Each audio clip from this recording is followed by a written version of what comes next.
She's recorded live. Hi, everybody. It's August 11th. It's Thursday.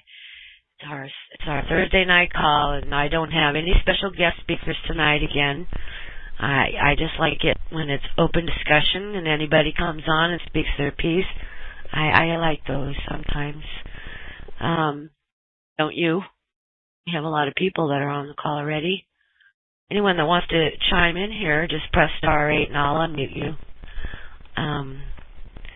Otherwise, hold on one second. Jack Bauer's on Skype. Oh, okay. Thanks. Maybe he'll be coming on. I don't know. Hi, Doug. You never come on the top. You never call in. Why don't you call in, Doug? You can give us an update on A for V. Maggie's saying it's getting harder all the time to log into TalkShoe. Maybe it's her computer and it is all confused. Yeah, I don't know, probably gridlock.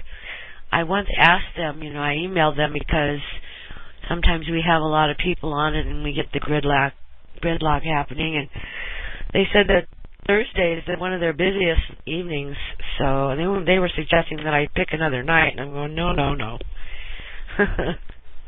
I've been on Thursdays for a long time. I'm going to change it now. Just make more bandwidth for me, boys. So everything seems to be that way. They have been, I guess, accommodating us and Dave's call. I heard somebody in the background. What'd you say? Stay with it, Angela. Oh, I am. You gonna leave me? Is the only one talking here? I see there's a whole bunch of people on the call, but you're all muted. But they're all muted. If you want to, there's Jack Bauer. Let me unmute him. He'll talk. Hi, Mike. I mean Jack, or what? Oh, he muted himself back out. You don't want to talk? You don't want to come on the call? Hey, Andy. Hi, Mike. How you doing? I'm okay. How are you tonight? I'm still kicking, just not as high. You've been having some interesting calls lately. Yeah, death threats at the door, BATF, all that kind of neat stuff. It makes my life fun. Really? At your door? I had Homeland Security here and the Justice Department show up. Oh, you're kidding. No. And what they did, they had a paper rolled up in their hand. And I was in here, doing my dastardly deeds on the computer. And my buddy walks in the door and he's white as a ghost. And he says, "Hey, there's a couple of guys out here." And I go, "What do they want?" He goes, "I don't know, but they got guns." And I'm like, "Oh." So I walk outside. These two squirrels are standing there on both sides of my little hedge next to my truck with a rolled up paper. And I'm thinking, oh, shit, search warrant or bench warrant or, something. They're going to arrest me or something. And he says, you, and I said, "Yeah." He said, "Can you come over here?" And I said, No. You work for me. You come over here. And my buddy got so paranoid. He freaks out. He comes in and takes a shower because he just knows we're going to jail. And they unrolled this paper, and I immediately recognized it as one of my emails. And they said, and I said, "Well, first of all, let me straighten you out. That's not one of mine because it's way too mild for what I put out. That's the one I forwarded." "Well, we're kind of concerned." I said, "About what?" And he says, "Well, you're getting real popular, and a lot of people are listening and following you, and we're kind of concerned you send stuff like this out." And of course, there's one of those talking about killing cops, and we don't want some of these young minds reading your stuff and assuming that you're giving the marching orders to go kill cops. And I'm like they did in Bakersfield. And I'm like, and the problem with that is what? They had no sense of humor. I throw my best stuff at them, and they're not credible. When was this? It's about a month ago. Oh, God.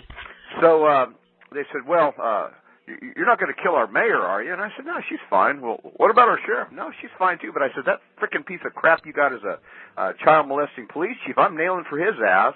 Why aren't you getting him?"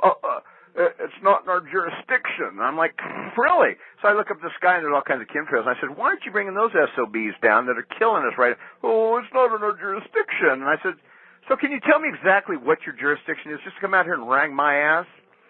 "Well," I said, "Yeah, that's what I thought." So I said, "We're getting along so pleasingly and pleasantly here. Why don't you take me out for a beer and we'll sit down and kick it around a little bit?" "Oh, well, we don't think that's such a good idea." I'm like, hey, what can I say? So they packed their little sorry asses back up in their little SUV Econo car. This car was so quiet, all blacked out windows. I guess it was like a Ford Fiesta or something. You couldn't even hear the gravel under the tires. Wow. Rear windows How were all do they do dark. that? I don't know. Rear windows were all blacked out, and I know there's a couple of guns on me the whole time. Just, these little like pieces of crap. Yeah, I'm like, you know what, you guys, you got to come buff my shoes because you are my public servants. And they, like I said, they had no sense of humor whatsoever. So they just left, huh? Oh yeah, they just left. Packed their little sorry asses up. I blew it though because I didn't get their business cards. So I was going to do a Freedom of Information Act on them. But I'm like, they've Did you had get their fun. license number? I didn't get that. I mean, it was hot. I was out here, doing it, and I blew it. I blew it a little bit, but I've got a year. It catches you off guard, right? Yeah, exactly. It's just like these faggots that sit on the bench with their black dresses on and their vibrators underneath them. They catch you off guard. They got a big ass bailiff standing there with a gun on his hip, and I'm like, you know what? You're going to hit me or shoot me with that. You better do it right the first time because I fire back. And tell us how you really feel. Yeah, don't hold back.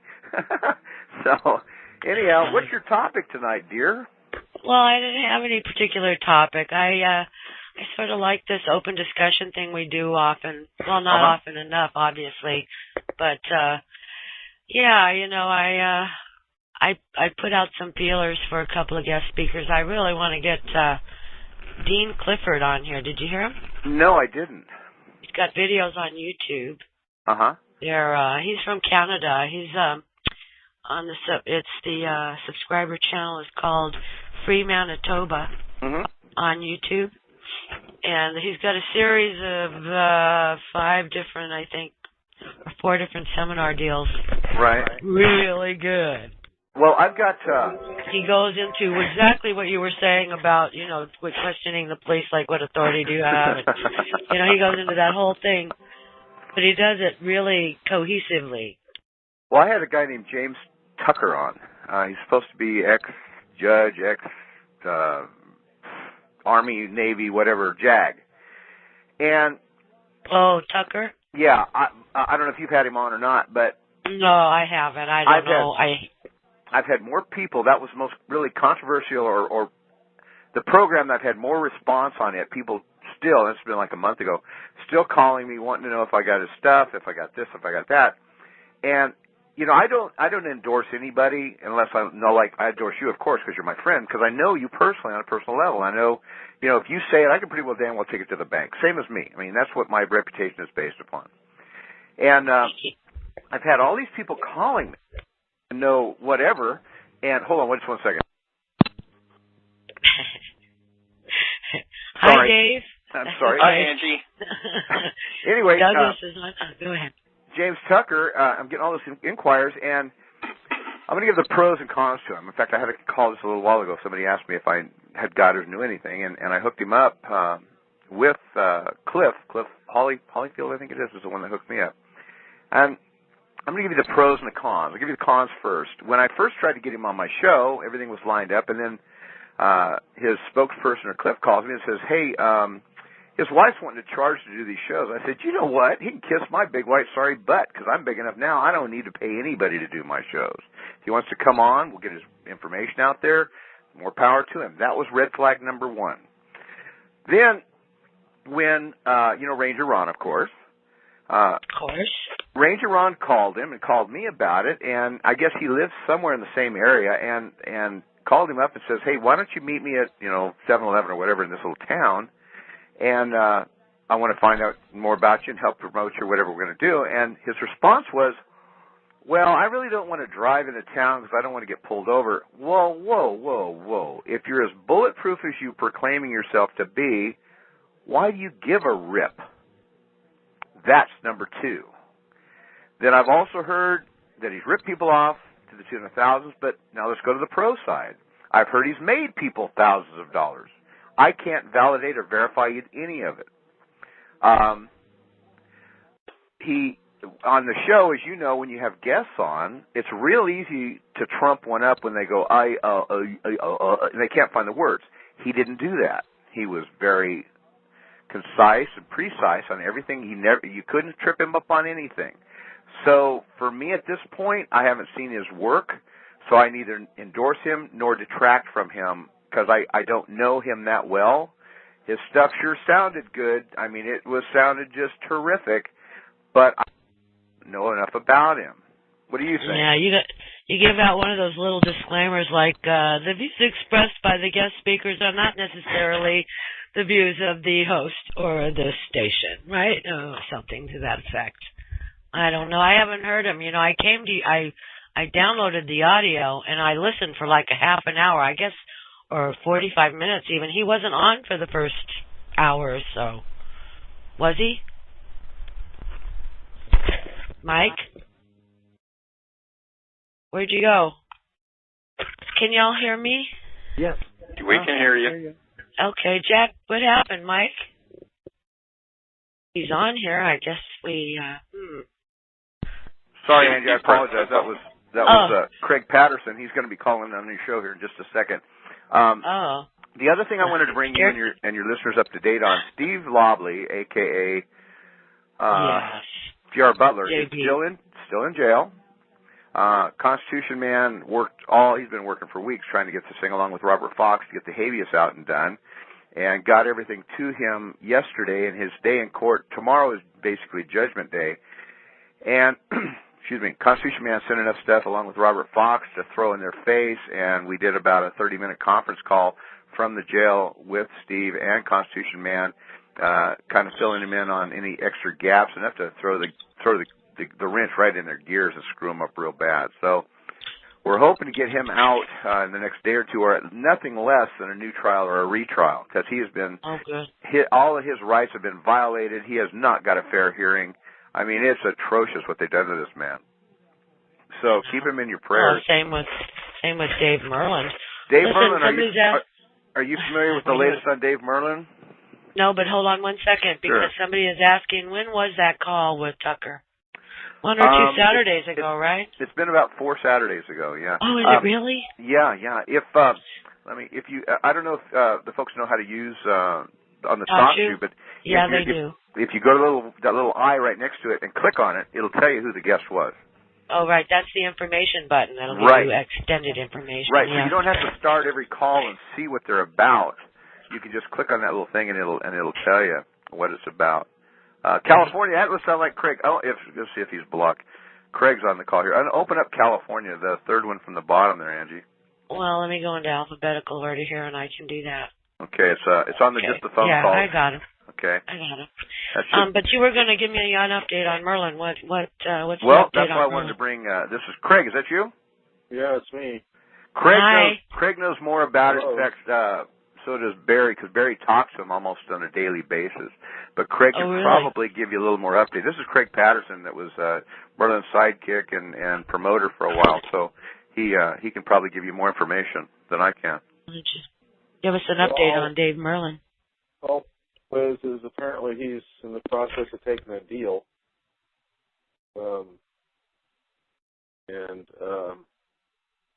Because they're threatening him to stack another 25 charges on top of what they already have.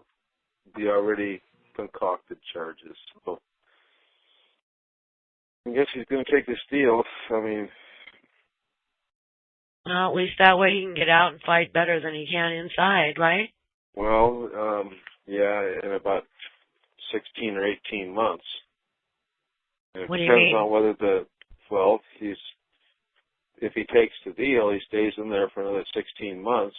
At least this is what supposedly. Problem is that the judge has discretion, and the judge is supposed to be a real jerk, and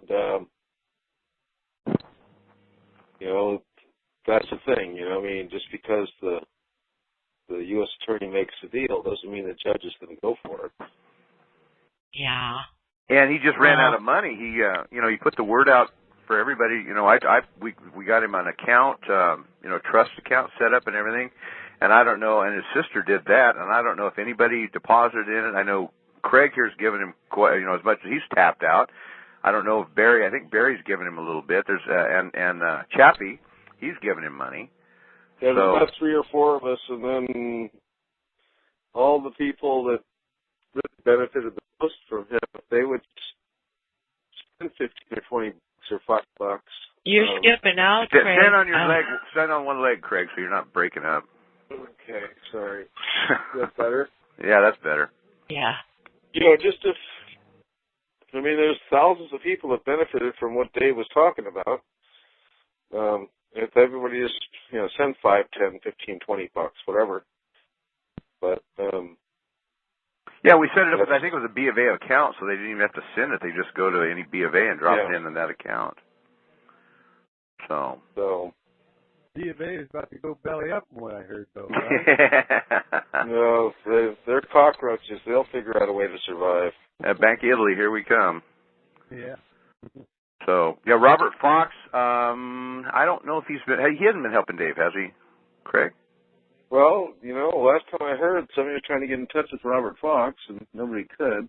Well, I've got Robert. I talked to him a little while ago. I spoke with him. Yeah, I've spoke to him a couple of times this week. Yeah, I talked to him. In fact, I was going to three-way him with my friend Steve down here. Well, hang on a second. What Merlin told me is, especially when Lewis Ewing started sniffing around, said, hang on, let's wait and see what they're offering. And the problem is that we really don't have any real constant contact with Dave except for through other people, and it's really hard to communicate that way. And Dark Knight's referring to Lewis here. And Lewis Ewing, you got a second for a quick little story, Angie? About 2 years ago, Lewis Ewing knew me as, Mike. And he just is an obnoxious little weasel at times. Oh, yeah, I got your email on that. He's very smart. But that's where you're going. I told you. Well, I threatened to come up there to Washington and stomp his, I'm 6'3", 235 pounds. Oh, shut up. I threatened to come up there and stomp the living tar out of him. You're such a tough guy. You're like the Pillsbury Doughboy. I'll donate to that fund. So I was he snapped back at something, and I sent him another one. I said, you know what? You don't know me, but I'm telling you, I do what I say. And then he just kind of went silent. And I'm thinking, oh, cool. And then Merlin was talking what a great guy he was, what a great researcher. And I started doing my show, and he starts calling in on my show, and it's like, Jack is great, Jack is wonderful, Jack, I'm just the greatest guy in the world. So about 4 months ago, I called him up, and I said, hey, Lewis, you know who this is? And he says, yeah, it's Jack Bauer. I said, yeah, but I'm also this. And remember I was going to come up and stomp your ass? And he says, and he laughed, most people don't realize I'm just joking around. And I said, no, listen, no problem. Let bygones be bygones. Things are good. Things are well. But he screwed up last week when he took on my friend Constitution Man. I mean, he went, you don't do that to Constitution Man. Constitution Man is one of my biggest heroes in the world. It took me forever to run him down and track him down, but that man I will protect with my life. He's one of my all-American heroes. And I told Lewis, I said, you better apologize or something, because there's going to be repercussions if you don't. So this week I see him on, I'm going to block him, and I'm going to block him. He won't be shooting his mouth off of my show anymore. Hey, Mike, I thought this was supposed to be Rick Moran. Rick Moran's going to be on tomorrow night, or Saturday night. Well, I thought on Thursday night he gave us a conference call number. Oh, yeah. Yeah. I've got it here. I didn't even realize you were trying to get it. I tried it, and all I got was music. Really? Well, he may not. Are you familiar with Rick Moran, Ange? No, I don't think so. He has a website called A Hope for You, and it's relatively new, I guess, with a month or two, and they're doing some pretty hardcore work, from what I understand, to the credit cards and stuff like that, mortgages and things. So. Okay. Well, I'm sorry, I've been reading the chat board here, so. Anyway, I've got it scheduled for my call on Saturday night. He talks a good story, but again, I'm hearing pros and cons on him too. I guess there's nobody as perfect as me. And just kidding, Angie. You just don't know who you can believe anymore. I know I've built a hell of a reputation, as you have, and in my case, if I'm wrong and Devi Kid was in my butt regularly because I'd send stuff out, and she'd nail me on it. And I've been fortunate for last year. She hasn't got on me about any of it. But what I always do, and you know it, is I immediately send out a retraction, an apology, and I make it right anytime I am shown my errors. So this guy here, if he's I don't know. We're gonna feel him out on the show. Sounds like it's gonna be a good show, and there's been some real controversial and wild up and down ones here as of late. It's crazy. Dark Knight, I appreciate them. They're always on my show. And Jesse from Livermore. Hi, Jesse from Livermore. Jesse's on my show all the time. I'm meeting a lot of same people here. So. Oh, yeah, they were on my show first, and then I started posting your things. You're on our Talk to You Guide. Yeah. You're in the network. Well, I get people calling me all hours of the day and night, and I'm like, well, how'd you hear about my show? And they go, gosh, you're all over the web. So, really, I'm having a lot of fun with it, and, if you can't laugh about a lot of this, you're going postal. I know in my case that would be. Yeah. So, Robert Fox, today, he's got still leg problems real bad. His leg's killing him. But he's been working. He's busy, Oh, man. I keep saying, when are you coming back on my call? He goes, well, Angela, I still have, there's a whole line of people I'm still dealing with from the last time I was on your call. So, at least, He's got such a big heart. He's just like Constitution Man. I mean, these guys, I don't know how they do it. I mean, Constitution Man is bleeding from the legs all the time, and now he's trying to get out and do some walking, and he's dying, and, but he gives, and he gives, and he gives, and he never asks for anything. I know. So I know if we God get Steve out, Steve and I are planning on taking a trip back there to help him acquire his church that he's trying to get as a learning center. And I got to go back and see Constitution Man too. We're just going to make a little trip out of it and have a nice time. Oh, I'm so jealous. That should be fun. Mike, what's your call number? It's American Reconstruction Project. Yep. 74235. 74235. Yeah, and I always give this out on the air, so if you want to call me, my number is 559-291-6188, or you can email me also at Bauer, B-O-W-E-R, Bauer @gmail.com. Again, the name is Jack Bauer, B-A-U-E-R, but it's the best I could do. And I'll put you on the list of as everybody knows, is on my list. I send a lot of email, and I send those press releases. Oh, my God. Yeah, lots of emails. I get 600 to 1,000 a day in, so it's not like... Yeah, well, we're all on the same list, so we're getting 600 or 100,000 of the same shit over and over and over again. I go through mine, and if it's something that I only send out the real relevant stuff. And, you get I get it from John Stewart, and then I get it from you forwarded from John Stewart, and then I'll get it from someone else who's been forwarded three steps, down. Speaking of John Stewart, oh my gosh! I just got off the phone with him, and he's got this. Let me get back to my email here. He's got this new process he just sent some stuff out on, and I asked him, is this thing for good or what? John Stewart. In fact, he just sent it. He had a webinar last Sunday, so if you would have been there, you'd have been on it. Well, he told me he was going to send it within 10 minutes, and he did. He's attached the points of breach of a fiduciary duty suit. Fabulous. So I'm going to shoot that out to everybody. Again, if you want to get on my email, just email me or call me, and I'll be glad to put you in my list, and you can go from there. So. Could you repeat the number again? On my number is the phone number is 559. No. Oh, I think you wanted your call ID. My caller ID is. I don't know. 74235. Yeah, it just talks you call ID number. Yeah, talks you. Say it again. 74235, and I'm on every Saturday night from 6 to 8 p.m. Pacific time. And I get some pretty wild guests on there.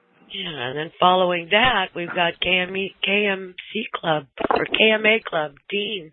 Really? And Mighty Mo. They're having a call right after your call. Cool. Well, Can't be on. I mean, my God, I'm on these calls. It's like you're living on the phone anymore, just doing these calls. On the computer, yeah. Yep. So I'm going to send this fiduciary stuff out and from John so that everybody has it. I've been anticipating this forever. So that's what's going on with Jack's Live. Oh, good. I'm glad to hear it. It sounds like everything's moving right along. Well, I'm real excited about what's going on with Bam Bam, Obama, and the stuff that's coming out on him. I mean, the guy has now come forward that actually falsified the birth documents. That's great. I hope this SOB, well, I didn't say that, will swing. I mean, he really needs to. It is treason in the highest order. And I got a feeling, and now they've got the release of records of the Occidental showing that he was a foreign student from Kenya that got it's all there. It doesn't take a rocket scientist to connect the dots. Jesus, even I can do it, and I'm just a dumbass redneck. So, hopefully his days are numbered, and hopefully they get him out before he... Well, they are. It's almost the end of his term. I mean, people are out there bitching about him and talking about it. They're keeping that birth certificate thing alive. Uh-huh. They are doing it, not us. But, I mean, his term is almost over for crying out loud. Yeah, but if they get him while even if he's out, I mean, they're going to be able to reverse everything he's done.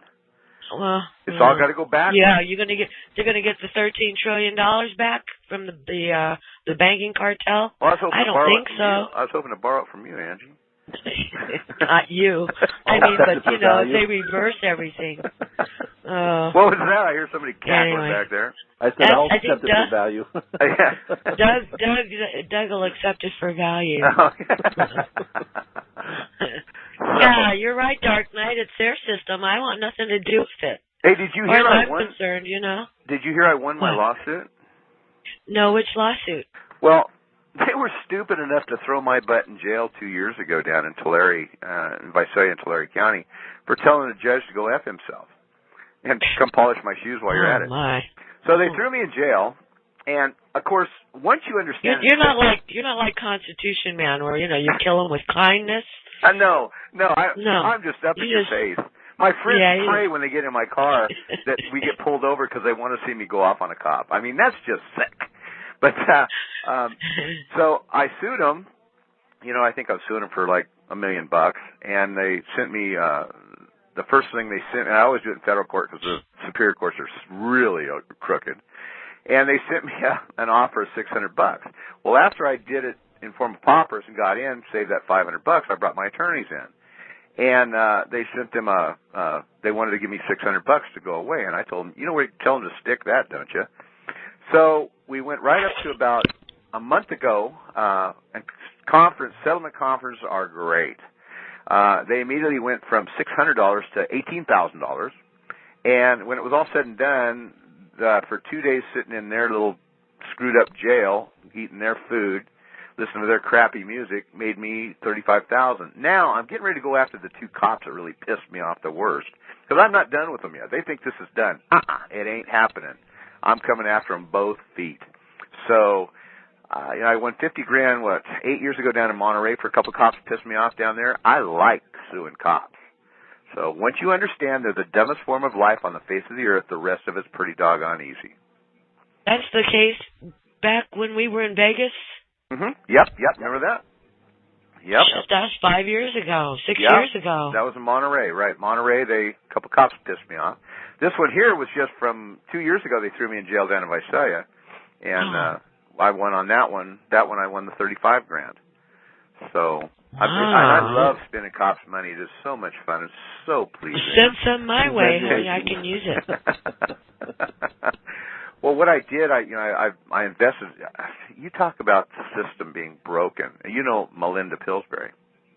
Yeah. She's working with me on this, putting the word out. I took pictures, and the state, all the state colleges, the city colleges, got this huge grant from the federal government that's brokered in hell to go out and replace anything over 6-month-old computers. So here in Fresno, there's a place called Fresno City College, and I went to their auction, and I bought about $4,000 worth of stuff.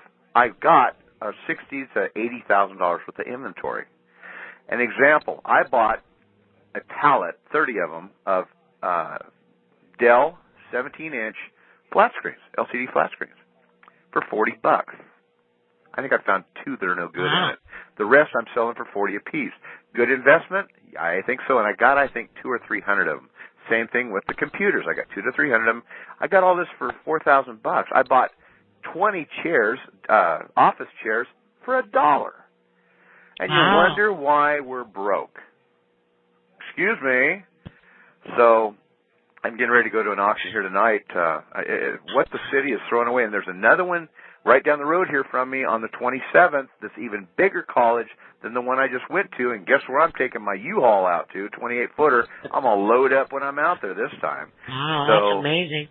Have you seen that video from, what's his name? Thelonious Monk, M-U-N-K. No, I haven't. He's a black guy. He's like a comedian guy. But he really, he rips Obama a new one in his newest little diatribe. I've got it under the 5-minute distraction link on the website. If you go to on the left side, there's a column of links. Now, I think it's the first one. It just says 5-minute distraction. If you click on that, you can watch it. But the language is really bad. I mean, every other word is. But he really is good. I got something of interest for you. I've invested, and I'm starting, and I'm a member of the board of a brand new consortium of marijuana growers. Called the 420 Club. We're a co-op, and you can't. And in the county of Fresno, just day before yesterday, adopted all new rules where they're putting all of the clinics, the distribution centers, out of business. They got 30 days to close their doors, except us, because we're in a M3 zone, which is industrial, and we are zoned for it, and they think we're just the neatest thing since peanut butter because of our business model. And we've got an 8,000-foot building with 2 40-foot containers and 20-foot containers in it, fully self-contained with air conditioning, the grow lights and everything, all inside, so it's a sterile environment. You don't have to worry about the spider mites and the white flies and anything else getting in there. And I wouldn't know anything about that stuff. Well, I can tell you all about it because I've been learning a lot. So what's happening with this? Are you getting rich or what? Well, again, it's an investment. In the co-op, I'm down there helping. I've supplied them with the entire function, all their computers, probably 15, 20 computers, including the network, putting it together and all that. So that's my piece, plus I've invested about $5,000 into it. And we're 2 to 3 weeks away from our first harvest, which is about a $70,000 harvest. So, oh, well, good luck. Oh, it's coming. We're sitting on gold.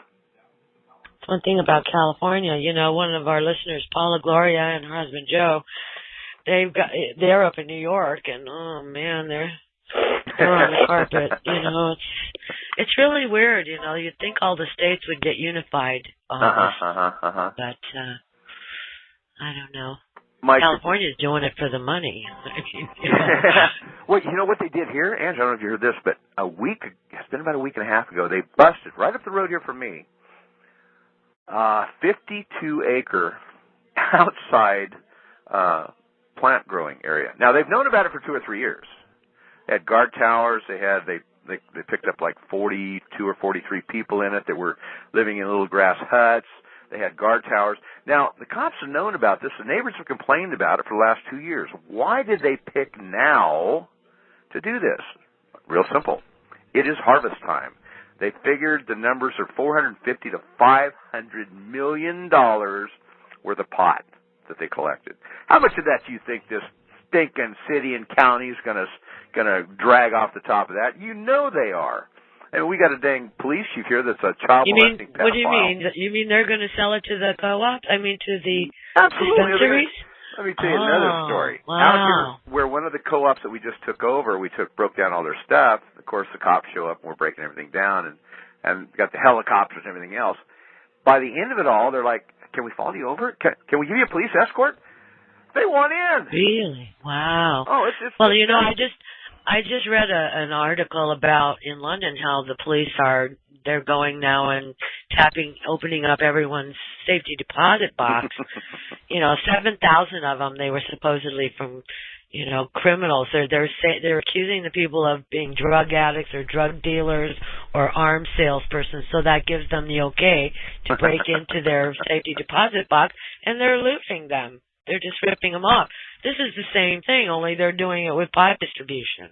Which is amazing to me. That's the mafia in a nutshell, right? Absolutely. This country take over your business.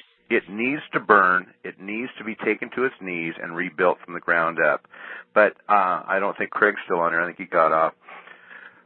What we found is they're monetizing everything. And one of the things that Craig is now doing is he's building a template for it right now where, let's say you go to Walmart and put in a job application. Of course they're going to hire somebody like me or you or him. So you go ask for your job application back. They won't give it back to you. Do you know why? They've monetized it. They've sold it on their own. Exactly. So he's real involved with putting a program together to bring this to their knees, and that's what we're seeing. It's all about the money. I had a good point made to me today. Was you go into Sears. I don't know if you have Sears down there or not, but we got Sears here, and huge place. There's maybe one or two people in the whole store. It's loaded with inventory. There's one or two people shopping. How are they keeping the doors open, paying their people, and not moving any merchandise? Real simple. They're monetizing everything. Yeah. Well, that's what I put on the website from that Louis T. McFadden. Did you ever read that paragraph in that document about Louis T. McFadden when he, approached Congress? Angie, I got to click over to the other line. It's Constitution Man. I'll get back to you here in a minute. All right. So much for that. Okay. Doug, Dave, y'all wanted to chime in here and sort of got pushed back a little bit. Sorry about that, but you've had a good active call tonight. That's great. Yeah, I was enjoying hearing it. Mike is, yes, he's very lively, isn't he?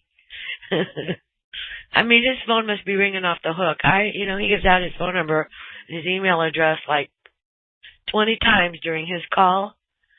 I can't believe he does that and has a life. I don't know. I can't either. Anyway, my phone is slowed down because I don't give it out, but the emails and the Skypes haven't. So, you know what that's like. Sure do. That keeps me pretty busy. I even got an email I got an email from someone that was, he had sent me an email like a week prior and told me I was rude for not getting back to him when I finally saw the email. I was like, a week? Are you kidding me? I'm a month behind. Tell me about it. There's not enough time in the day for me to open everybody's email and read them. It's not physically possible. It's impossible. So, Dark Knight. Sorry, I had to mute out Dark Knight. He's too disruptive. Why do you do that? Why can't you just come on and talk nicely to people and be like another nice human being? And Dark Knight. The name alone is not good. Dark. For those of you that don't know what I'm talking about, there's a person on the chat who's named Dark Knight who comes on and continuously talks negative stuff. And harasses people. Yeah, gosh. And then they yell at me, where's freedom of speech? So you know what? I believe in freedom of speech. You have something that's useful or worth it to say, go ahead and say it, but don't be just putting people down and, oh, gosh, your way is the only way, right? No one else can have an opinion. Give me a break. Yeah, I wondered if that's Louis Ewing's son. Dark Knight? Oh, I don't know. Well, I don't know. like father, like son. With freedom of speech, you also have responsibility in what you say and do. Thank you very much. Yeah, it's just not, I can go out there and do whatever it is or say whatever it is I want without any repercussions. So it's like you got to be respectable to other people. And a lot of people don't get that. And as far as I'm concerned, this is your show. This is your house. You don't walk into somebody else's house and then just start spouting off anything that you feel like because, hey, this is a free country. I got freedom of speech. I can say any damn thing I want. No. Oh, yeah, like Louis Ewing will come on and start pissing in all the corners. Hey, Angie, I just got off the phone with Constitution Man. He asked if he could call in on your show and if you would give him some time. So watch for him to call in. I said, absolutely. He's coming. He'd be calling in here any minute now. So he was going to try to call you. Yeah, he comes in as East Michigan, right? Yeah, right. I think it's East Michigan. So just put out the word. I have Michigan on there. Yeah, you got East. Oh, East. You got East Michigan and East Maryland. I don't know if it's Michigan or Maryland. It's Michigan. East, well, Maryland is Ron. Well, I don't. Yeah, okay, you're right. But I don't see any that have just joined, and he would have joined. Wait a minute. No, he hasn't just joined. So. Not yet. Give him a minute. There might be somebody. Maggie said it was difficult getting in the call. Huh. So well, I need to cut out. I got a meeting to go to anyway. Angie, thank you for giving me the time. And, you're welcome. God bless. Have a Anytime. great evening, everybody. Good talking to everybody. All right. Thanks, Angie. You too. All righty. Bye-bye. Gosh. I'm all worn out now. No, I'm kidding. You just got a good start. What are you talking about? Yeah. He's energetic. Do you know we were born on the same day? Really? We share birthdays. Yeah, isn't that funny? I see an Eastern Michigan on here that's muted. Oh, there he is. Oh, East Maryland. Okay. Let me go down. Let me put everybody in alphabetical order real quick. And then I'll find it. East Michigan. There you are. Oh, I got 2 East Michigans. Yeah, East Maryland was unmuted. There you go. Oh, that's right. East Maryland is the other one. Hey, Constitution Man, are you there? Did you want to participate in our call tonight? Do you have a mute button on your phone, perhaps? Because I've unmuted you on this end. Dark Knight is back. Oh. I think he has more than... Oh, I don't see him. You unmuted me, Angie. Hi, Ron. Hi. You unmuted me, so maybe you pressed the wrong button to get Carl in. No, I unmuted both of you, so he's unmuted. And I mute myself back out. Bye-bye. Oh, okay. Hey, Carl, Constitution Man, come on down. You're unmuted, honey.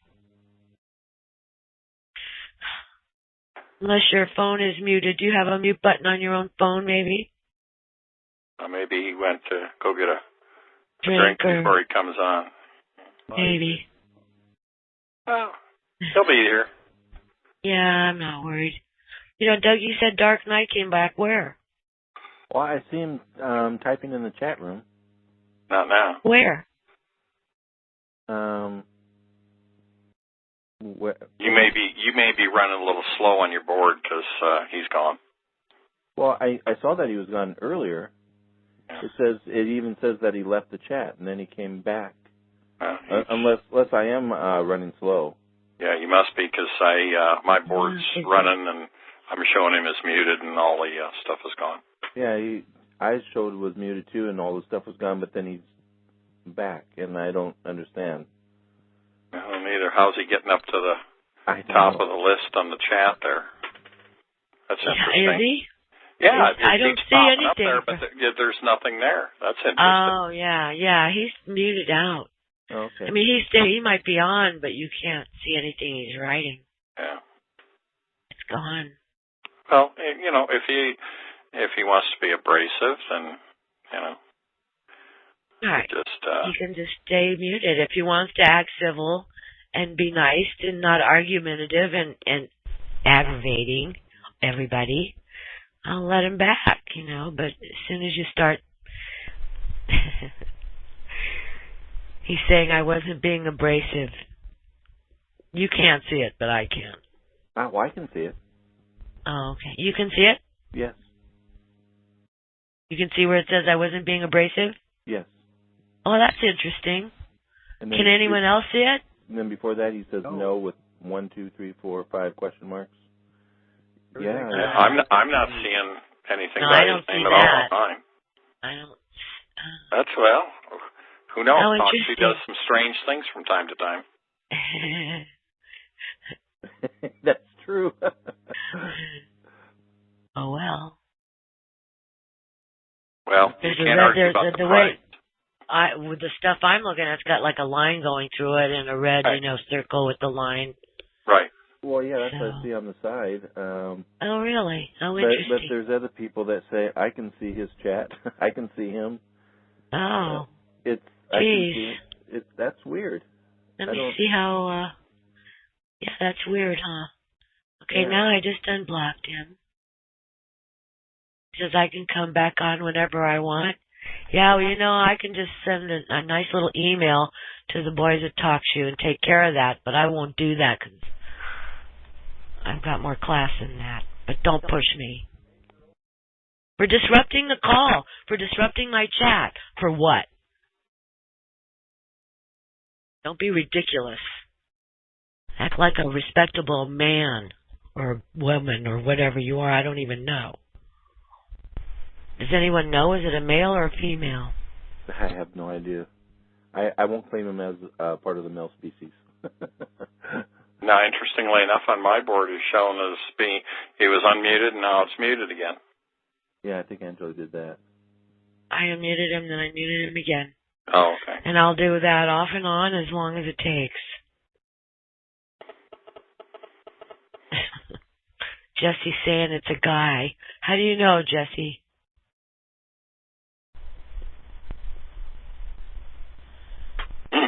He's guessing. He's telepathic. Well, does anybody have anything here? Let's see. Richard has something to say. Go ahead, Richard. Oh, I'm sorry, Angela. I put that on there back when he was still being able to be seen on the chat, and so it's been a while. But I do have a question for Constitution Man if he ever comes on. Okay. Well, I'm waiting for him. Here. Timber Joe, did you have something to say? No thanks. Oh, okay. See I'll here. mute out. All righty. East Michigan is unmuted. Constitution Man, are you there? Come on. That's so weird because he's there and he's not muted. Maybe he muted himself. He's having his own conversation, thinking everybody's listening. Well, I'm sure he could hear us. I'm not sure actually. But his battery may be dead or something. No, he's still on the phone though. He hasn't dropped off. No, why don't you maybe disconnect and call back in or something? I mean, I don't know why it's not working. What's up with you, Dave? A lot of document work. I got something interesting in the mail today on two of my cases that I've got in federal court against Palisades Collections. They never answered the lawsuit, and I waited till 8 days after the deadline for them to answer, and I put in a clerk's default and a motion for default judgment, and that was back in I think around the 20th of July, give or take, 20th, 21st, right around my birthday there. But I got orders from the judge today that really, quite honestly, kind of pissed me off. They dismissed it. Well, no, they didn't dismiss it. But in fact, yesterday, what happened was when I sent the notice of the default out, that got the people going, and actually the ones that I did the default against was not Palisades, it was against the lawyer that was involved in it. And right away, what did they do? They put an answer and affirmative defenses and did a motion to dismiss. Well, yesterday I put in a motion to quash their answers and stuff for dismissal because they were way past the deadline under the Federal Rules of Civil Procedure. So here's the order I get today. Plaintiff's motion for entry of default judgment against defendant blah, blah, was filed on July 19. The lawyer has not filed a response. I'm leaving the names out of this. Defendant shall file a response on or before August 17th or notify the court that there is no opposition. If no response is filed by that date, the court will assume defendant has no opposition to the court granting plaintiff's motion. So basically what this judge is doing is he's giving him almost a month past the due time to answer the suit. Now, why do we have Federal Rules of Civil Procedure when the judge is going to, the rules say you have to answer within 20 days. This guy doesn't answer, so I put the default judgment. I'm doing everything by the book according to Federal Rules of Civil Procedure, and here it's actually a magistrate handling this stuff. He says, well, hey, you got till August 17th to answer this thing. Well, they already answered, but they were late, so it's going to be interesting. He issued that order yesterday, and I put my motions to quash in yesterday. You could also recuse the magistrate, saying that he's not being fair. Well, I might do something like that. Say, hey, look, Federal Rules of Civil Procedure state simply this: it's not that it's guidelines. That's the rules. Aren't we all bound to follow the rules? If you don't follow the rules, you pay the price. If I didn't follow the rules, do you think I'd have a problem? You bet. So anyway, I've been involved in a lot of document stuff, and went and filed documents today on another case. And it's interesting because I've got a lawyer here that is defending. I have a lawsuit against a company and two of its principals down in Houston, and he turns up. They never even got served, and the lawyer enters a response into the case. It was pretty bizarre. People up at the court said they hadn't seen something like that. They never do anything before they're served. But anyway, he's representing them. Well, I now have another lawsuit against a law firm in Massachusetts and one in Denver over Fair Credit Reporting Act violations. This past week, I got notice from the same attorney that he is representing both of those entities in that lawsuit. So here I've got the same attorney in the Dallas area that's representing three different companies that I'm suing. Evidently, he is involved in a lot of litigation defense for these companies, the debt collectors and associated people that are getting sued. So I suppose it's kind of a small world out there. Well, do you have to recuse because of conflict of interest, Dave, or not? Well, you're talking the magistrate? I don't know. No. What I was just talking about here is an attorney that is representing these outfits. These are different related cases. That doesn't matter to me. I just found it fascinating that the one lawyer keeps getting the work from these various companies that I'm suing. So, who knows? We'll see. Wow. It's kind of depressing, though, but you know that going in that they're going to be, biased. I don't look at it as depressing at all. I'm going to be interested to see what the decision is with the magistrate on my motion to quash, because he has to address that, and I had grounds in my motion to quash. And for anybody out there that's listening to this and doesn't know what quash means, it means to make void or to annul, or, look it up in Black's Law Dictionary. It just means that it is of no substance. So, we'll see what the magistrate does. If he goes forward, all they're doing is running up the litigation costs for these people, because I've got all the documentation. I have them, as the saying goes, by the short hairs on the violations.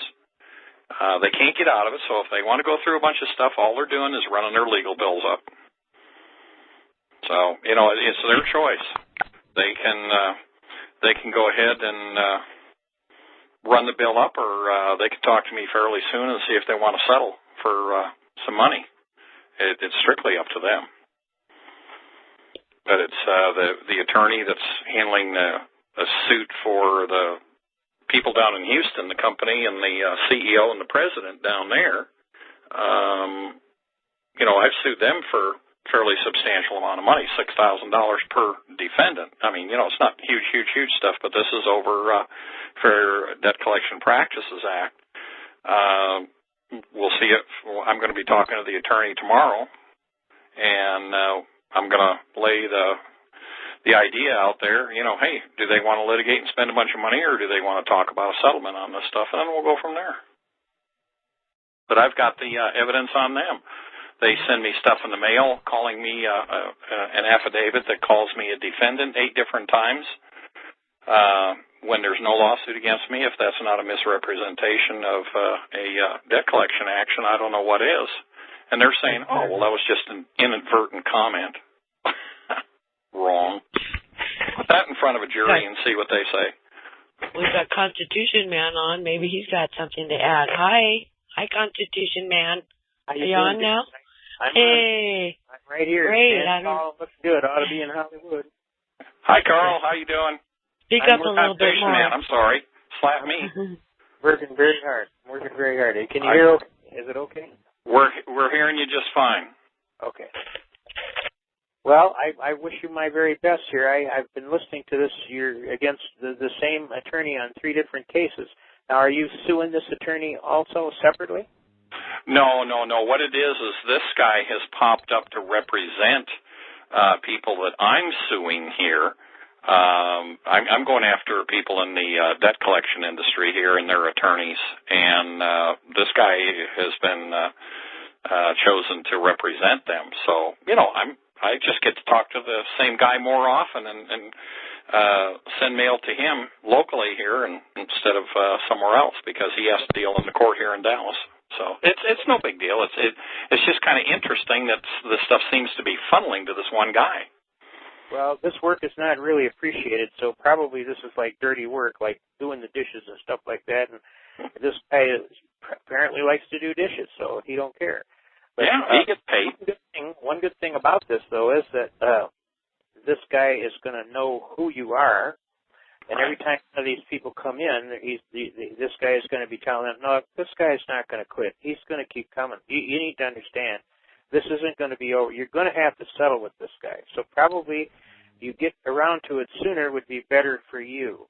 But if you jerk this guy around, we're going to end up going to a full-blown trial, because this guy will go all the way. So you've got an inside ear in every one of their boardrooms, because this attorney is going to be telling them, you can't play with this guy. You got to get serious or get off the pot. Right. How much money do you want to spend? Yeah, how much you want to spend. And do you want to settle this year, or you want to wait 5 years and end up paying millions of dollars? Well, it's going to enforce. The government is going to enforce their TILA law, for sure. Well, I have got all the evidence I need in this stuff. There isn't anything questionable. When they send you the documents and you have them in your possession, there's no argument about what they did. And there's just no question about it. Right. Right on their letterhead. So that's what's beautiful about this stuff. That mini Miranda that they say this is an attempt to collect a debt. There is absolutely no question when you get one of those documents what their intention is. They tell you in black and white. It just really is very nice. Well, it isn't like you're going to get a tear out of me. I have no sympathy for those people. Oh, I know you don't. Every bit of what they got coming, because they've been pulling it on the poor people for a long time. Yep. Both ends against the middle. And be careful what you agree to. Make sure you get it in writing, because they have a way of changing everything after the fact. And their word is no good by me. I want to see it in writing. Oh, absolutely.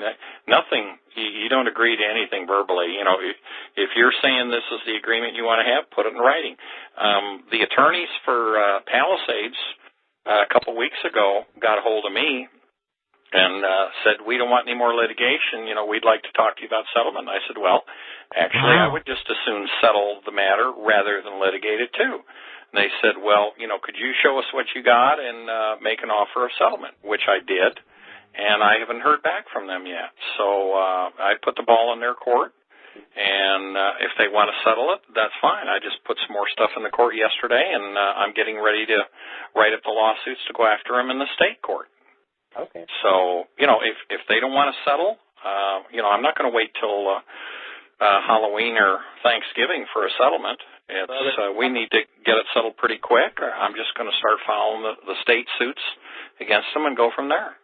Well, it's probably one of these things where they have to sit down at a get together to lunch and make a determination, and they haven't had that opportunity yet, so they're stalling till they get that opportunity. And probably the big head CEO guy is a very busy fellow and hard to pin down to an exact time and date.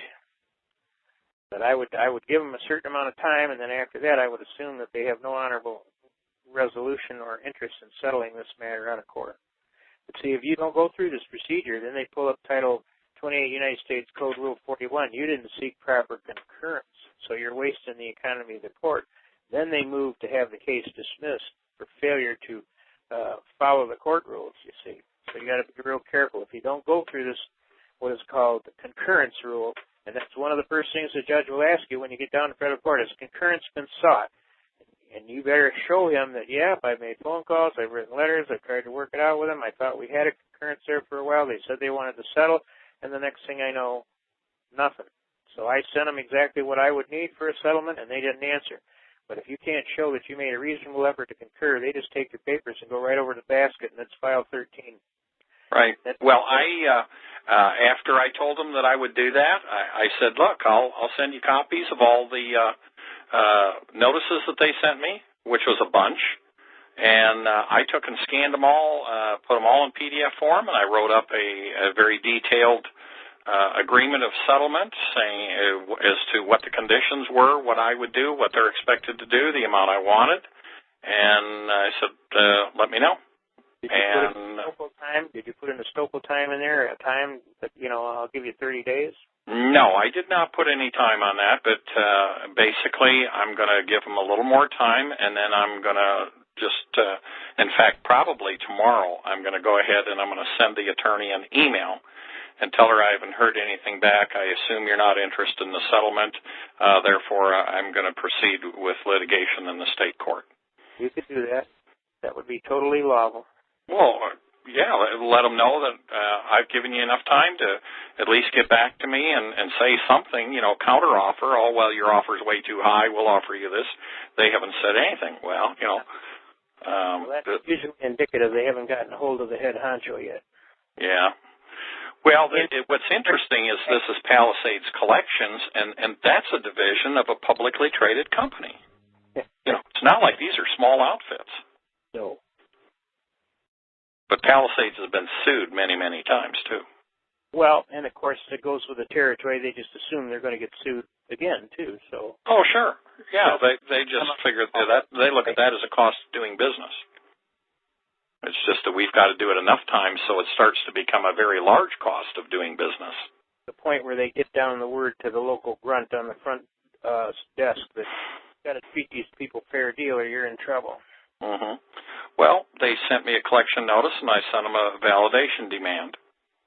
And then they sent me more collection notices, and I sent them validation demand. And they sent me more, and I sent them validation demand again. And then they sent me more, and I sent another validation. I've sent them about 4 or 5 validation demands.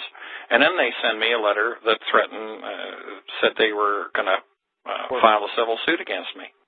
Well, guess what? Guess which snake bit first? I sued them before they ever got a chance to sue me. So we'll see, They notoriously drag their feet, figuring you won't ever do anything. And then when you do, it's a shock to them. And then they're sitting there for a while in shock. You think we ought to do something about this or let it drag out a little? Well, let it drag out. Well, what was stupid is you sue them and they don't respond to it. They default. And default their ass. Yeah, well, and I did, and I put that stuff in, and like I was saying, that with the lawyer that's involved in this, that was acting on their behalf, they were sending me stuff directly for a period of time, and then they got a local attorney involved who is a notorious debt collection attorney here in the Dallas area that sues people all over Texas, and they are incredibly sloppy in their work, which I just love. Wow. But, I went after him because he's doing some other stuff here, and I just as soon take a piece out of his hide. He needs to have somebody bite him back. Yeah. Yeah. And they assume that they got carte blanche to just rake you over the coals and drag you out and play with you like you're some toy in their toy box. Right. And all of a sudden you jump up and when they went to pet that little kitty cat, it takes their arm off at the hip, and they're going, "Oh my God!" Well, and this is real. Yeah, this is what we got to do, isn't it, Constitution Man? We've got to get away from just being defensive and having our back against the wall. We have got to become proactive and become plaintiffs and go after them. Let them understand we're not fooling around either. Right. And we're doing that through education. That's one of the biggest things that I'm trying to do with all the stuff I'm working with people, and is trying to educate them and show them how to get to the point where they can do this. Because let's face it, people have not been taught anything about going to court, much less how to write a legal document or how to follow procedures, or even what it is that they need to look at. That's what we're trying to do on the educational front. Well, this is very important. And then they feel like it's an impossible job for them because nobody has ever sat them down and gave them the organizational skills or the communication skills to just, okay, first you do this, okay, second you do that. They got more instruction taking dancing classes when they were in kindergarten. You know what I'm saying? You right. Put your left foot here, you put your left foot out, and then you turn about, all this stuff. And it's just that simple. If we could just get across a simple way to walk people step by step through this dance to go to court, then it would be no big challenge to them, and they wouldn't have this much problem with organization and communications, and they would just say, hey, this is how it is. Now we would be back at them, at their throat, demanding that now you perform. And they would have to force these people to perform, and there would be in such great numbers that it would overwhelm even the real shark lawyers. You can only handle so much paperwork on your desk in a day. I found that out plenty of times. Oh, you and I both. I was up till 1 o'clock in the morning, night before last, doing papers that somebody had to get out early in the morning to get into a federal court. Then there many a night. And then and then all of a sudden the birds are chirping, and it seems like it gets louder as the hour gets later. And then it's like, oh, and by the way, you have a court date this morning at 8:30. Better be there. Okay. So yeah, and be awake while you're there, too. What a thought, huh? Then you end up sleeping and sitting up in the car on the way to the court. No, I've done that a bunch of times myself, so I know how you feel. Well, I'm wishing you well. I would, no mercy. I would just go. And if they're in default them and tell them, will that be cash or charge? I'd like to be paid immediately or sooner. Cut me a check or whatever it's going to take to get this done. If I don't hear from you within XYZ amount of time, I'm going to start leaning procedures. Well, one of the things that was really interesting, I went up to the courthouse yesterday to file those papers, and I hadn't been up there for several weeks. And lo and behold, when I walk in, I get a very, very nice, friendly greeting from the marshals doing the security at the door. Well, we haven't seen you in a while. What's going on? How are things going? And I got exactly the same response from the clerks in the office there. So, something for people to think about. The people that work in these courts, I've told these people, I've told the marshals and the clerks exactly what I'm doing and why, and the comments from all of them have been good. It's about time somebody starts doing this, because they sit and they watch all the stuff that the lawyers are doing. These people don't like the lawyers. They've come right out and told me that. They do not like what's going on, what they see day in and day out. So don't think that these people at the courts are your enemy. The people that work there will help you out with procedure and everything else. I found them to be very, very nice and very helpful. Well, I find if you treat them with decency and respect and courtesy, they usually will return that to you. Very rarely, just treat people the way you like to be treated, with courtesy and dignity, and usually they'll return the favor. And you might even add in there, oh, and I like your dress today. That really is nice. Where'd you get that one at? I don't know a lady yet that doesn't like to be told she looks pretty, you know what I'm saying? Or just being civil and just generally nice. And then people will usually respond in kind. And then if there is a benefit of the doubt where you look like you could be in a hole, they'll actually bend over backwards. Oh, and by the way, I should have told you about this, but your papers need to have this little sticker right on the upper right-hand corner so that we can run it through our computer and scan it better. And if you don't have any, I'll be happy to go get you some right now. But they don't have to tell you that, you see. They could just let you out. You're supposed to know what you're doing? Go ahead. Right. You don't put it on, we'll just throw it in the basket, you know. And see, a lot of times you'll get those little extra. I've had many a clerk just pass something across the counter and say, I know you will find a very good use for this. And it's the Cave Ruff versus Isaac, which says if the IRS doesn't do due process, they got to give the house back. And I mean, that was handed to me by a clerk who said, I know you'll find a good use for this. And right on the front of it, it says not for publication, you see. Right. So that would have got out if that clerk hadn't slipped it across the counter to me. So being nice is definitely a plus. Well, there isn't any reason not to be nice to them because, you know, they're not our opponent in this stuff at all. Well, we are so ingrained going to some of these meetings about it's us against them, and we're at war and all this stuff, and you get all this hype, so it's like everybody that's down there has got to be your enemy, and that's not necessarily the case at all. Right. So sometimes you can get information that you normally wouldn't get if you just are a little nice. Like I got a guy in court here, and they were talking about he was a pro se litigant right to the last, and I tried to tell him, you know, this is a very stickless issue you're going on these foreclosures. These judges have all had meetings. Their attitude is you're just a deadbeat who doesn't want to pay your bills, you know, and therefore this foreclosure is proper and all da-da-da-da-da.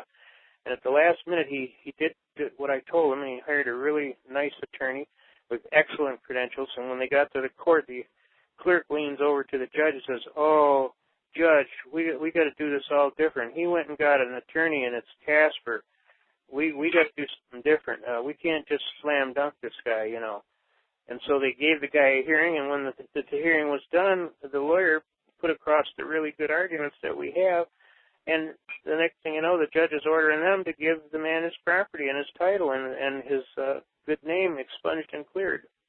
But if he'd have gone in there by himself and banged his head against the wall and tried to get some super slick attorney, he probably would have got slammed. Are you there? Yeah, we're here. We hear you. Well, I'm hearing a whole bunch of big clicks. Yeah, I heard some clicking and stuff there, too. Yeah, somebody's trying to call me. Okay. And I don't want to talk to them.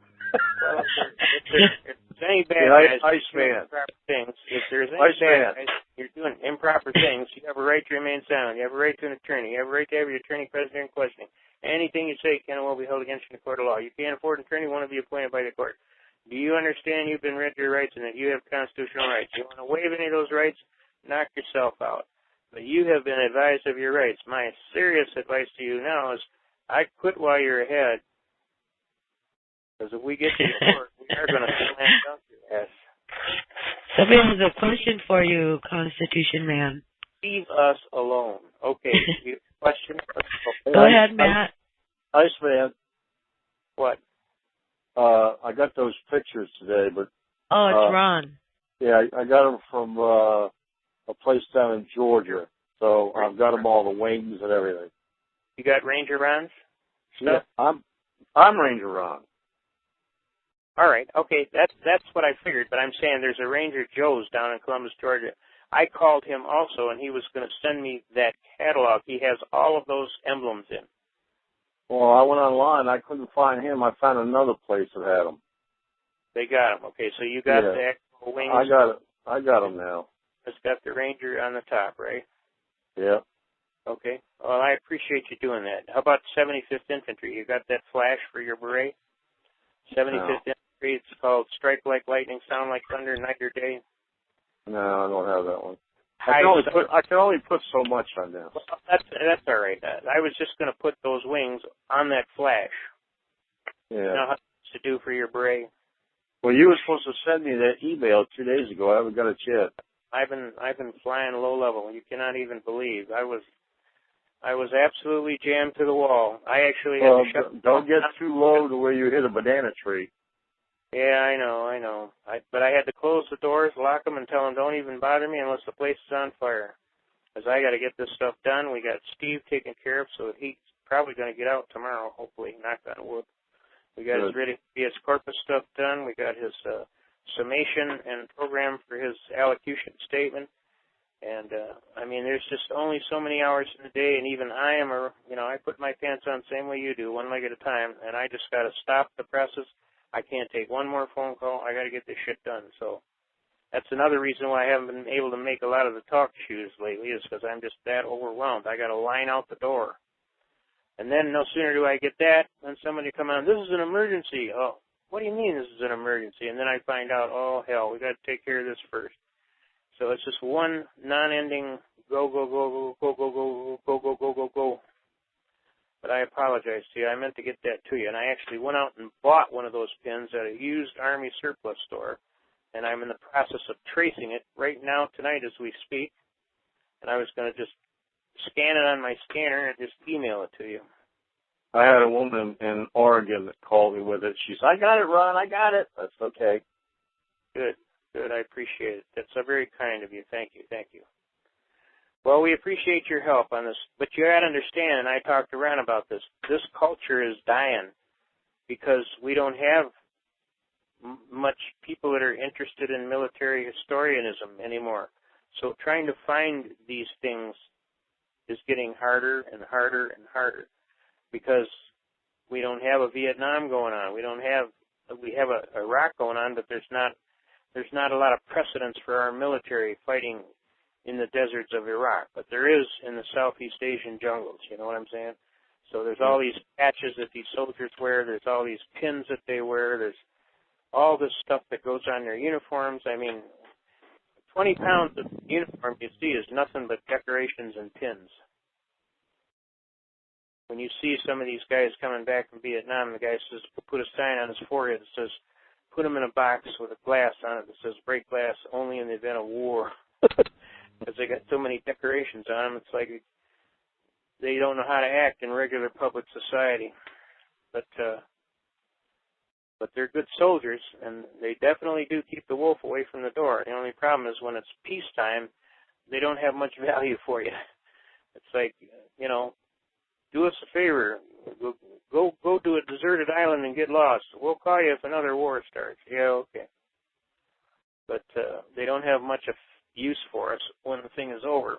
And then all the history and all that knick-knack, pins and relics and what have you, just the whole industry just dies. So now you go to the store and you try and replace something, like I tried to replace these things that got lost in a fire, and they just aren't available. And did you notice that whenever you do go to these places, you have to special order it and wait 2 weeks to get it? Where you used to be able to just walk right in and take one right off the little felt pad or something. It was just right there on the wall. Not anymore. You have to special order everything. And that takes the price of it way up. Because now that I got a special order, we got to have a handling charge. So a little pin that might have cost $3 at the gun show now is $9 or $27 or some ridiculous amount of money. But anyway, I'm glad you got it. Thank you, thank you. I was definitely getting stressed trying to get it. You're welcome, Iceman. You know what? Matt wants you to talk more about the lien process. Okay, the liens and levies. Well, he just has on here, talk a bit more about the lien process. Okay, well. So I don't know. Matt, what are you talking about? Anything in particular? Well, that book is 500 pages, believe me. Liens and levies. Yeah, I'm waiting for him to type it into the chat. He's not on the phone. Okay, all right. Well, I can do this. I can send you a whole file on the federal rules on liens and levies right out of their own Internal Revenue program. And basically, there's a bunch of liens and levies. There's what they usually do, and what happens is they send you these notices, okay? And if you look in the upper left-hand corner of the notice, it'll say 668 capital A parens, capital or small c parens, which is nothing but a notice of intent to lien levy, okay? And right on the top of the page, it'll say notice of intent or notice of levy, okay? Well, that's not really a levy within the meaning of the Internal Revenue Code. A real levy form actually will say in the upper left-hand corner, the number will be 668 in the parentheses small b, okay? That's the only lien levy form that is the real one for the Internal Revenue Service. Now, that form disappeared a while back because it had the famous paragraph A on it. And the famous paragraph A under Section 6331A of Title 26 of the Internal Revenue Code gave the authority and jurisdiction of the Secretary of Treasury to lien and levy people's property. And of course it said if you were an officer, if you were a corporation, an officer of a corporation, or an officer of government residing in the District of Columbia, then they had authority to lien and or levy your property if they gave you proper notice within 10 days and you ignored it. And if they found that you were just ignoring it out of adverse ridiculousness, they didn't have to give you any notice. They could come lien your property right away, okay? Well, that paragraph eventually got removed because we took that and turned it around on them and says we're not corporations, officers of corporations, or officers of government residing in the District of Columbia. I don't reside in the District of Columbia. I reside in Cleveland, Ohio, or Toledo, or Detroit, Michigan. And see, I'm not in any way a party to this. Then if you go and turn to Title 27, where clearly they are using Title 27 under alcohol, tobacco, and firearms to justify their use of Title 26, because Title 26 was never enacted into law. And a lot of people find that ridiculous. Oh, there's 42 volumes of law there. There's got to be enacted. No, it doesn't have to be enacted. As a matter of fact, it was deliberately not enacted so that they could keep the 1939 Corporation Tax Act still functioning and enforced, because that's where their collection authority was in the 1939 War Powers Tax Act, okay? So one congressman brightly stood up one day and said, right before 1954, when they started to pass into law Title 26, he says, if we enact this within one day, the 1939 Corporation Tax Act, all of a sudden it's repealed. That means we got no power to collect nothing. We can't enact this. It says right in their implementing regulation that within one day of the implementation of this Title 26, the 1939 War Powers Tax Act would be repealed. So that would lose all our power to collect anyway, even though we went through all the work and did all the paperwork. We couldn't collect because we don't have the rules because they got repealed. So another bright congressman stood up and says, well, we'll just fix that.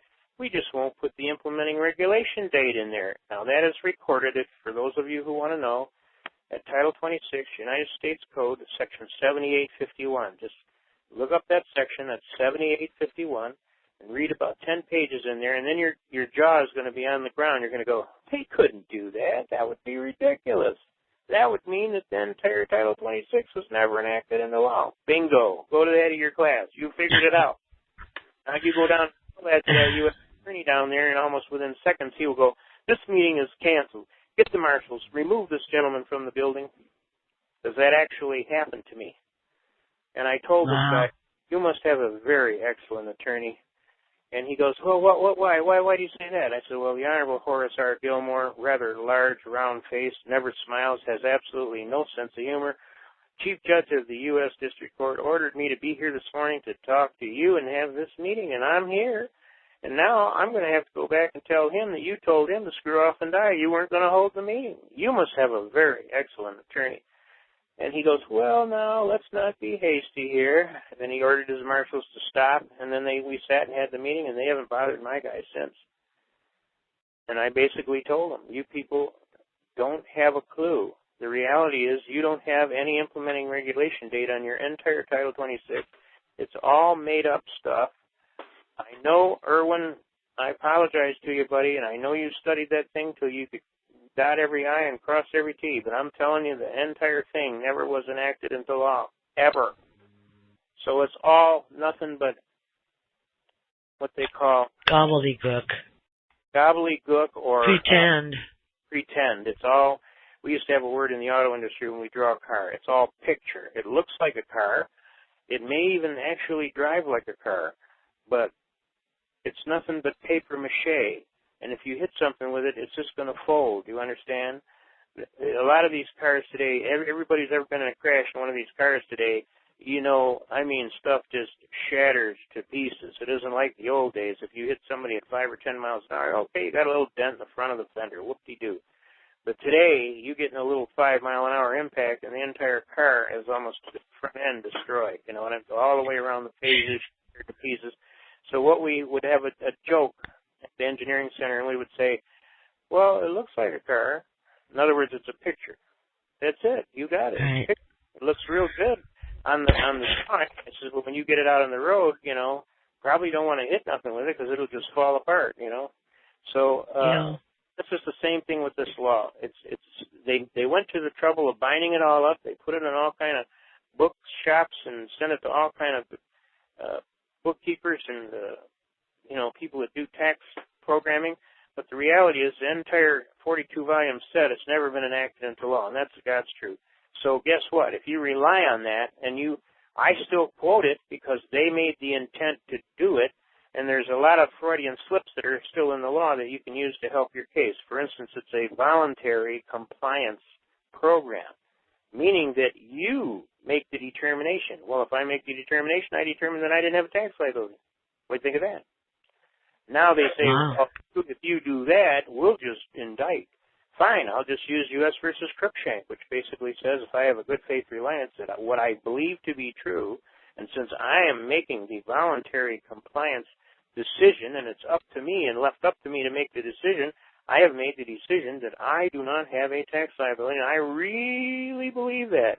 And then I read this book, and it told me all this stuff. And then I read this book by this Irwin Schiff guy, and he told me all this stuff.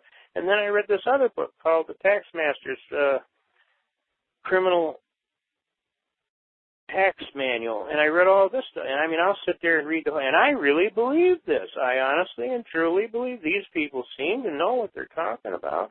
And I put a lot of work in this, literally hundreds and thousands of hours. I mean, they taught me that, hey, you don't have a tax liability. Well, if I don't have a tax liability, and I honestly believe that, according to U.S. versus Cruikshank, they got to honor that because I have a right to a good faith, lawful reliance, especially based on due diligence, which I can show you books around the block here that I've read on this that clearly show that I did not have a tax liability. So therefore, your indictment is a fraudulent opinion, if nothing else, that you believe I didn't do due diligence. Well, let me show you due diligence here. Well, bring it in, boys. I got 3 dump trucks full of these books. You want to read them? Go ahead. And I read them all, cover to cover. And they all told me I didn't have tax liability. So you want to talk about due diligence? And since I did this fine research, I don't have a tax liability. And since I did that determination, and I honestly believe to my core, this is the God's truth. Why would they lie? And I can prove every single point of my defense. So therefore, U.S. versus Cruikshank says, you got to listen to me. Then we go to Byers versus United States 273-S28, which says the law is supposed to be interpreted in favor of me. I am the clearly intended and expressly designated beneficiary, the citizen for the protection of my rights and my property. You see, I didn't prepare this Constitution, they did. And if they made it ambiguous, then it has to be resolved in favor of me because I am the non-preparer of the document. They could have made it perfect so that everybody understood it, but they put a few glitches in there and it's a little ambiguous. Well, when there is an ambiguity, it has to be ruled in favor of me, the non-preparer of the document. Plus, the law says I'm the beneficiary of the contract. That's why they made this Constitution, to protect me and my rights and hold them undiminished for us and our posterity. It says that right in the preamble, that the rights come from God, and they're supposed to be undiminished to us and our posterity for all time. So I have the right. The right's clearly established. Now, does everybody see that they screwed up the law and made it so ambiguous that even some of these tax lawyers and these accountants can't figure out what the hell they're talking about? That they got to go to big meetings and sit down and have these big discussions over what do you think they meant by that Title 26 United States Code, Section 6331A. Well, it's very clear to me. They meant that if you were officer of a corporation or an officer of government residing in the District of Columbia, they have jurisdiction to do what they say they'll do, which is to levy and or tax. Now, do you believe that? No. I don't believe that. Because, see, I'm not a corporation, an officer of a corporation, an officer of government residing in the District of Columbia, and they are falsely and fraudulently applying that statute to me. And so I have to, if somebody stomped on your foot, would you sit there and go, oh, that felt good? You wouldn't. You'd go, ow. You see. Well, I'm going, ow. That doesn't apply to me. I am innocent. And this is kind of what we're doing for Steve right now. So everybody out there, go to court tomorrow and make sure Steve is covered.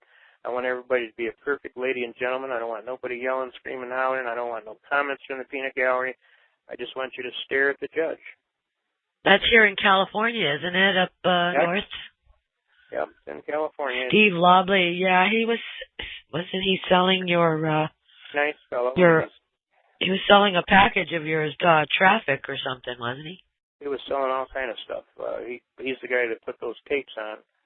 Yeah. That helped get those old seminars that we did in the 80s and the 90s out and about to everybody. Yeah. And I didn't even know what was going on. I mean, I was shocked to see. I called up the TV one day and boom, hey, look at that.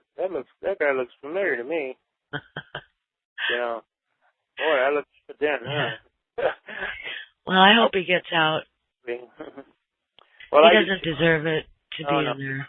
Good guy. He's just a really good guy. And the I basic know. tip of the court is don't go in there looking to start some stuff. Just go in there and be a regular good citizen. And you just want to know everything and just keep your ears open and your mouth shut and just basically stare at all of the officers. Just stare at them? Yeah. That judge will see your eyes in his dreams, believe me. And he'll realize, I hate doing this. This is a damn stupid job. I should just quit and go fishing. Or I should just let this guy go. He's an innocent man. Well, you know what? If he lets Steve go, he'll feel like, I did the right thing. And then he can go to sleep and say, those people were right. I did the right thing. I let him go. Gosh, that would be great. But, you know. They broke all the rules to get him in jail. All of them. Yeah, well, that's not surprising, is it?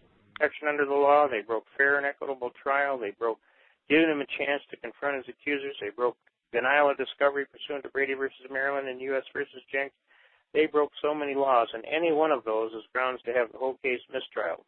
So really, there's more than enough. They should just do the right thing, mistrial the thing, and if they want to hold another trial, fine, but they probably should just dismiss everything for the fraud done.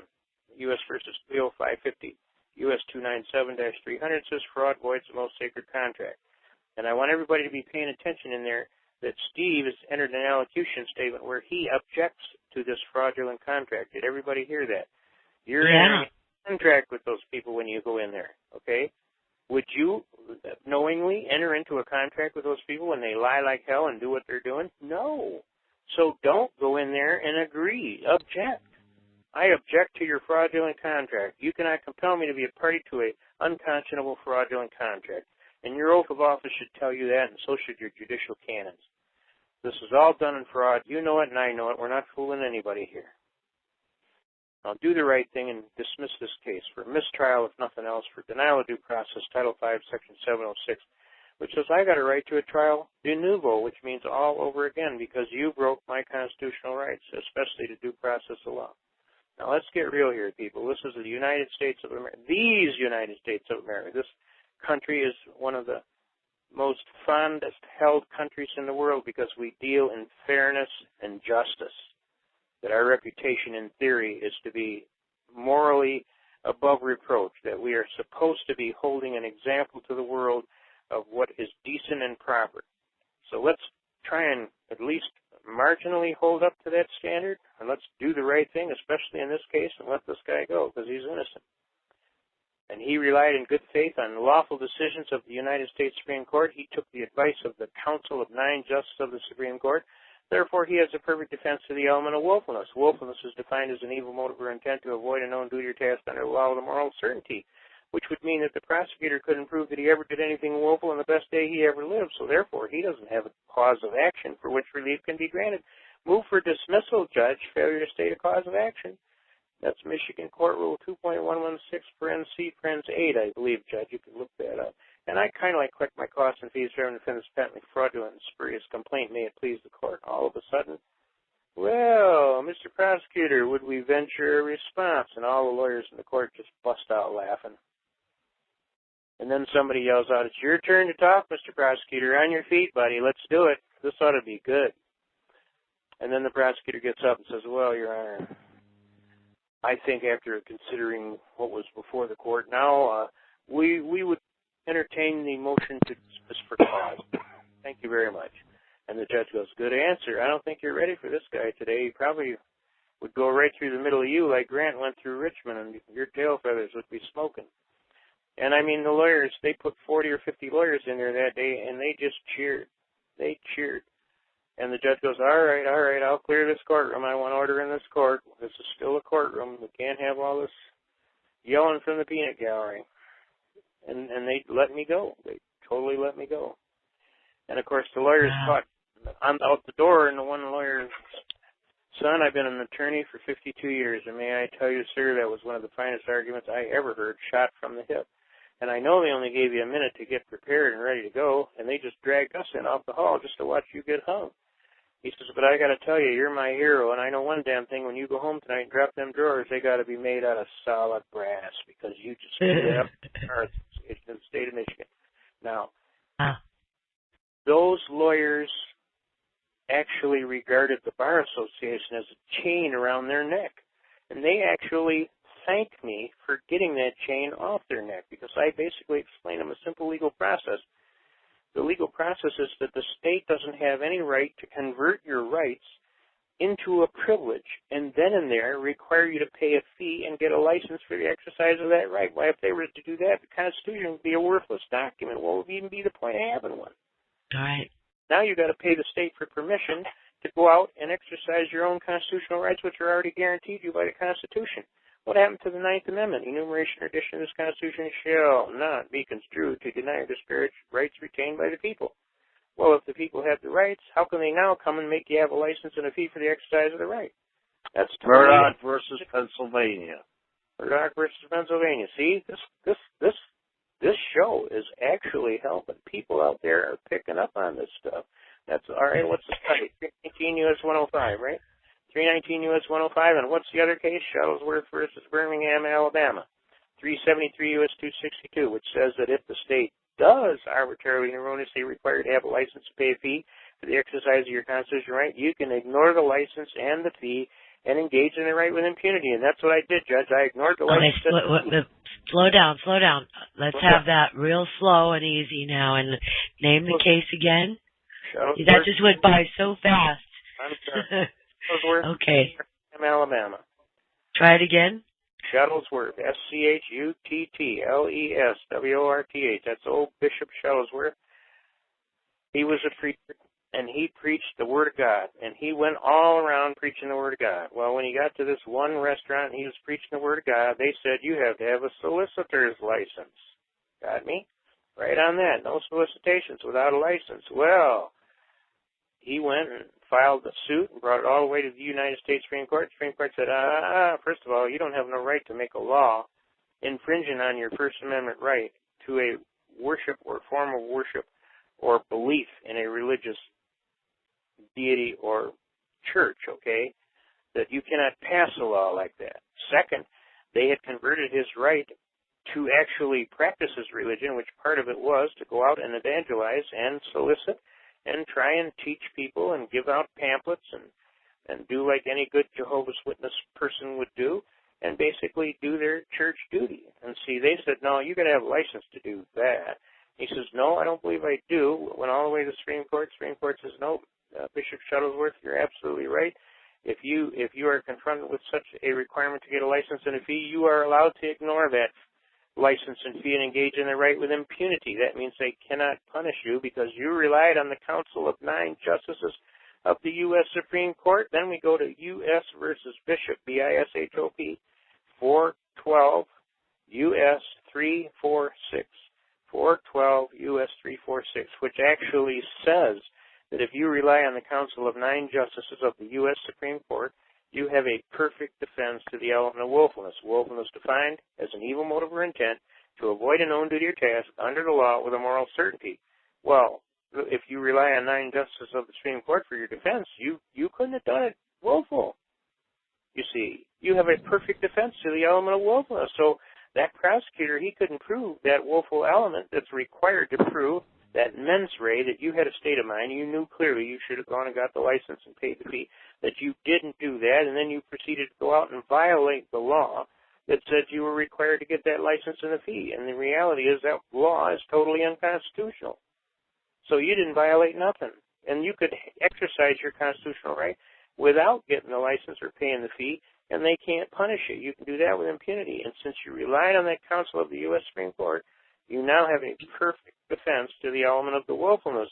Well, that major element of willfulness is required of every prosecutor before he can get a conviction on any charge that comes before the court. Well, he can't do it, so he doesn't have a cause of action for which relief can be granted. So you simply motion, Your Honor, he doesn't have any genuine issues or material facts or any willful intent or any of this stuff to bring this complaint. So therefore, he doesn't have a cause of action. I would move for summary judgment or dismissal with prejudice, failure to state a cause of action. In Michigan, that court rule is Michigan Court Rule 2.116, C, 8. And I would kind of like to collect my costs and fees for having to defend this patently fraudulent and spurious complaint, Your Honor, and I have a proposed order to submit for my damage. And the judge will say, approach the bench, and you hand him your order, and boom, case dismissed. Or he'll turn to the prosecutor first and give him a chance to answer. Well, Mr. Prosecutor, would we venture a response? And everybody will bust out laughing. That's what happens. They just bust out laughing. Yeah, right. He's got a response. Good luck. And then if he doesn't stand up fast enough, they'll probably say, it's your turn to talk, Mr. Prosecutor. On your feet. You got to be on your feet. Talk to the court. He'll get up. That'd be fun to watch, you know. I wish I could see you in action sometime. I will tell you, it's a lot of fun. It's a lot of fun. It's more stressful for me because I'm right there, sword in hand, ready to do battle. The other people that are just watching are not used to seeing somebody wipe the floor with them that bad, so they usually are just tickled to watch it happen. Even the lawyers get tickled to watch it happen. And, of course, when you do them a favor and show them that the Bar Association isn't the big ogre they thought he was, and that they have recourse and that they have ways of going after them if they're going to be arbitrary, capricious, and basically crude, rude, and nasty, I have recourse. I can now defend myself where before they felt helpless, you know, that there was this endless chain around their ankle that no matter what they ever did, they jerked the chain and you either play ball or we pull your ticket. So they felt a little bit of breath of fresh air, you see. And all oppressed people feel the same when you lifted that yoke off of their neck. They feel, hey, this feels good. I can breathe now. I don't feel like I'm getting choked off so bad. And if they piss me off, just do what he does and come in here and wipe the floor with them. I'll remember this argument. I'll write it all down, and I'll just do it for me. So that means they have to have a license to practice law. Why would you have to have a license to work and contract your labor and your skill and your time of life? Isn't the right to work one of the basic big ones for life, liberty, and pursuit of happiness? The right to work and do your profession? Well, that's stated in Bailey versus Alabama, 219, U.S. 219. Look it up. You'll see I'm right. That right Someone's asking if you can recall any books on common law that would help those of us struggling to understand our options when we're... Take it back. What? Go back to Blackstone's commentaries. Go back to Blackstone's commentaries as one of the main old books in law. And it Blackstone's commentaries. Back into the common law heavy duty. Okay, someone else, Matt, wanted to know, when he asked about the lien process, he wanted to know about what you know about filing liens on other people.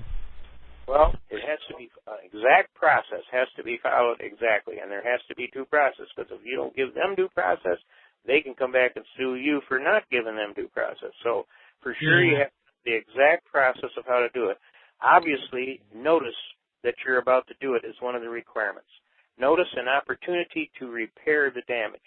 So, for sure, you have to give them constructive notice that you intend to bring a lien to secure your lawful debt owed. Certain. Then you have to get a judgment also, right? Or a court order, right? Necessarily. You can actually have a court case on, and if you can show that this person is a person of very disrepute and that their integrity leaves a whole lot to be desired and they will abscond with the assets of the corporation, you have a right to go in ahead of time and place a lien on the assets of the corporation pending the end result of the lawsuit if you look very positive at a win situation where you could win it, so that before the lawsuit is over, they can't just go out willy-nilly and get rid of all the assets of the corporation and then leave you holding an empty mug here, if you will, of assets and never pay you back, you see. So you sometimes have Yes. Have you ever heard of anyone being successful at it? Yes. For one thing, the IRS does it all the time, except they don't follow the rules. No matter if they went before Congress, they admitted in 98% of the cases that when they did do liens on people's property, that they did not allow for their constitutional rights or due process, that they did it wrong in 98% of the cases, and they had to give the property back if properly litigated, okay? And that's what happened in the case of Ruff versus Isaac. They had to give Ruff his house back and pay Isaac his damages. Okay, they had to pay Ruff his damages too. Because, see, they already sold the house at tax sale to Ruff, sold it to, or the IRS sold it to Isaac. Then Isaac went and put a lot of money in it to fix the house up, and then they had to give the house back to Ruff. So Ruff got his house back. So then they had to pay Isaac back for his damage of going and fixing the house back. So I mean, it was a big, you know, mulberry bush, round and round the mulberry bush. The monkey chased the weasel, and the situation is, in 98%, now let's talk about numbers here. When you talk statistical data analysis and you're talking numbers, 98% is a very big number. And when you're wrong 98% of the time, what does that tell you about your operation? Maybe you ought to rethink and redo and or not do some of the things that you're doing because you're doing it all wrong. Now these people all have a right to sue you. Now, are we operating a business just so we can get 98% of the people suing us? Does that sound like an intelligent, rational process? No. So we bring that testimony, and that was brought right before the Congress of these United States that in a judiciary subcommittee, that in 98% of the cases where the IRS does lien, they do it wrong, they deny the people their rights, and the reality is they leave the government open to litigation because of their ridiculous manner in handling things. So if you properly, you know, get your stuff together and go get them, you got a real good chance of winning. But you got to have your mind right. You got to have organization. You have to have good communication skills. You have to have a serious process. We had a gentleman on a show 10 days ago, Dr. Graves, and he was he was teaching people step by step how to climb the ladder and walk right from the very beginning through a whole process all the way through the court system. But the people there was kind of crude and rude that night, and they basically overshouted the good doctor. They'd ask him a question and not even give him a courtesy to answer, you know. And then they overshouted him. By the end of the meeting, you couldn't even tell who was the guest speaker because everybody was yelling, and they were all on different subjects, and they were all, you know, talking. Yeah, I was there. Oh, well, then you know exactly what I'm talking about. Yeah. If you really want to do something, go get the notes for that evening and try and read them. Yeah, well, Jack was in charge of the mute button, you know. He just doesn't know how to exert his power. No, I think he's got a big heart. Sometimes he don't like to do that, but I think he needs his program. These people that want to come on that don't want to be rude, you know, ladies and gentlemen. Well, I'm surprised. You know what? I don't think Graves will ever come on again. Well, why would he subject himself to be battered like that? Most guys won't do that. It takes a lot of patience to be willing to do that. Sure. You're probably right. He wouldn't come on again. But he was really giving good programming. I felt bad to interrupt him by asking him a question because he was doing a good job and he was getting the word. He was showing people, hey, you make your plan, you plan your work. You plan your work, you're achieving the result. Yeah, I wanted to hear him out. You know, I was there to hear him out. I already know what everybody else thinks. But, that's a little upsetting when you're on a call and you want to learn something, you want to hear someone's opinion, and, you know, they're getting shouted down. It's like, what are you talking about? You're talking about all this patriot shit. It has nothing to do with what the guy's talking about, right?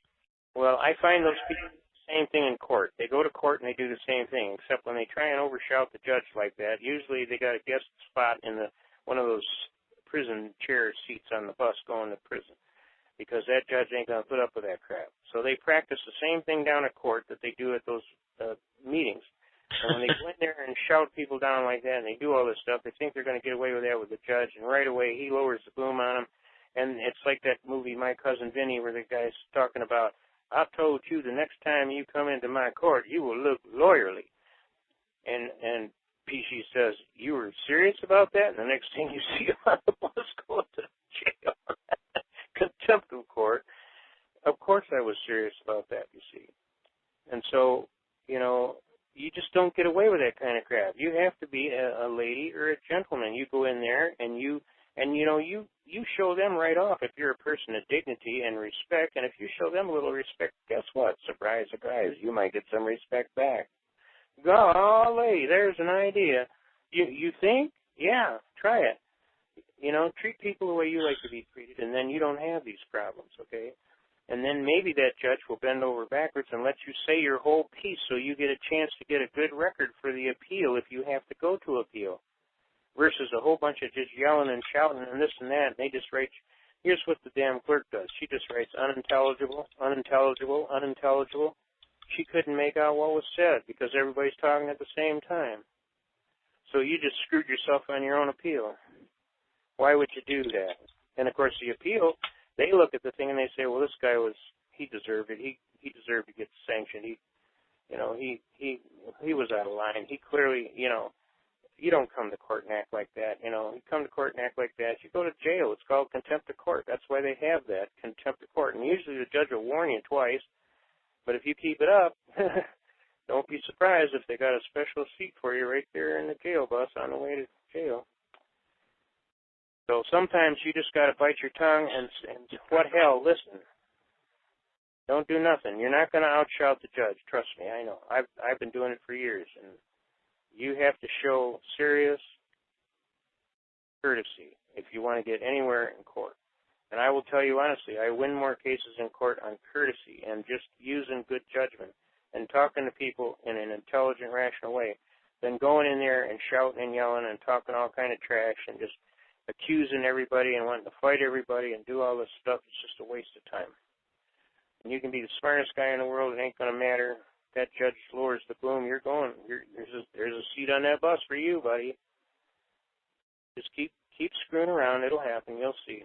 And you'll spend more time in jail screwing around talking stuff in the you-know-what latrine house than you will ever in a courtroom. And every time you get to go to court, there's a point where it comes where they chain you to the chair and tape your mouth. Is that what you want? Well, keep going. It'll happen. You cannot outshout these judges. They aren't putting up with it. And if you continue to do it, you're going to find out. You get your mouth taped and you get chained to the chair. And you can sit there all you want saying, but I was right, but I was right, but I was right. Whoopee. The old saying, the fish don't count till it's in the boat. Got me? You can move your hands about and wave your rubber fish all you want. That's one of those fish that every time they tell the story, your hands get wider apart. But it don't count until the fish is in the boat and people can physically see, wow, that's a whopper. Man, you did good. You did real good. So I encourage people always to be a lady or a gentleman and use good judgment and give people the courtesy that you would expect, and then you'll probably get it. But if you don't, right out of the chute give them courtesy, plan on getting treated like crap, because that's what's going to happen. And the next thing you know, you're being carried out of the courtroom in cuffs, That's just not a desirable way to win a case. The idea is to communicate effectively. And if that means that's why they have attorneys, because they know you're emotionally involved. They know you're irate. And they know that attorney is subject to their whim, so he has to be a perfect gentleman, and we have to do this in an orderly, rational way. So the attorney is going to communicate with the court properly, where you are emotionally involved here and probably won't. So when the judge sees you come in there and you don't have an attorney, almost exclusively the judge makes, well, if he really cared about this case, he would have at least hired an attorney. And you heard that Dr. Graves say that very thing. Well, I'm not listening to her. She didn't even have the brains to go get an attorney. And I hate to say it, folks, but they discriminate against us like that, and it happens all the time. So on important cases, I recommend you seriously consider hiring a good attorney. At least you might have a chance at a listen. But if you go in there and think you're going to overshout that judge and try and play jam, you're going to find out you're actually hurting your chances of even getting consideration if you do get any consideration. And at the same time, if it's a real important case involving something you really care about, what do you suppose they're going to do? Deny you of what you really care about. I mean, it doesn't take a rocket scientist to figure that out. So my advice is plan on going and being a perfect gentleman or a lady. Plan on just being patient and trying to put your facts together and your issues and your organizational program as best you can, as clearly as you can, as short and brief as possible. The reason they call it a brief is it's supposed to be brief, and I got to admit I'm a little long-winded myself. So sometimes my briefs can get a little long at 109 pages. And, of course, they're looking at 20 or 30 pages, and that's what they want. That's why they call it a brief. I've been told that more than once by a judge. The reason they call it a brief is because it's supposed to be brief. But sometimes you need to also understand the rules of appellate procedure. If you don't get the argument in at the first part of the case, you cannot bring it up at a later part of the case and say, well, I meant to bring it in the first part. No, I'm sorry. If you didn't bring it in the first program, guess what? You can't bring it in at the appellate program unless you can show with due diligence some reason why it didn't get brought up at the first level. And that's another problem we have as pro se litigants going in, because they normally discriminate against us seriously. And a lot of times we're told, well, just bring up the main key issue. And then because we're pro se litigants and we have to fight team fight, well, they plan on blowing you out of the water anyway. And if you just go with that one issue, well, guess what happens? They blow that one issue out of the water. Now, how do you go to appeal? Well, you can't.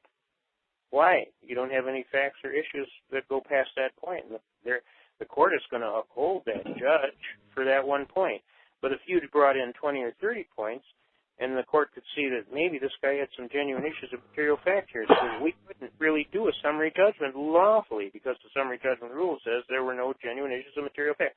What are you talking about? I got 20 issues here. Any one of those issues was material fact. How did you give this guy a summary judgment? Well, then the Court of Appeals can come back and say, he's right. It wasn't done properly as summary judgment. Therefore, we have to re-give this guy a new hearing, so the order of the Court of Appeals will be to remand it back to the court and give him a hearing based on all the facts, you see. That the summary judgment procedure was not lawful. It was unconstitutional, and you were clearly denying him due process of law. But if you get lazy and just want to go in and give him one little piddle-ass issue, all of a sudden that piddle-ass issue gets blown out. Well, it's your opinion versus his opinion, and you're not even an attorney, you see. And so we're going to uphold that judge, and so the Court of Appeals upholds that judge. Where if you'd have brought in those extra 20-some issues, they would have said, wow, this guy's got all kind of issues. This really wasn't proper procedure. Summary judgment was not lawful in this case. I believe that case is Haynes versus Kerner, 404 U.S. 519. That the test is not whether I'm an attorney, long school, near in practice of law. The test is not whether I write magnificent legal briefs with absolute perfect syntax and legal prose. The test is whether I got an opportunity to be heard and present my case in chief. And barring that, I was denied due process. And if I'm denied due process, they got to do the whole thing over again, de novo. That's Title V, U.S. Code, Section 706. And all of a sudden it's like, hey, he's getting a new hearing. How did he do that? He did it because he knew he was right. And he told the facts, and he put it on the record. And the appellate court got the proper program, and then they realized, hey, they screwed up. They shouldn't have given this mortgage company a summary judgment. So then they remanded back for further hearings. So now you get a chance to argue all your stuff. See, if you hadn't had the brains to bring that in, you wouldn't have got that. So sometimes I recognize that our briefs have to be a little long to get our whole story in. And sometimes I realize that we have a tendency to jaw jack too much like I'm doing right now. And I don't mean to hog the microphone. I don't. So do we have any other questions out there? I hope that settled his program in terms of the lien procedure.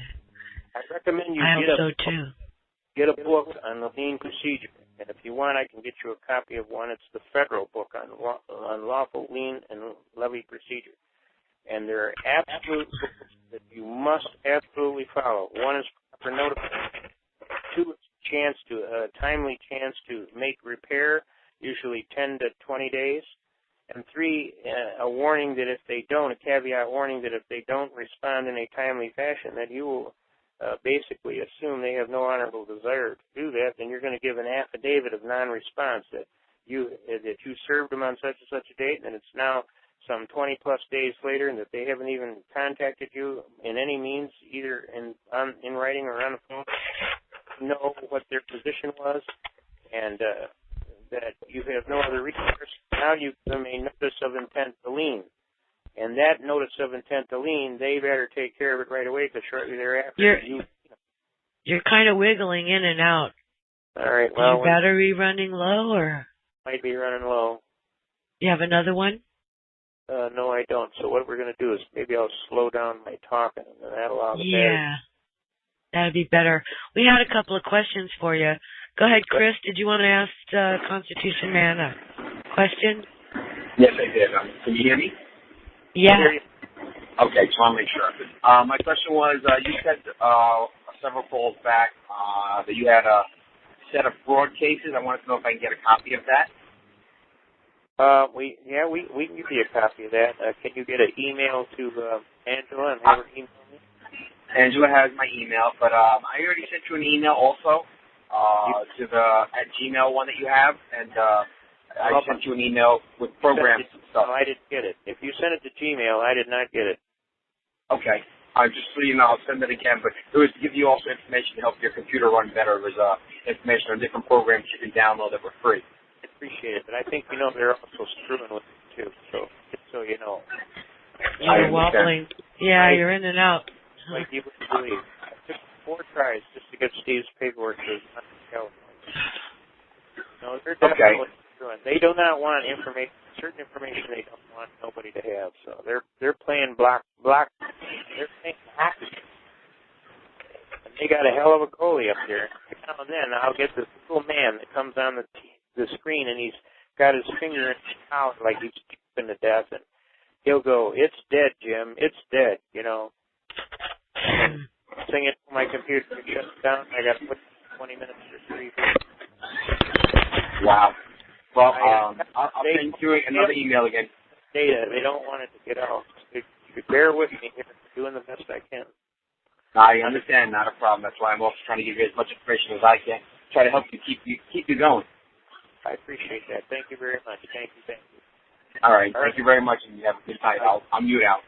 Make sure. Okay. Thank you. Angela, make sure you get the right email. Okay. Yeah. Email me, Chris, and I'll get it to him. Okay. That's not a problem. I appreciate it. You're welcome. We have another question from West Michigan. Go ahead. Carl, I'd like one quick question and one that's going to go into a little more detail. The first one you mentioned was some attorney that went with somebody in a foreclosure case. You said his name is Casper. Is that the guy's real name? Is that or is that somebody else? Some other? I just made that name up to protect the innocent. Okay, but you've actually got an attorney in Michigan that's capable of fighting these foreclosures? Oh yeah. Okay, I'd like to get that name from you. About 8 or 9 of them. There's about 8 really good ones. Okay, I'll send you an email on that. All nonsense, serious guys. But you got to pay them. You do understand that they're not doing this for free. Right, they're not doing this out of the kindness of their heart. I understand perfectly. But I will tell you, out of their heart, they do. A lot of them work to the death out of their heart, because they know this is a real program. The only problem is that they also have to pay the light bill and the gas for their truck to come into work today, and somebody has to pay for the office. And I mean, there's a point, they're in business as attorneys, and they got a lot of chutzpah, because a lot of these attorneys are told, if you help this guy, you'll be severely sanctioned. So these guys are very prim and proper and very high ethical people. Right. Well, it's kind of like, they got bills to pay. It's like if I walk into a shoe store, I'm not leaving with a pair of shoes if I don't pay for them. Well, really. Otherwise, they call the cops, Right, exactly. Okay, my more detailed question is this. I have been literally champing at the bit to file a lien against a couple people, corporate entities, what have you, for quite a while now. But I've also seen people do it and wind up getting, say, a 5-year vacation in Club Fed or some other such recreational facility. That's because they didn't. That's because they didn't do it right. I understand that. But what I want to know is, I don't need to hear about what they didn't do right, because that's not going to help me. That's like a dog chasing his tail.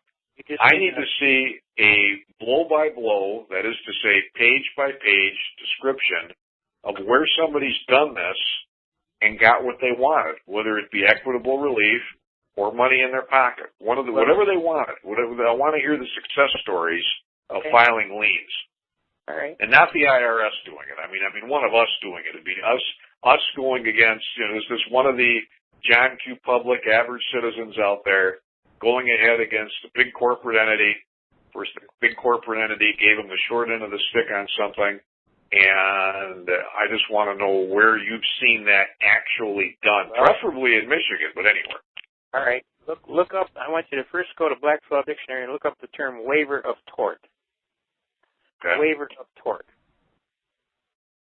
A waiver of tort is a special right that goes way back to the King's Bench in 1215. And some people go along with it in terms of quo warranto, by you're challenging them by what authority do they do what they do. Okay. They hold the office. Tort is an implied contract. For instance, if you're sitting on your front porch and some guy comes along and starts cleaning your windows, and you're sitting there the whole time, and he proceeds to clean the windows, and you don't say nothing, okay? And when he's done, he comes up to your porch and holds his hand out to be paid the bill, okay? Now, technically, do you have a responsibility to pay that man?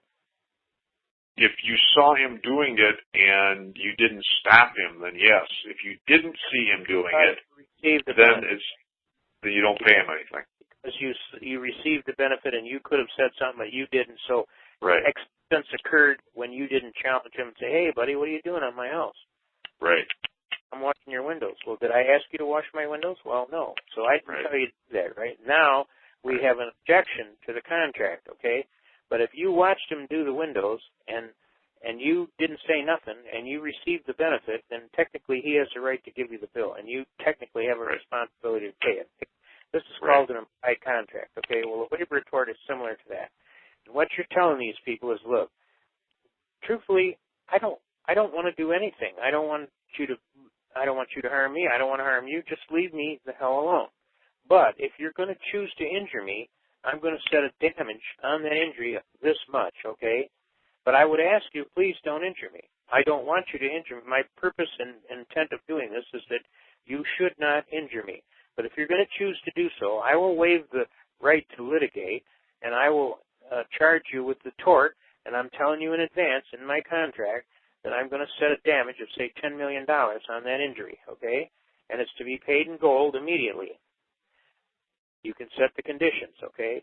And then you send him this notification of this waiver of tort, okay? And then if they go ahead and injure you anyway, and you set it up for a period of time and or incidents, okay, this is the first instance. For the first 7 days, I'll charge you $10 million.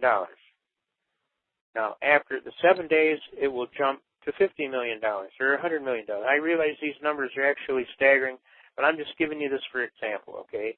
Right. My intent to tell you is don't injure me. Please do not injure me. But if you're going to choose to injure me, this is my fee for the first injury. For the first 7 days is $10 million.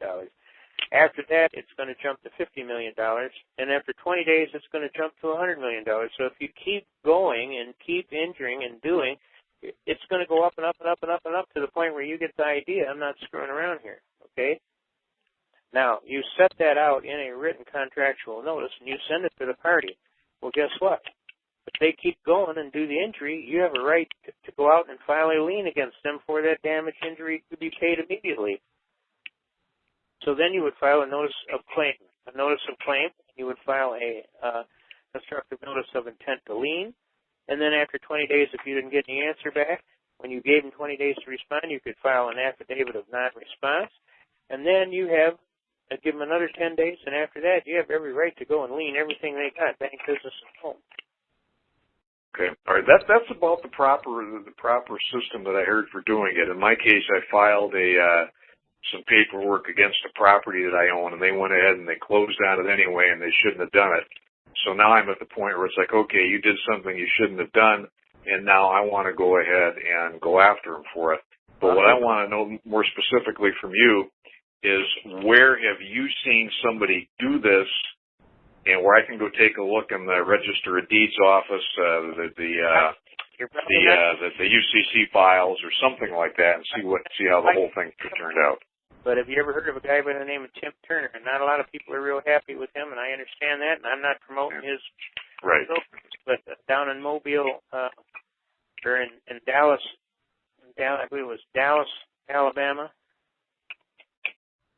they went down there and there was a television station and they were being deliberately screwed with, and they filed these waivers of tort, and it was against this party, and this party just kept injuring and trying to shut down this television station, and they went ahead and did the proper due diligence and paperwork and everything, and they got 3 judges thrown off the bench at the federal court down there, and they got quite a bit of damages and programming all leaned up on all these people, and they ended up in 3-day period. They were all bankrupt, and they had to resign from being judges, and they had to, go settle up all their assets because they were leaning everything.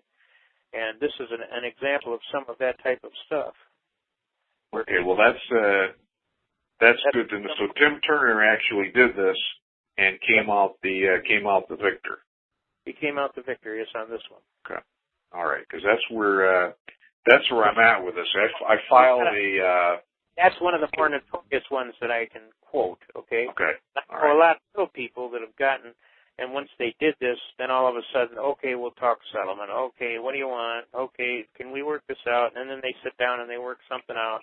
And then everybody is happily ever after. You pay me my damage. I leave you alone, et cetera, et cetera. I've actually had attorneys write back and say, we will not contract with you in any capacity. Well, that's fine. Then don't injure me either. But if you injure me, it's a consequence, okay? If you choose to injure me, then you entered into the contract. And my damage for the injury is this.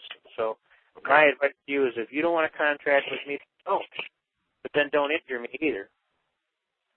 Now, this is kind of, I don't know if you remember the movie, I hate to quote movies all the time, but they sometimes have some of the best things that you can use as an example. They had this robot come down from space, and the Earth stood still. And this robot was called Gort, and this robot was a policeman light. And the guy got up and actually said, now we gave these robots, they're police officers, we gave them authority completely over us. So that we set up a certain law, and that's the law. And everybody gets treated equal, and the robots, no matter what, going to follow the law right to the letter. And, if you go out into outer space and you do stuff, these robots will come and police you. Okay, so if you take your nuclear war bullshit out into the stratosphere, in space, we will reduce you to a burned-out cinder, and then this robot was called Gort, and when our military just landed right in Washington, D.C., right in one of the parks down there, and of course they tried putting the robot into plastic lucite block, and he just melted that stuff right off, and then they brought up the tanks, and the robot, the little shield on his forehead went up, and the next thing you know, the tanks were eviscerated, You're not going to mess with these robots. They're heavy duty, Just leave them alone. The best thing to do is just follow the law and don't bother nobody. And see, this is kind of like the same thing with this waiver report. My limits to my constitutional rights ends at the beginning of the notice, and your limits, bothering my constitutional rights, ends at my notice. So if I don't punch you and you don't punch me, we both live as kings under the Constitution. Got me?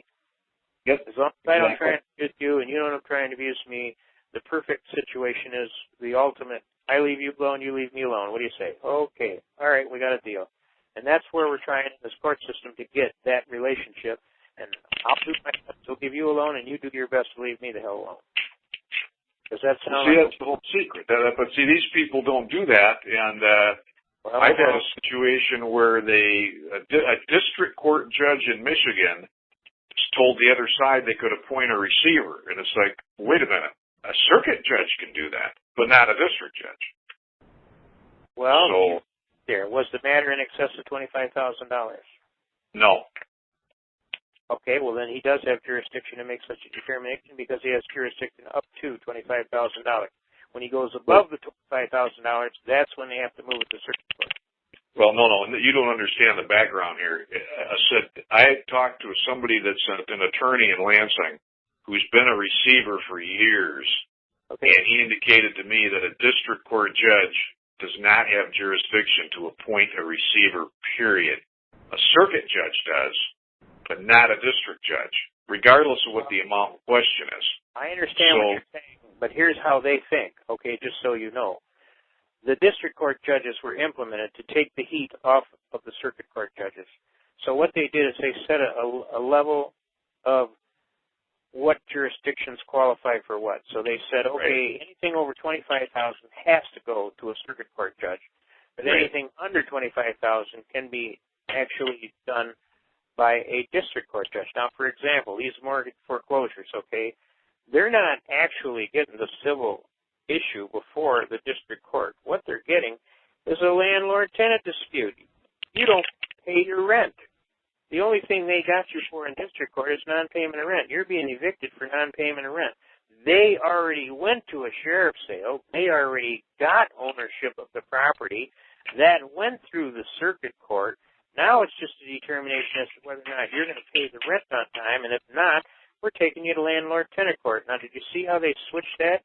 And they made a major, big civil litigation, which would be well over $25,000, because the house alone in some of these cases is $500,000 to $1 million per house. Exactly. So how would these district courts go in and foreclose on you and get you evicted from your $100,000 or $1 million house?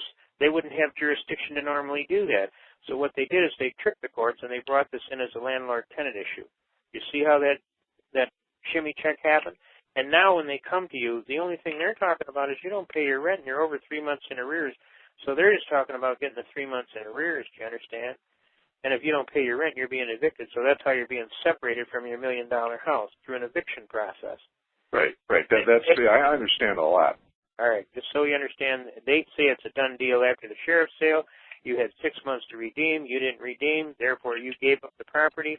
So now it's just a matter of getting you off the premises. So that's what they go for. Yeah. That's what they're doing. Now, normal process is technically that judge doesn't have a right to hear that case, especially if it's being litigated as to the actual foreclosure of the property by the bank. Because why? That house is a $1 million house. That judge would have no jurisdiction to hear such a thing, would he? But he's not hearing it. What he's doing is they've already got the judgment, and now they're trying to get you out of the house. So it's got nothing to do with the idea of, the district court judge is not making a ruling as to who owns the house. The prima facie is that the lender, whoever's coming in there as the landlord, already does. Now, if you can show the landlord, if you can show that, hey, this guy is not the landlord and there's a dispute pending concerning this title, then the district court is going to sit there with it's kind of like we can't do anything. Because here's what I did. The house I'm in right now, the 6 months redemption period has come and gone. And I filed a lawsuit against the lenders, and they have not even attempted to go ahead and evict me from this property, because if they do, I'm just going to file a motion for summary judgment saying if there's another action between the parties concerning the same claim, and the district court's not going to do anything with it.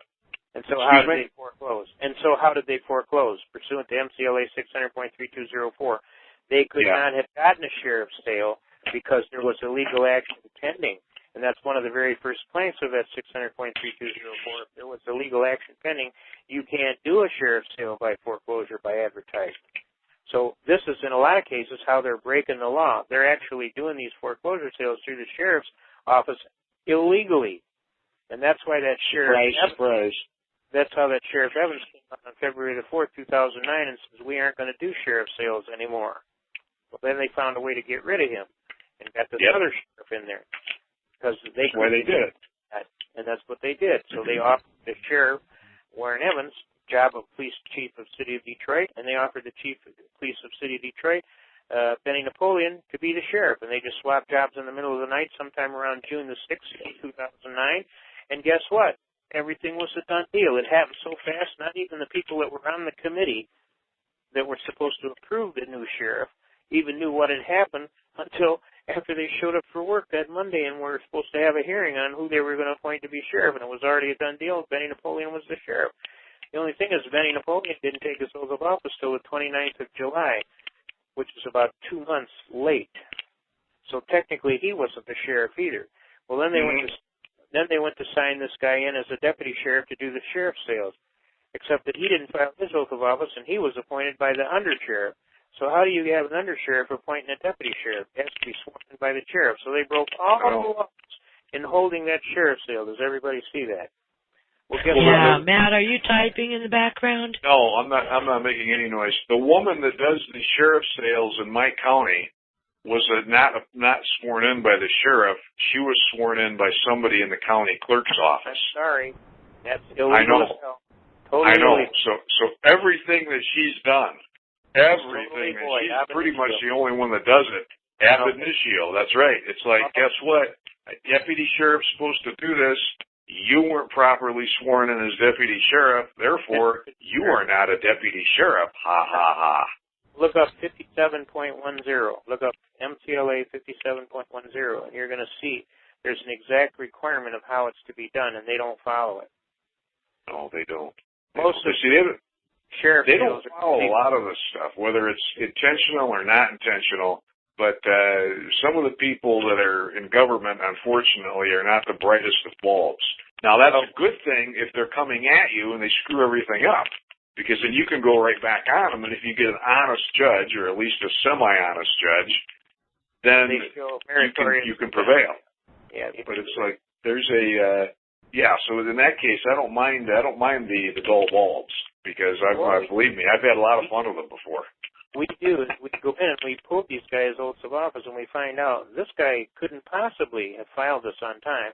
And a lot of people don't know, but the oath of office is required to be filed within 10 days of the election, okay, or the appointment. So within 10 days of the election or the appointment, they have to have their oath of office filed with the clerk of the county seat and or the office of the Great Seal in Lansing in the case of a judge, okay. Now that's for 85.10. It actually says that.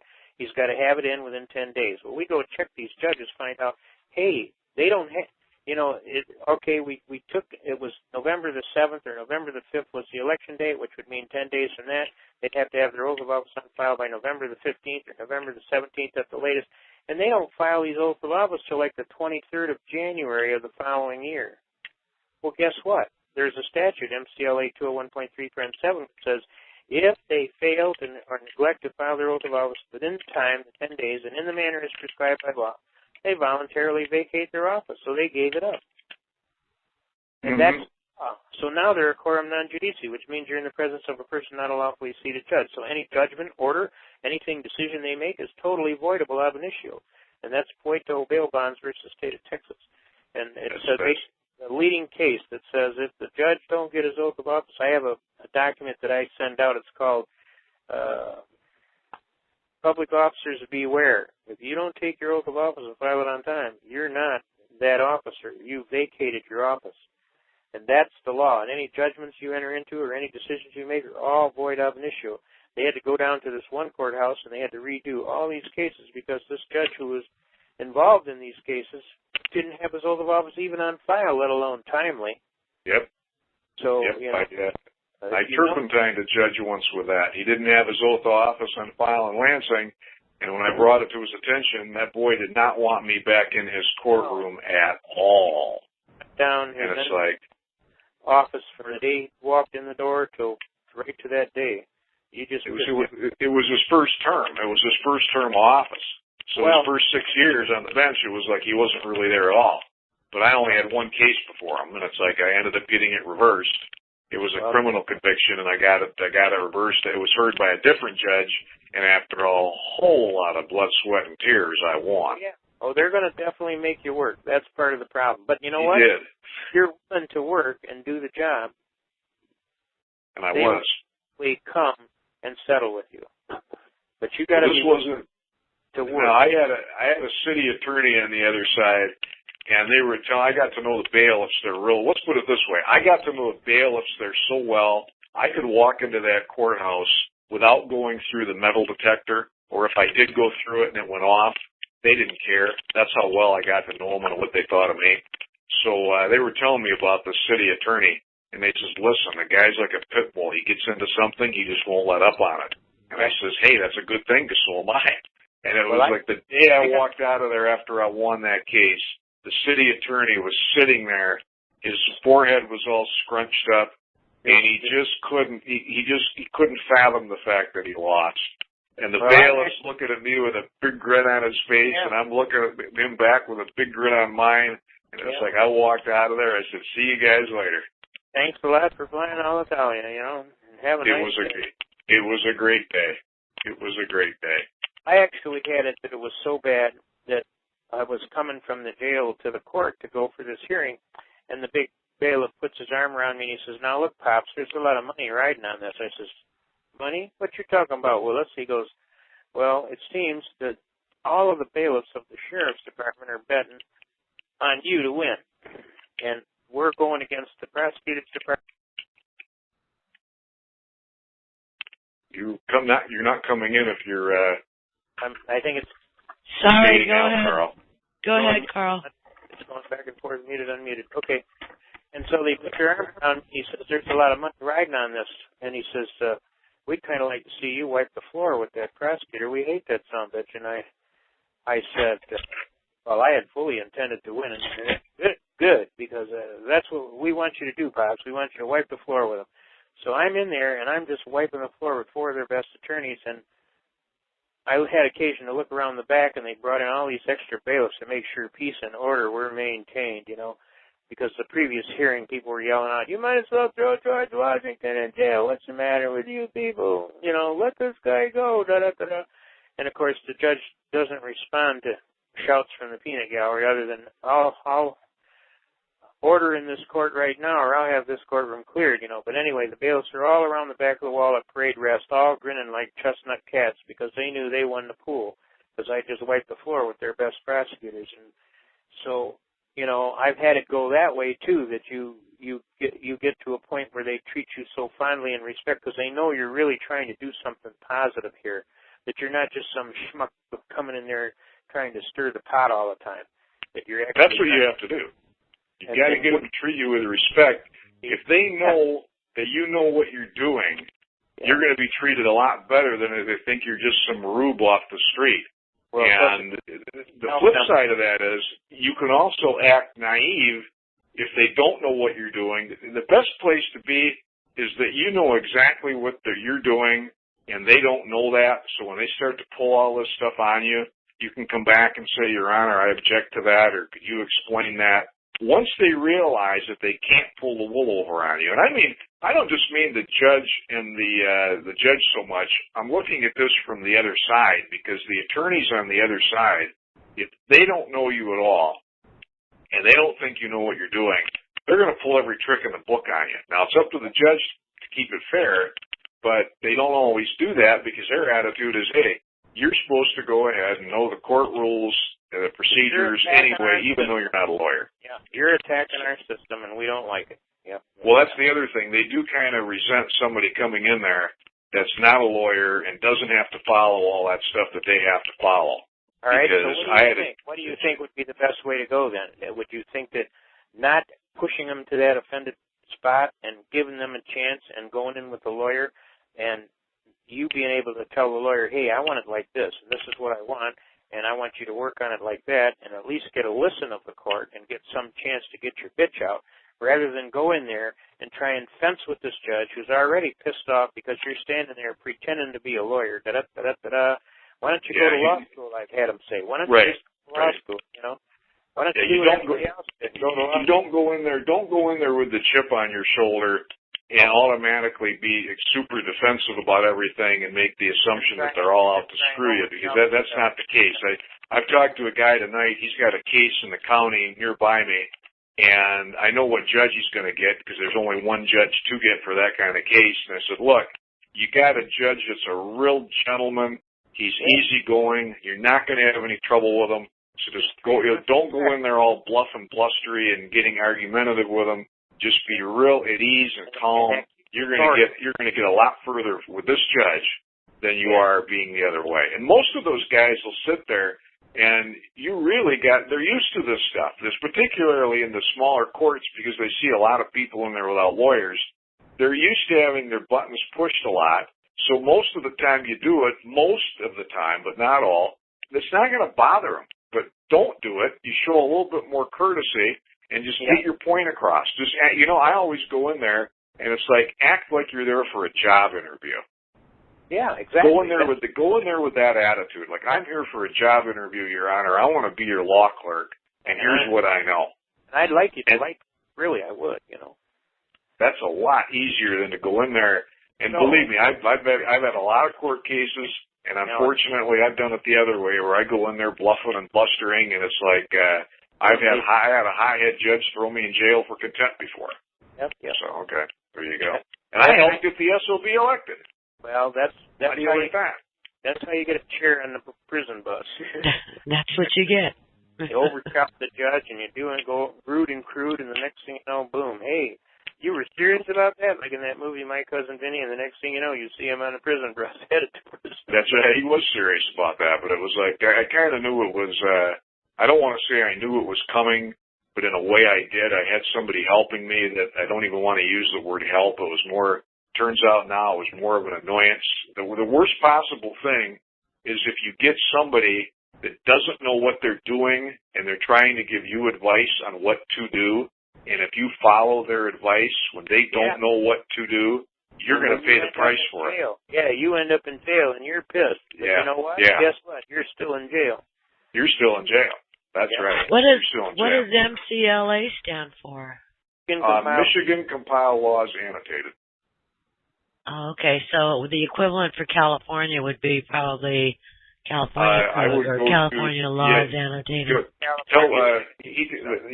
Go to california.gov and just type in there'll be a legislature section, and all that stuff is going to come up. So he'll have, believe me, if you went to Michigan.gov and went to the legislature, you could be researching that stuff till 6:00 tomorrow morning and not even be done, not even touch the surface. You'd be searching at 6:00 next year Friday. That's right. You could. So there's that much. Believe me. Carl, you know what it takes to do legal research because you've done it, and so have I. There's never been a time that I have not been to the law library anywhere. And my average research, if it is not more than a half an hour, that's rare. But that's not rare. It's usually not under a half an hour. I can go in there and I can spend all afternoon doing legal research in there. And that's even like, okay, you just touched the surface today. You got to come back tomorrow. When you get in there, it's very addicting. First of all, it is addicting. Yeah. You're on a mode that says find, or what's that one guy do? Johnny Five is alive. He goes, input, and when the library goes down in the ground, 7 floors down in the ground, like the University of Michigan Law School does, that is a very impressive law library. And probably spend life down in that 7-story library labyrinth and never ever touch the same book twice. You know what I'm saying? Mm-hmm. It's that big, and so it's like when your brain wraps around that and you start realizing, oh my God, and you get in the back of those stacks and you start pulling books and you start seeing, I mean, you literally, that's a lifetime of serious. So, when you go down there and you have to walk a little ways to get there from your parking, so it's like you plan on a 2 to 3 hour. That's a light trip, okay? That's a light trip, yeah. I'm going to be 6 or 8 hours. Yeah. And I can do it for about 5 hours straight, and after that, it's like, okay, get me out of here. I'm going to go nuts. That's about I can, or depending on the day, 4 or 5 hours, but that's it. I've done it for more, and then all of a sudden, those last couple hours, it's like, okay, the tilt button's going off, and I'm not taking any of it. Your brain's going to explode. Yeah, but if you're really into it, you start finding cases that are in your favor. Man, oh man, is it fun! Now the trick is you got to get the judge to agree to that. You take the whole thing up, you get the brief submitted, then the SOB doesn't even read it. I've had that happen too. Well, there's several problems with that. Most of these judges have thick Coke bottle glasses. They can't see anymore. They've been reading these law books so they're blue in the face at all hours of the night. From court date to court date to court date, and after a while they have a very myopic tunnel vision and they can't see. So what they do is they just kind of beep over stuff and just get a rough grip. Or they have a law clerk tell them what they think they thought they saw. And so a lot of times you think they didn't read it. Yeah, that's it. The law clerks are the ones that read the briefs and everything. Yeah, the law clerks, and that's they're the ones that do a lot of the background work before it gets to the judge. And I had a case in the Court of Appeals once where they pretty much had the opinion written before they even heard the oral argument. After they were done with oral argument, then all of a sudden I thought, wait a minute, you guys stuck these couple paragraphs in here they're kind of out of position, but you put them in there anyway. And I said, I'm glad you did. But it just showed me that you had your minds all made up beforehand. But you had, since I had timely, filed everything timely, then I requested oral argument. It was pretty much mandatory you had to give it to me. So okay, you gave it to me, and we had it, and it was a good oral argument, and everything worked out fine. But I lost anyway, and it wasn't that big of a deal. But yeah, it's one of these things where there's just, if the people really knew how the legal system worked, number one, and number two, a lot of the same things that we have to deal with, the lawyers have to deal with. So it's not like there's a double standard here. If I had been a lawyer going in there doing the very same thing, I would have had the same result. The lawyers don't like to do it. That's why they hire a paralegal to do it. Well, yes, there you go. Not do their own paperwork. They hire a paralegal to do it. Smart they do, yeah. And then they roughly go over it like the day before the hearing or trial, and then try and get the gist of what they think you thought you said. And then, if they don't get it exactly right, then they find out right on the day when they're arguing, then the judge will usually ask some question pulled right out of the chute that says, well, why didn't you think of that? And see, right now, there's a famous paragraph 6 that they're arguing about. And this paragraph 6 basically doesn't even apply to the case, because if you actually took the paragraph 6 out and pulled it out and showed, this doesn't even have anything to do with this case, Your Honor. This applies to another case totally different from this case. And they're using this paragraph 6 like they really thought something positive and figured this all out. And Judge, you should just take this exception because it just would be the right thing to do, see. And then you pull it out and you read the paragraph 6 and I'm going, this doesn't even apply to this case. Why would they do that? So they snookered the judge and you under some pretext that they had a serious argument that was well thought out. And it's all nothing but gibberish. Well, it doesn't even apply to this case. And so when we brought it up to the court and said, Judge, take a look at this paragraph 6 that they're using for their analogy as to why they have jurisdiction and proper procedure and venue to do this. And then I explained it to the judge, and then the judge is sitting there going, that doesn't have anything to do with what we're talking about. I said, exactly, Your Honor, exactly. And that's why I object to this paragraph 6 being used as a red herring to give you the illusion that they've really thought into this thing very carefully, Judge, and that there is a bona fide exception, and therefore you should grant their summary judgment. Mm-hmm. So a lot of times you just got to work, be ready to work, come to work, ready to work. And if you're willing to do that and outwork the bums, a lot of times you can prevail just on the pure fact if you're willing to work. And go that one little extra step to show, hey, I'm not putting up with this crap. And I didn't just fall off the tuna truck yesterday. This is my rodeo, What it is, it's a combination of a chess game and a tennis match at the same time. So in one of them, the chess game, you can take all the time you want to move.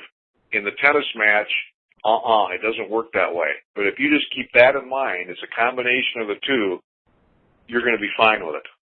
And if you're willing to make that effort to get that ball no matter what, guess what? Yeah. All of a sudden, they don't like to play you no more because you're good. Yeah. All right, now let me ask you, is there anybody else out there that's got any honest questions? Because we could talk about this stuff all day and all night. So we want to catch as many people that got honest questions as we can. Well, I don't know. Let me ask. Anyone have a question? Press star 8. We do have a question here. Okay. Who's that? All right. Thank you for your input. Your input was very, very professional. Okay. Another Michigan. Go ahead. Did you have a question? Greetings. How is it? Hi, Truth. Greetings. A couple of comments. One for Chris. The fraud sites are listed on your My Private Audio that he inquired about. And the second comment, I really want to commend Dave for his due diligence. I really appreciate the time he's taken to try to explain his procedure and what all it takes for him to get from point A to Z, because you're not trying to get from point A to B. You're trying to get to completion. And I really appreciate him sharing that information in a plain, understandable way, the way he's been doing it. Thirdly, I'd like to comment about the notice of lien and the waiver of tort. That's also on my private audio, and you can find that information. Now, I don't know if Matt is familiar with Eustace Mullins. Eustace Mullins also did a lien against his state, which he had to move from that state, but it's a $90 million lien, and that's also filed in the county. And you could check it out. When you do the notice, chance to go to lunch with Eustace Mullins one time. It was quite enlightening. Oh, wow. When you go to what I've added to the notice of intent to lien and the waiver of tort, I fill out the UCC-1 as well when I put them on notice. So they are quite aware of the UCC-1. It is not recorded, to let them know if you continue to injure me, then this is your consent for me to record this document in the county. And after that, then you would do your notice of claim and the fact that they, didn't respond. They didn't respond, or they failed to, correct the situation in a timely manner. And you'd have every right to lien them. Yep. That's right. As long as you add the UCC-1 to it and let them know, because in every contract is an applied contract of good faith reliance. So with clean hands and at arm's length, show them the UCC, what you're going to file and how you're going to file it. That's not a problem. And if they continue, if they continue, then they've given you your consent. They've given you. What if they already did it though? Truth. What in this case? In my case, I filed a land patent, and I called it a federal land patent possessory lien claim, and I basically told them, look, if you do this, I want to say $200,000 in silver coin, and they went ahead and did it anyway. So they've already had the notice, like, don't do this, but they already did do it. Want to know so now it's like, your claim. Okay, I want to go. I think you would do it. See, the next step is where's your claim? Now you have to send them a communication that you're fixing to execute your claim. Right. And then all of a sudden, they've already given you the right and the authority to do such. Does that make sense? Once that makes sense. Once they know you don't back down, though, then you're going to see movement. See, that's the next step that I believe that you may be looking for. You need to record your notice of lien. You need to record your communication that you're fixing to execute your claim and by what right and authority you have to execute it. It's because of default. All of a sudden, when they see you going through those procedures, immediately they will realize this guy looks pretty serious. It looks like he's, and if he goes for it, we're screwed. He'll own everything, lock, stock, and barrel. Now, this is against the title insurance company, so they've got some assets there too. Should know that they should know better anyway. I will tell you an interesting case that just came down with these title companies, and they went to the banks and they said, "Look, you guys are getting in all these lawsuits, and guess what? All of a sudden, we're going to end up starting to have to pay these judgments on these lawsuits that you decided to go out and get into. Well, guess what? If we go out of business, you aren't going to be able to sell House 1. Are you with me? So you need to get out of these lawsuits, because these lawsuits, eventually, you're going to lose your ass and or your company, and we're the ones that are going to get stuck with the big bill, which means that we're out of business. Now, you can foreclose on every house on the planet, but guess what? You ain't selling one of them without title insurance. Are you with me? And so we just had this week, Trot and Trot, turn around and say, we would like to sit down and talk to you guys about settlement on this one, okay? So they're actually making inroads with these hot dog lawyer groups that actually are being told by the banks, we're probably going to have to settle this one because we're putting this load in the lap of the title company and they can't deal with it. Not a bunch of these all in a row. They'll end up out of business, at which point we won't be able to sell one of our entire stock of houses. So maybe we ought to think about, they're starting to use some good business sense. Let's just let this one go, and we'll go after the other 99 million suckers. Right. That's the attitude. Right. It's just And it should be their attitude, because it's like most foreclosures, they get foreclosed. There's only 5%, maybe. I'm going to be generous and say 10, but I think probably only about 5 that really fight it. The rest of the people just walk. So, don't go after the guy that fights you. Just give up and say, okay, buddy, you can keep the house. But see, the problem is if they do that and that word starts to get out, all of a sudden you're not going to have 90% of the people walking away anymore. Okay, all right. But if the word gets out and they close and they get one big case through of those 5% and it shuts down the title company on the insurance of the program, you know, you're not going to shut down too many title companies before everybody realizes, hey, we're getting our ass kicked here. Let's just go into another business, and they're gone for fishing. So now when you want to have title company insurance program on your closing for the sale of these houses that you've been foreclosing on, we aren't even getting involved with you anymore, buddy. You're too big a loose cannon on the deck of this boat, and we're not willing to ride in the same boat with you because it's going to sink for sure, and we'll sink with you, and we're not going there. So now, how's this guy going to sell one house? He ain't. Excuse me, gentlemen. I have one more comment for Angela. The reason they use the annotated version is because the annotated versions have case holdings that you can use for references. And if we have a set of books, they're called Michigan Compiled Laws, as well as Michigan Compiled Laws Annotated. The annotated version has what's called a case holding at the bottom of the book, like footnotes. So you want the annotated version to look up your case law. They also give you legal arguments. I think it gives you their intent too, doesn't it? You get a better flavor of what their intentions are. Like you're reading a brief. They argue the thing. Right. I wanted to share that with you. So thank you. You're welcome. I love you much. Bye bye. I love you too. Okay. Good hearing from you. Anyway, to make a long story short, we've handed out just a whole lot. Even you got a hell of a law lesson tonight, just in law library procedure alone. So if you listen to this program, you definitely benefited. But when you go down to the law library, that's a whole separate art. You need to know. Most attorneys don't even go to the law library very rarely. Okay, they have their paralegals take care of it. Okay, they don't even type the briefs. Their paralegals type the briefs. Okay. Now, they may actually go in and interject some particular point issue that they've learned through their reading and study and or their affiliations with the Bar Association and or their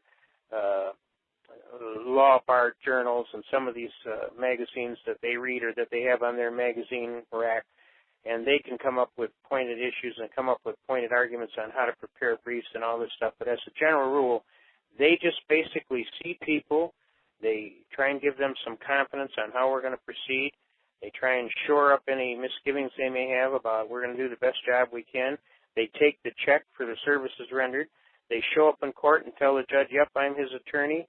And if they actually do go to court, it's just basically to answer a motion call or something small and pitiful.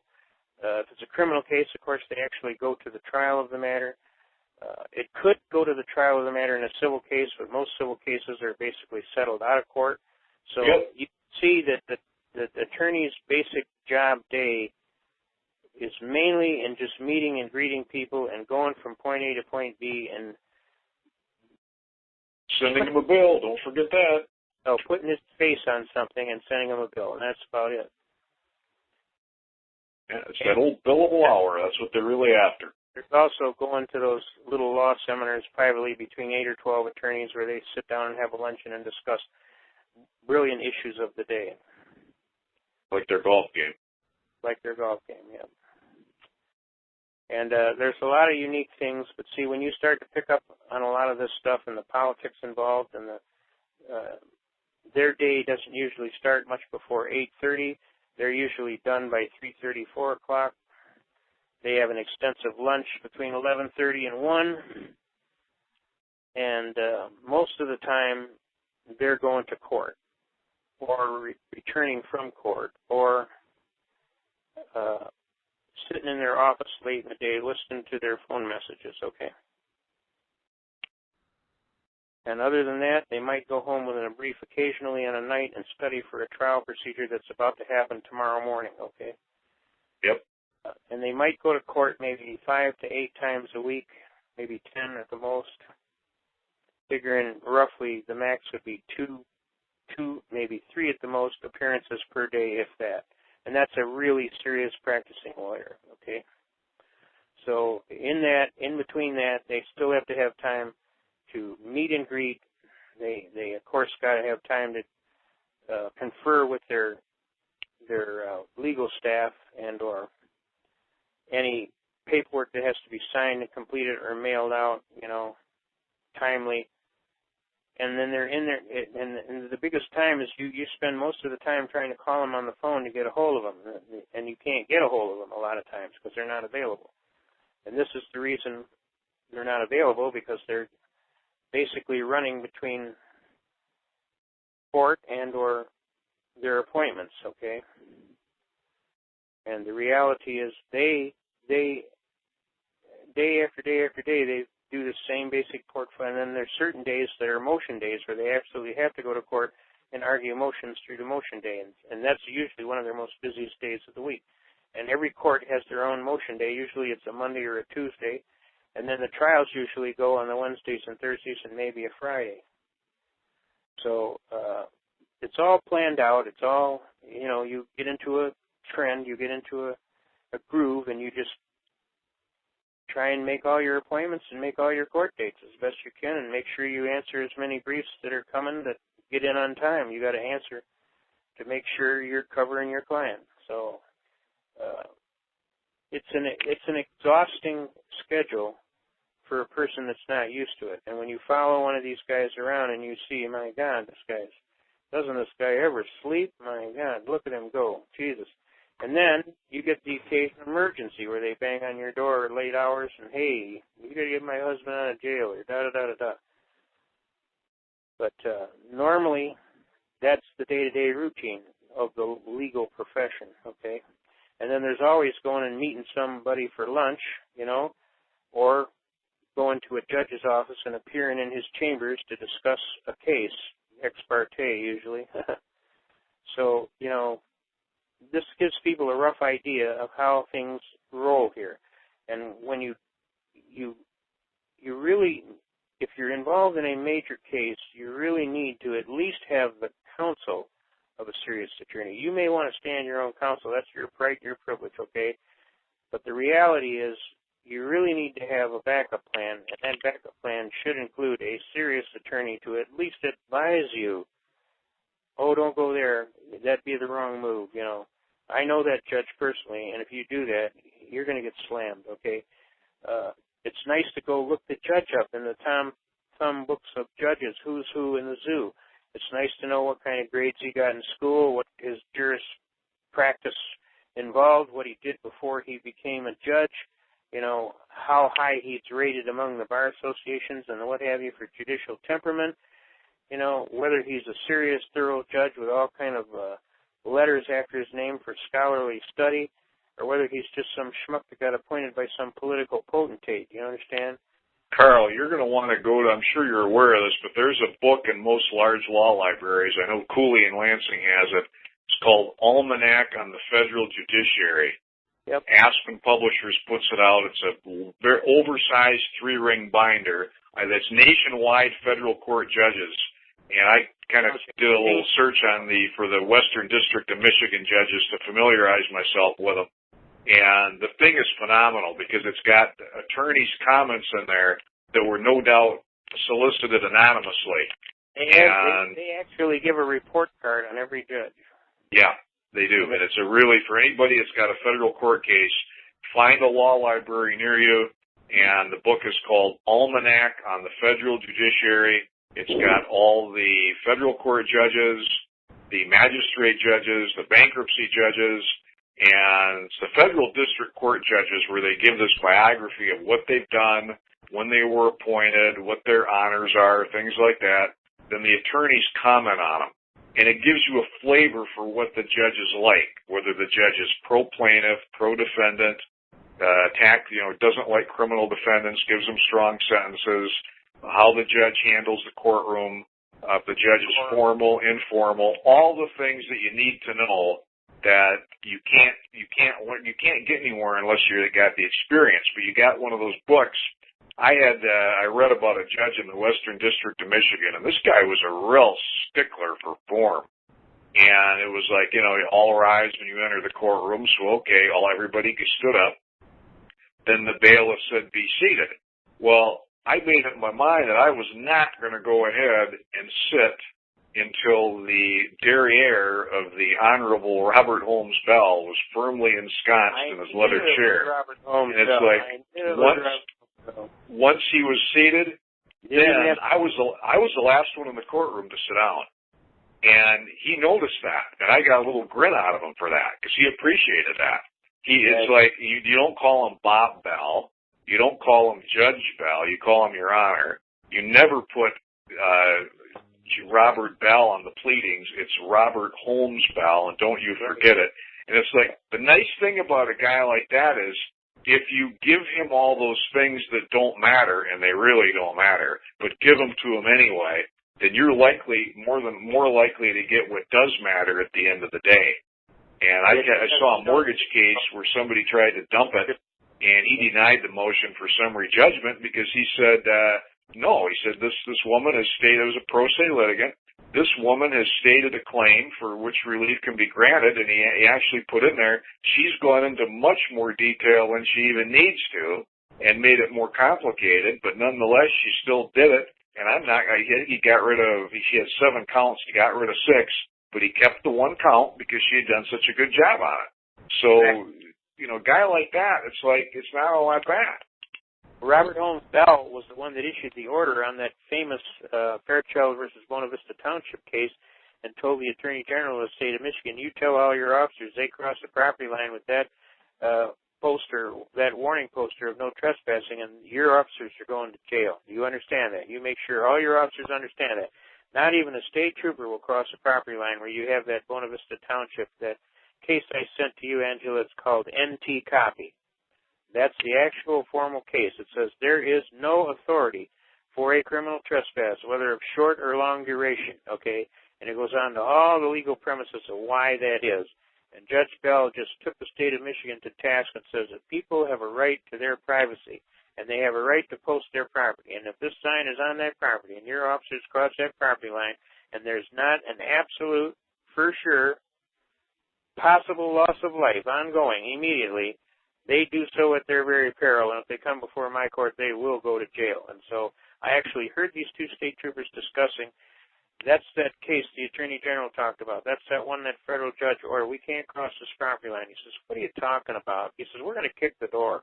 And the other guy says, not me. I'm going back to the car. You kick the door. You kick it on your own. I'm not going in. I'm not crossing that property line. It's posted. That's the damn order that judge gave the Attorney General, and don't cross it, and I'm not going in there. I'm going back to the car. You do what you want. And he walked back to the car, and the other officer thought about it for a second. He walked back to the car, too. Bell is in the Western District of Michigan. This Buena Vista Township thing with Fairchild's over in Saginaw, that's in the Eastern District. How did Bell get to hear it? Here's the deal. The deal was that no trespassing sign was put with a famous no trespassing sign by a famous guy called Eugene Budd. Zeno Budd, we called him. Zeno Budd, yep. Zeno is deceased now, God rest his soul, and he used to run a great big patriotic group out of Central Michigan University. That's where I met you. Okay, well. In Mount Pleasant. Yeah, he's the guy that wore that big hat with the Uncle Sam hat, and used to walk around, in his red, white, and blue jacket. And he created what is called the Geno Budd No Trespass sign, which provided for a $5,000 per day land use fee if you trespass on my property. Well, what we would do is take those signs and mix them with that Fairchild versus Buena Vista Township sign. We put them both in plastic and put them up on the property. Well, the gentleman that was involved in this case actually did the same thing and put them up, and he was of the jurisdiction, and the thing ended up in court before the Honorable Robert Holmes Bell on a complaint for criminal trespass, federal complaint against federal officers and state of Michigan officers, and it came before Robert Holmes Bell, and he read the thing, and he says, as far as I'm concerned, this is the law of the land. You will honor this, and he told the Attorney General of the state at the time that you tell all your officers they better damn well honor this sign, because if they come into my court violating this sign, they're going to jail. And that's how it ended up before Robert Holmes Bell. But Robert Holmes Bell has always pretty much been a serious legal judge in the Western District of Michigan, and contrary to the other judges that are over there, that's the best judge you could get. The other judges they would laugh at you and violate your constitutional rights right and left. They got a little sawed-off judge over there who's terrible, absolutely terrible. And he literally sits up on the bench smiling the whole time while he's violating the hell out of your constitutional rights. Which one's that? I'm tired tonight. I can't think of it. I can see his face plain as a bell, but Quist? Quist. Oh yeah, that's it. Quist. That's it. See, I heard good things about him. In fact, Chuck Costas was in there for a case, and Quist could have gone ahead and thrown him in jail because he didn't come in there when he should have. It was over an injunction, and Quist bent over backwards to basically give the guy his say, and then he said, "Okay, look, just don't do this anymore."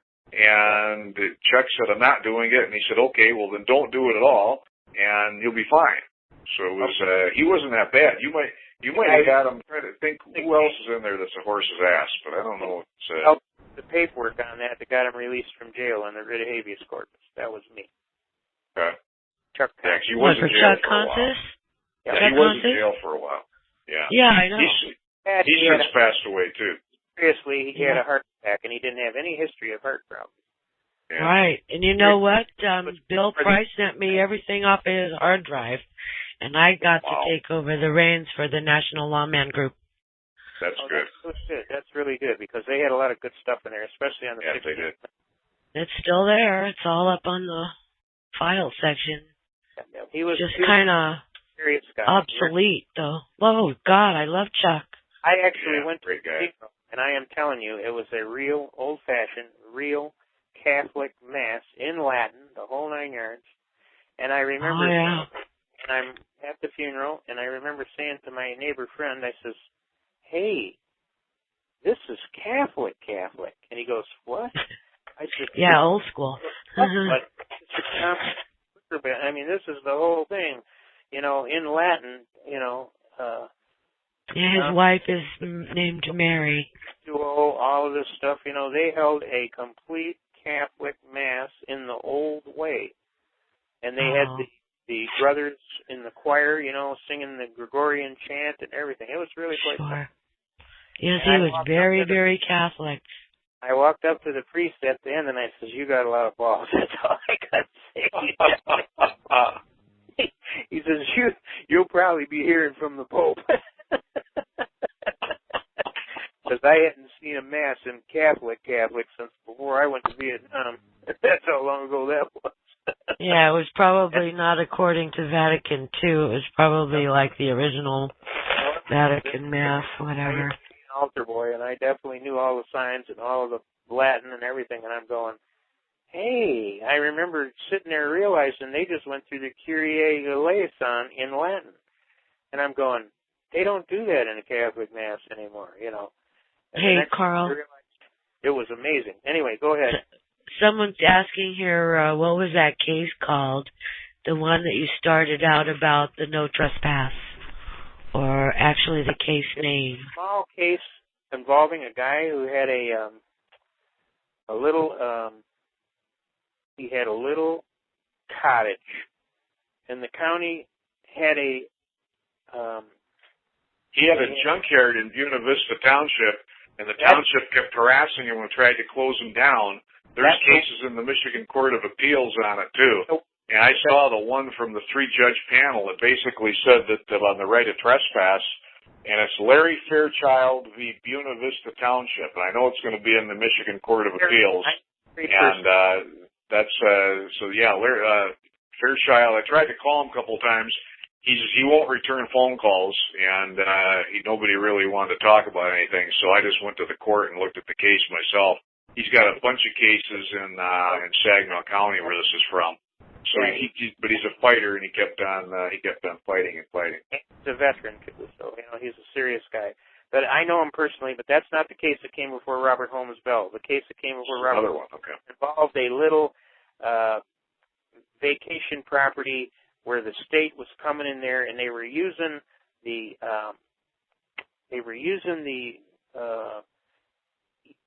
Patriot Act? No, they were using the egress and egress to service pipelines and power lines and all that. Yeah. Sneak up on this guy's property, and they had cameras going, and they were taking pictures of him and his family in the backyard, the easement, and they were just harassing the shit out of this guy because he was fighting on some building improvements that he did on his property, and they were after him to shut him down, and he ended up fighting the thing, and it ended up going to federal court, and when it got to federal court, it was proven that the county had gone and violated this man's privacy and rights to privacy, and they had taken all these pictures and done all this stuff using the easement of the easement on the utilities to get close to the back of his property and then spy on him and his family and all this stuff, and that's how it ended up in federal court before Robert Holmes Bell.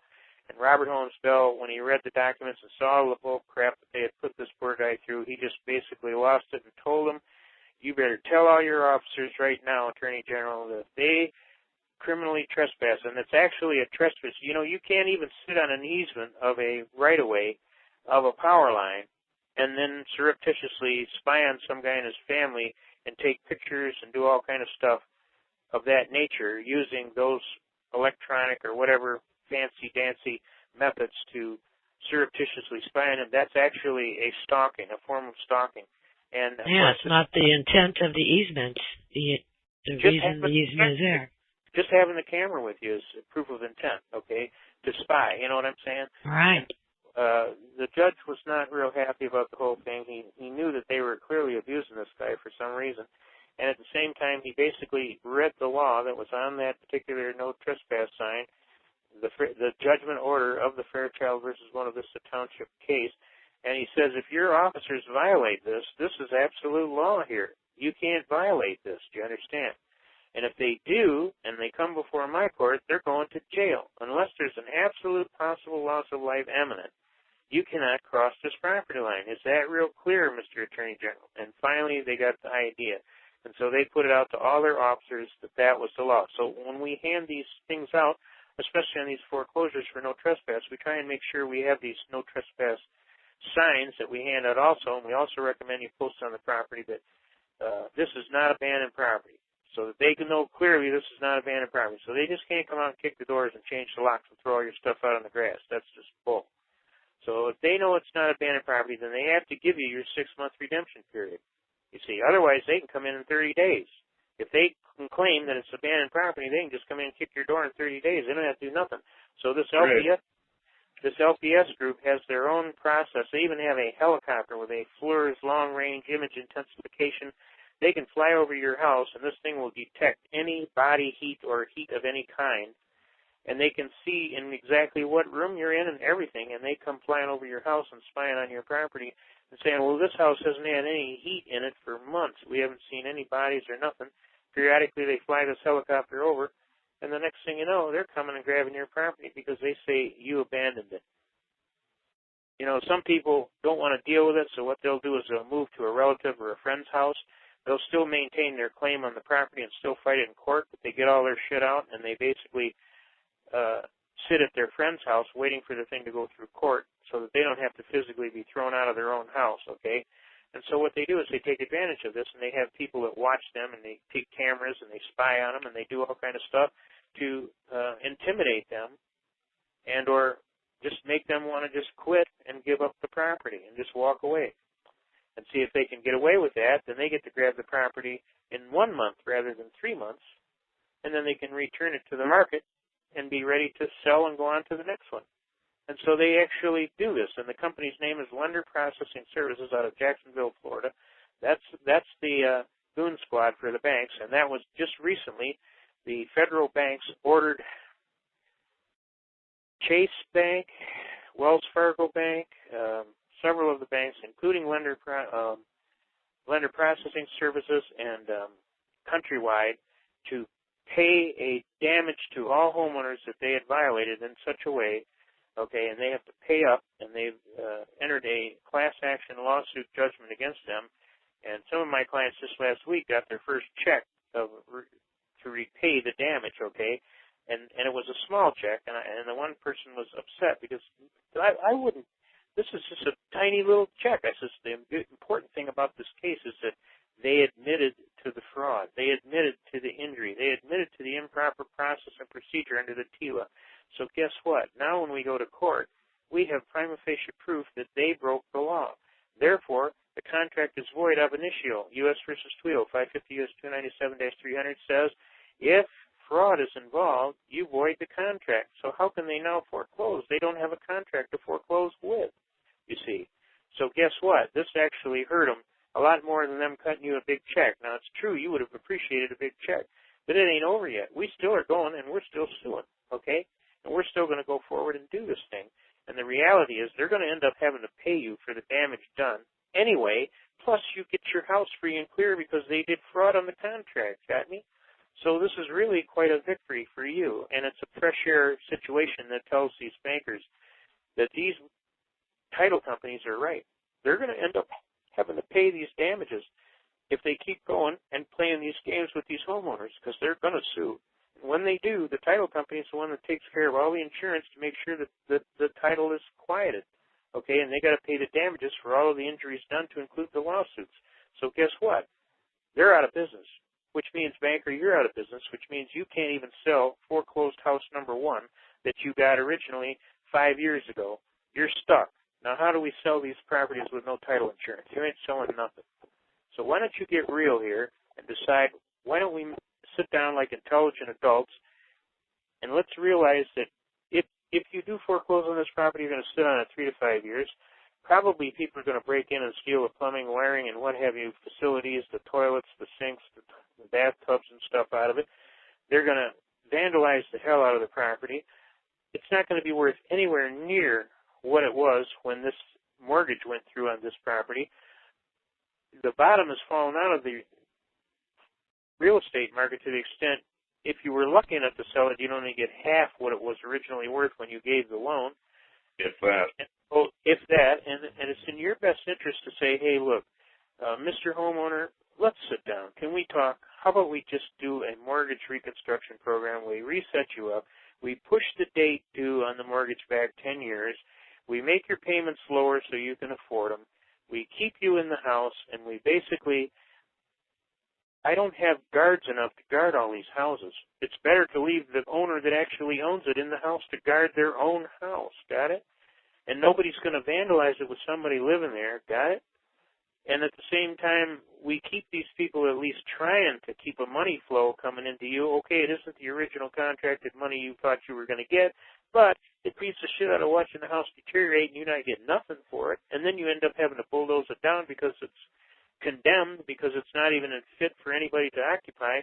So you end up having to pay to have it bulldozed, you know, just for public health and safety, for rats and all of the crazy people who want to go in there and smoke dope and do all kind of stupid stuff in there, criminal activity, God knows what. And then you only got to go and evict some tenant that's sat in there and squatted on the property for how knows.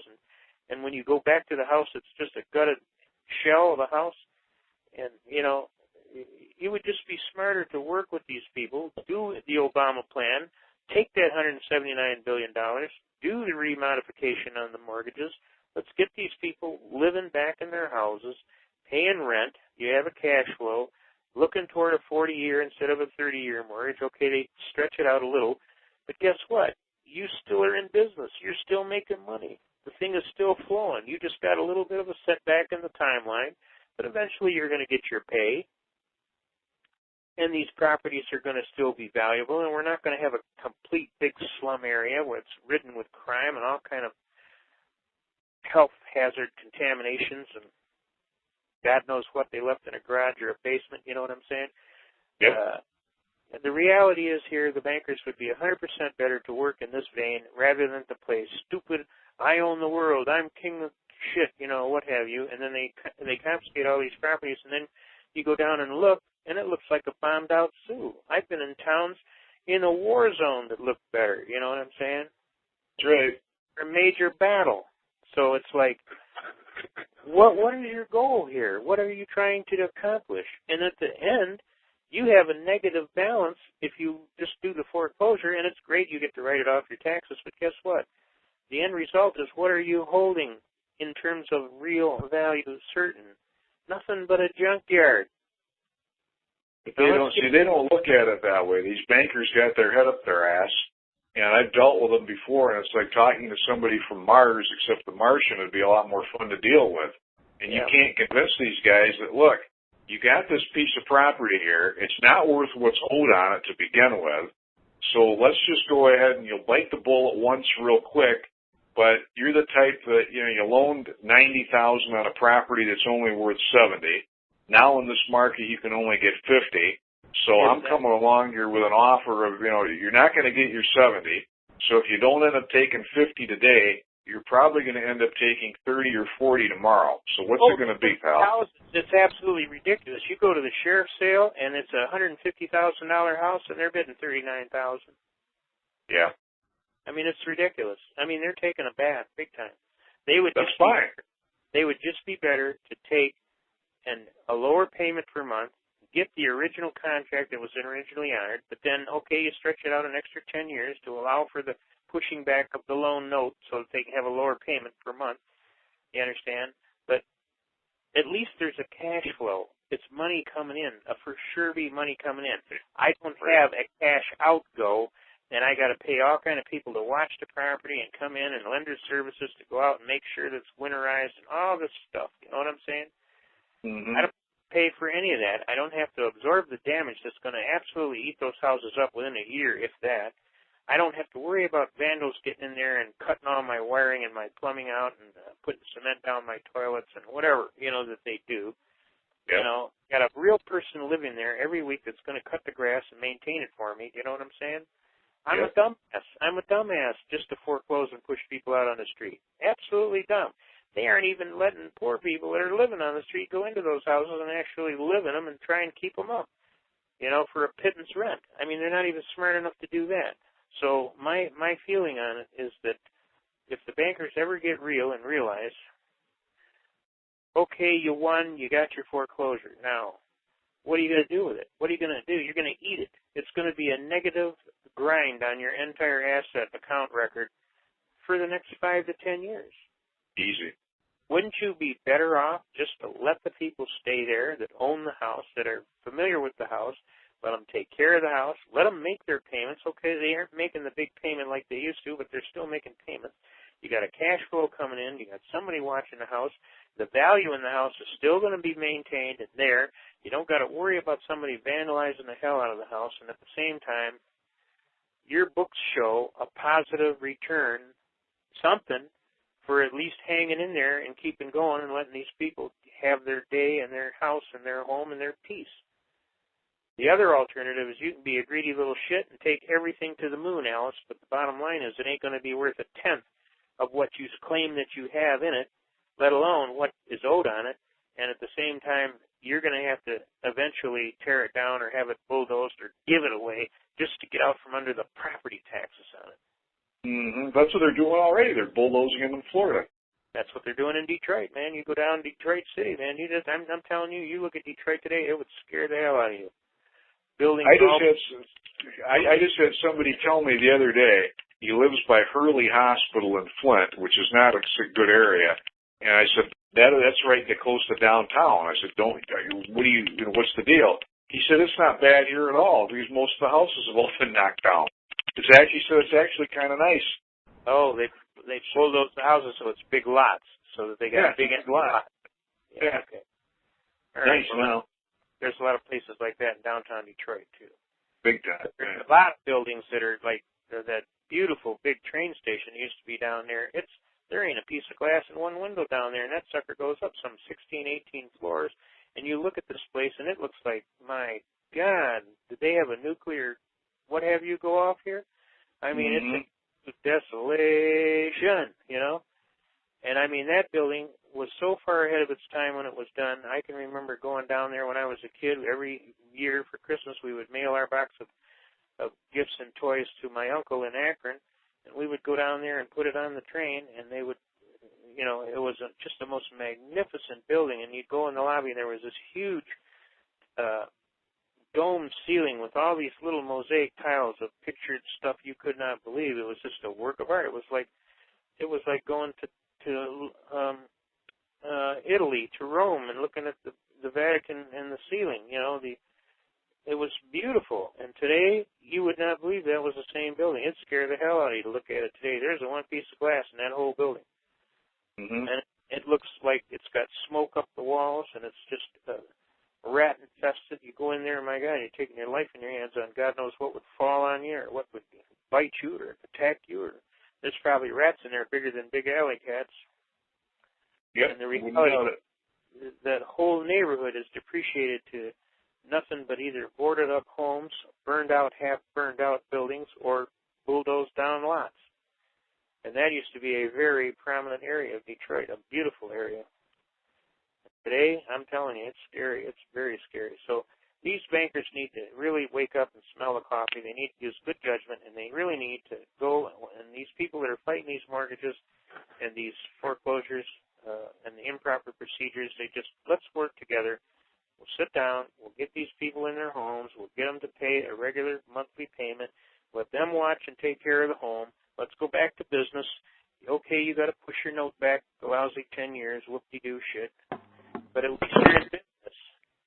And at least your property value is not going to sink lower by exponential values to where you aren't worth nothing. You have to pay to give it away.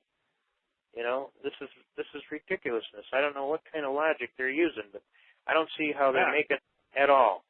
But here's what I do know. They're using these notes and these mortgages, they're bundling them in large packages, and they're shipping them over the internet and the computer because they can ship these overseas. You take $10,000 and put it in your luggage and try and get out of the country and watch what happens. They'll catch you right now because there's metal threads in the money. And as soon as you go through that checkpoint at that immigration center, boom, that thing is going to go off and they're going to jump you. And then they're going to open your bags and check, what you got in the bag, monkey? But see, they can go on the computer online and they can push a button and transfer bundles and bundles and bundles of these mortgages and notes around the world. And they can move large amounts of money in real value terms that can be cashed in for value certain later. And they can use this money for all kind of stuff, illegal, what have you, drugs, you name it. And then they don't get busted for trafficking or laundering money, you see. They launder it through these packages of notes. And that's how they're just out of their world money laundering programming by shooting it across the computer in seconds to country B, and banking country B allows them to get away with all kind of money manipulation.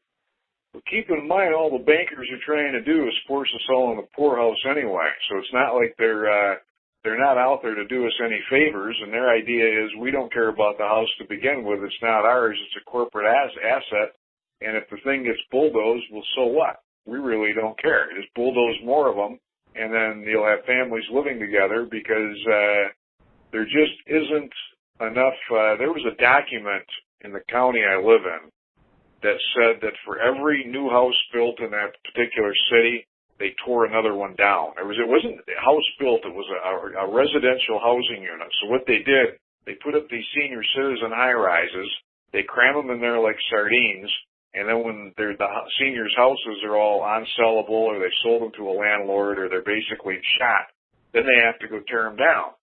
So they're going in there building these sardine high-rises faster than you can go ahead and shake a stick at it. And then in the meantime, they're tearing down all these nice houses, which are all unique and have their own character. So they put everybody in this damn high-rise where everybody can have the same. It's all uniform. Whatever floor you're on, it doesn't make any difference. It's all the same. And that's their logic. It's an absence of logic is what it is. It's really, but there is an ulterior motive here. Yeah, there's an ulterior motive here. They're not just doing this haphazardly catch as catch can. They know what they're doing. They know exactly what they're up to. Well, is they don't want to piss these people off because they own everything. And if the people get pissed, usually, as we saw in the Rodney King affair and some of the other affairs around the country in Chicago and New York and some of these others, when you do a certain amount of wrongdoing and all of a sudden it catches up to you, they try and burn the whole town down. You know what I'm saying? Mm-hmm. This is not good for business. This is not good for business. It's not good for people. It's not good for anything. Look what's going on in England, in London, with the riots over there. I just saw that in England just the other day. So, and it's coming here, they say. Shit, it's been here for over 60, 80 years. The problem is that every now and then there's a backlash, and then somebody's got to pay the piper for the tunes. And usually the poor people burn their own self out of their own damn homes. It's ridiculous. So, obviously, things need to be fixed really drastically here. It's up to us, people like us that care, that really want to get things done. And it's important that we approach this in a logical, reasonable fashion, and we try and move things to a situation where we can affect change for the better instead of assume negative the worse. Right. So easy to assume negative the worse, okay? We have to keep our head high, we have to hold our dignity, and we have to try and work toward the positive, head held high, and let's see if we can fix this and put it back the way the good forefathers wanted, and hope that we can actually achieve some sense of common ground here where we work for the positive rather than the negative side of this. And just greedy shit sitting up in towers counting their damn money, you know, at the expense of the entire community of the world, it's just not the way to go. So they had better start getting to be mellow fellows and understanding that it isn't going away, that they better start putting their 2 cents in because they stand to lose the most. Yep. And probably it would just be a good idea if you worked with these people, did the Obama plan, you took the $179 billion, okay, let's get these people in a redo on their mortgage so that they can afford to make the payments and at the same time stay in their homes, and, you know, then you don't have to be at odds, and then Obama doesn't have to come get you and come back with my $179 billion because you took it for the TARP money, and agreed to do this and help these people get loan modifications and stay in their homes, and then you just dragged them out past the redemption period, and then all of a sudden you drop them like a dirty shoe, you know, piss on you, we can't help you, you don't qualify. But in the meantime, we got our $179 billion. How are you doing? Like, we'll never figure it out. We'll never figure it out. So we figured it out. All right, well, listen, I hope this, is anybody still there, or we all put you all to sleep? No, there's still 100 people here. We still 100 people, my God. Well, last time I checked, I don't know what it is now. All right, wake up. No. Everybody is awake. Everybody's listening. Well, we don't want to put you to sleep, but if you got anybody else in there that got any questions or things they want answered, or you can tell we spend a lot of hours in the middle of the night thinking on real serious problems. It says 73 participants are still on the call. Well, charge with so, hey. Anybody have a question, press *8, and I'll unmute you. Yep. Anybody want any help? Anybody have any problems? Anybody want to shoot the shit? All right, wake up out there. Oh, wait, I'm reading the chat. Let's see here. Anybody getting jammed by the IRS? That should have got one. Yeah, somebody should answer to that. Well, everybody's pretty much muted. Everybody out here muted love the IRS? Is that what's going on? I haven't opened my IRS mail yet. Okay. We got one guy there. He doesn't like him. Are you waiting on the Pope to flip? No, I've been busy on working on my other docs. I'll open the IRS stuff tomorrow. All right, well, they decided, they told me a while back that they were going to go ahead and make life easy for me and do tax returns for 06 and 08 without my consent. Oh, well, nice.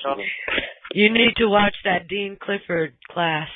I watched the one, or listened to the one with Dean Clifford on the radio program, the 2 hours. Very, very interesting. Oh, yeah. Yeah, that's good, too. But, no, you got to watch the classes. There's like 5 of them, but they only have like 4 of them posted. I watched all 5. They're like an hour or 2 each. Oh, man. man. But really now, good. An hour I mean, or two apiece, and there's 5. Now, how many years will it take me to find that time? No, it won't. They've got them set up on a playlist where they play automatically. Well, I know, so but what I'm saying is my time and attention that I can stop doing something else and listen for that long. That's the biggest problem for me.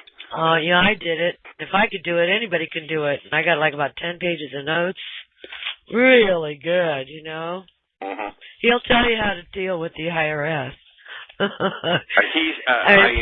I listened to him, and I got to go back and listen to that recording and take some notes out of it because he made some very, very good points on when to do affidavits if you're dealing with court situations where you don't have a court of record. Right. How to go ahead and when they're playing all their nonsense, like he said, he was 3 days in court, and each night he did an affidavit about the stuff that was going on that day and put it into the court as evidence before the next day's court session started. So it all became and they didn't put anything record. in. They didn't have an affidavit. They didn't show any proof of agency. And he goes like, who's the public servant here? Yeah. But what happens is uncontroverted means yours is admitted entirely as true. Right, unless it's unrebutted. That's right. How can you possibly prevail if yours is true? Yep, an unrebutted affidavit stands as truth. Yep. Another good thing, they have a lot of records like that gal Kuglin. So when she got in there and she had boxes and boxes of all these letters that she had written in contact. Oh, Bernice. All these issues. You have Bernice Kuglin. She's the airline pilot, the FedEx airline pilot. Right. When the jury came in and saw all these boxes of letters, and then they called out to the judge, okay, where are the boxes from the letters from the IRS? Well, there isn't any. What do you mean there isn't any?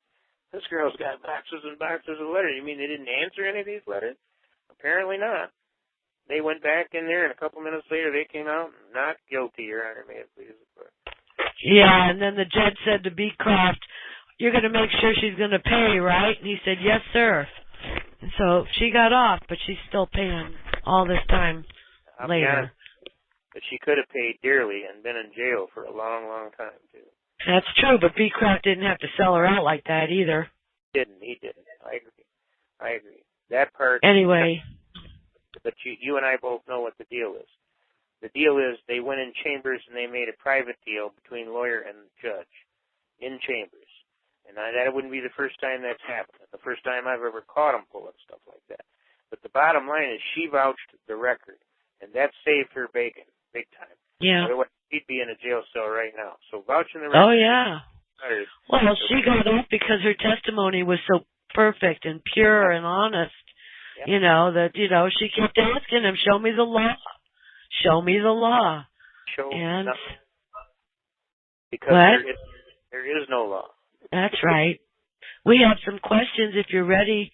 We're ready. Go ahead, Richard. Did you have a question? Yeah, I just wanted to get an idea about, I've heard, Constitution Man, I've heard you do the talk about getting the notice of lien taken out of the clerk of court's filing.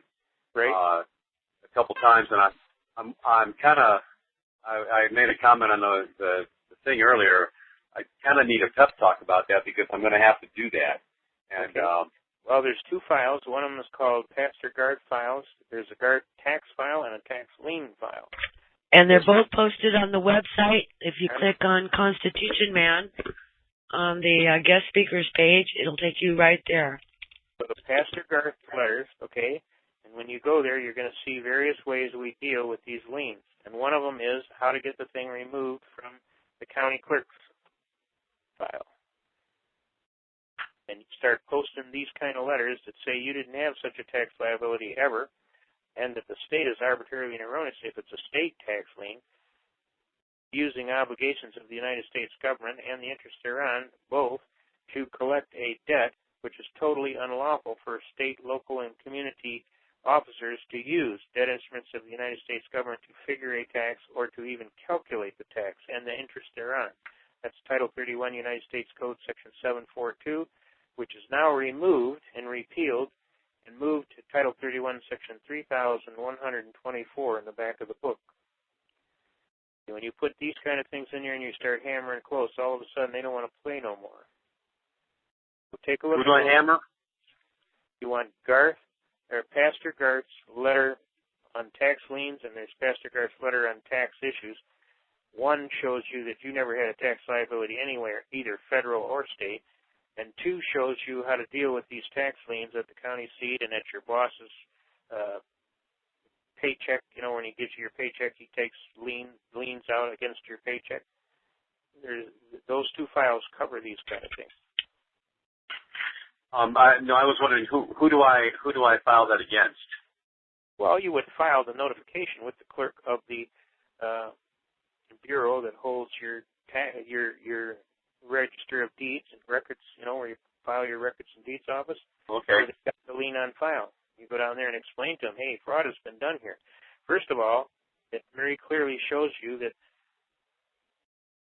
this notice of lien is not really a lien within the meaning of the Internal Revenue Code. If you look in the upper left-hand corner, you will see that it says Form 668, capital A, parens, small c, parens, okay, which is nothing but a notice of intent to lien. A real lien or levy would have Form 668, parens, small b, okay, and we actually show you that in that file too. So the reality is they don't have one of those 668Bs with your name on it because they don't even use them anymore. For one, they're a collector's item. If you can even find one, hold on to it because it's worth some bucks, okay? Second of all, the notice of lien is not a lien within the meaning of the Internal Revenue. It gives you all the court cases on it, the Odell case, the New York Life and Casualty case. It says, I know of no exception where a notice of lien is a lien within the meaning of the Internal Revenue Code, and it doesn't count as a lien, and Odell very clearly says that they have to take possession of the property by constructive means, and the notice of lien is not constructive taking of the property. They actually have to have a bona fide warrant signed by a judge or a GS-11, collection branch manager. They don't do any of this stuff. Now you look over this notice of lien, you'll see in the lower left-hand corner, they'll have 2 or 3 people signing things down there in the left-hand corner, and they write for this person signing for that person. Okay? Well, let me see your power of attorney attached here to and made part thereof that says you had a right to sign your name on behalf of this person's name. There isn't one. Well, that's fraud. You can't file a document like that in the Records and Deeds Office. If you file there and you're going to take power of attorney to sign their name, you have to have a power of attorney attached giving you authority to do that. They don't do that. Then you look over on the official that supposedly had this lien issued, and they're supposed to have on there their full name, both printed and written, and they're supposed to have their title, GS-11, Collection Branch Manager, down there, and they don't do that. Some of them are not even signed. I mean, it's absolutely obscene. And then they give you a contact person, supposedly, with a letter. Call that contact person. See if it's a real person. They give you an ID number. Check that ID number out, because a lot of these names that they're using, there was a gentleman by the name of Springer in California who went to court, and he subpoenaed all of these parties that had written him from the IRS. And when they got down to court with the subpoena duces takums, found out half of the people didn't even really exist. And the other half, a lot of them were employees that didn't even know their name was being taken out of the employment files and used for circulating documents, okay? And they were wondering why they were getting all these notices of intent to sue, and they couldn't figure out, why is everybody doing this to me? I never done nothing to them. Well, they found out they were using their name out of the employment lists to put on documents to send out to people to tell them pay up or else. Well, they didn't know that. They didn't authorize that, so that's an improper use of their name. They didn't give them permission to do that.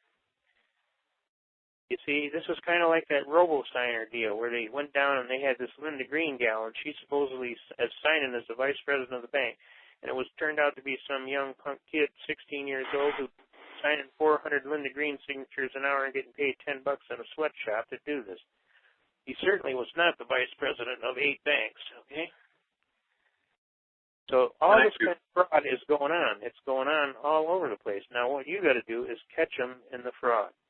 So where you start is start at the top left-hand corner, get the right number out of the left-hand corner. That number is going to tell you whether or not they have an actual lien or it's just a notice of lien. Then you go to those letters online that she was talking about, that Angela was talking about, Pastor Garth letters, and you're going to read down there, and it's going to tell you the difference between a lien and a notice of intent to lien, and what one has lawful authority to do what. Okay?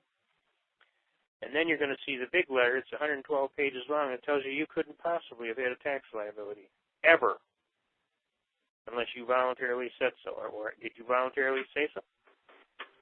Well, no, but can I ask you a question about that? If I've had a license with the government through the psychology board, for example, does that mean that by adhesion contract I'm stuck in the District of Columbia?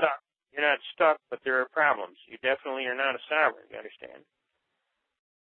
Do I have to give that up, or can I claim that there was fraud in the license because I'm never informed of all that? I would just ignore any claims made against you and let them prove their claims. And then if they bring up the license, you can say, the license was unconstitutional from its inception. That's Murdoch versus Pennsylvania, 319 U.S. 105. No state is allowed to convert my right to work into a privilege and require to have a license and a fee. If they do, Shuttlesworth versus Birmingham, Alabama, 373 U.S. 262. Slow down, my dear. You're going a little too fast. I can't write that fast. Can't even hear you that fast. Yeah, really. The brain does not compute that quickly. The whole thing we did tonight was all on that. So I just basically figured everybody that was listening got this already, and I didn't want to bore them to tears. No, repetition is good. I do have a problem because my brain thinks at one speed and my body works at another speed, and I'm forever trying to catch up. Okay. If you can give it to us one more time, only a little slower. A little slower. All right. You should see my typing sometimes. It absolutely will blow your mind. It's my brain. I have seen your typing. It's heavy. Sometimes I don't even understand what it says. That's because my fingers get going too fast. But anyway, you can stop the license because the license was done in fraud. Got me? Aha, yes. Authority. They never had authority to require you to have a license. Okay? So the license was gotten in fraud. The state is forbidden from converting your right to work. That's Bailey versus Alabama, 219 U.S. 219.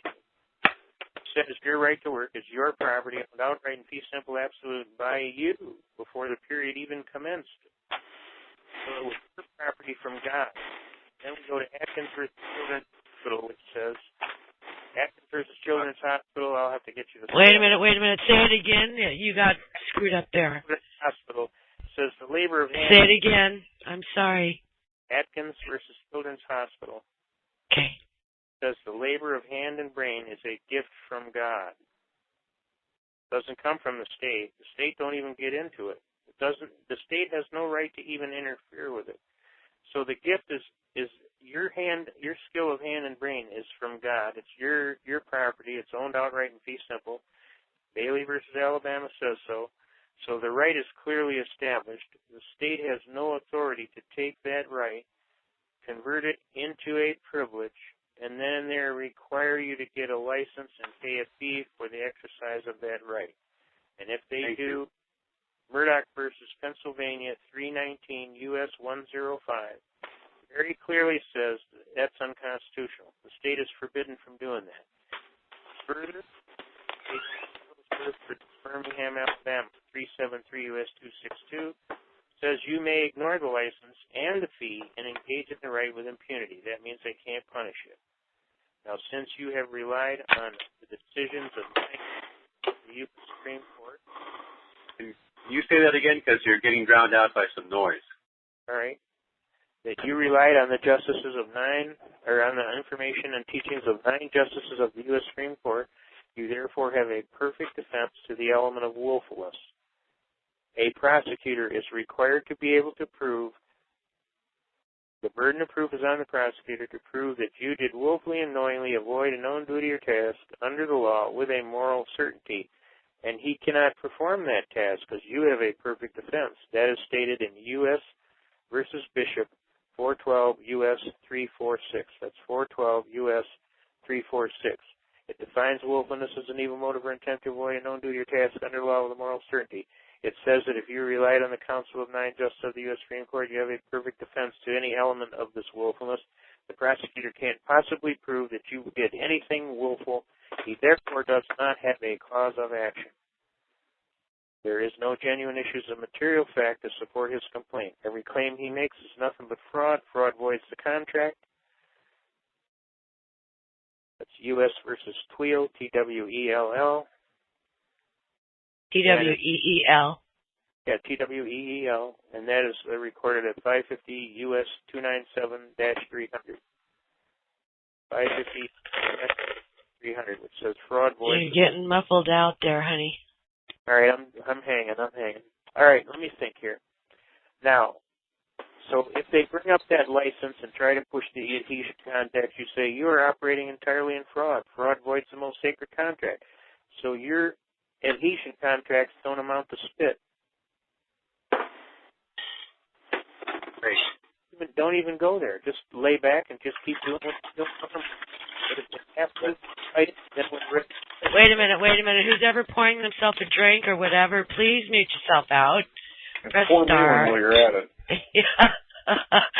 Press star 6. Mute yourself out. Thank you. Also, one thing, there's a question in the chat. Can this method be used to stop notice of lien from the California Franchise Tax Board? Yes. You know why? Because the California Franchise Tax Board is operating illegally. They're in violation of Title 31, Section 742, or Section 3124, because they are taking obligations of the United States government. They are figuring a tax due and owing. I'll read you the Title 31, 742. This is an exact quote. Except as otherwise provided by law, all stocks, bonds, treasury notes, and any other obligations of the United States are exempt from state, municipal, and local taxation.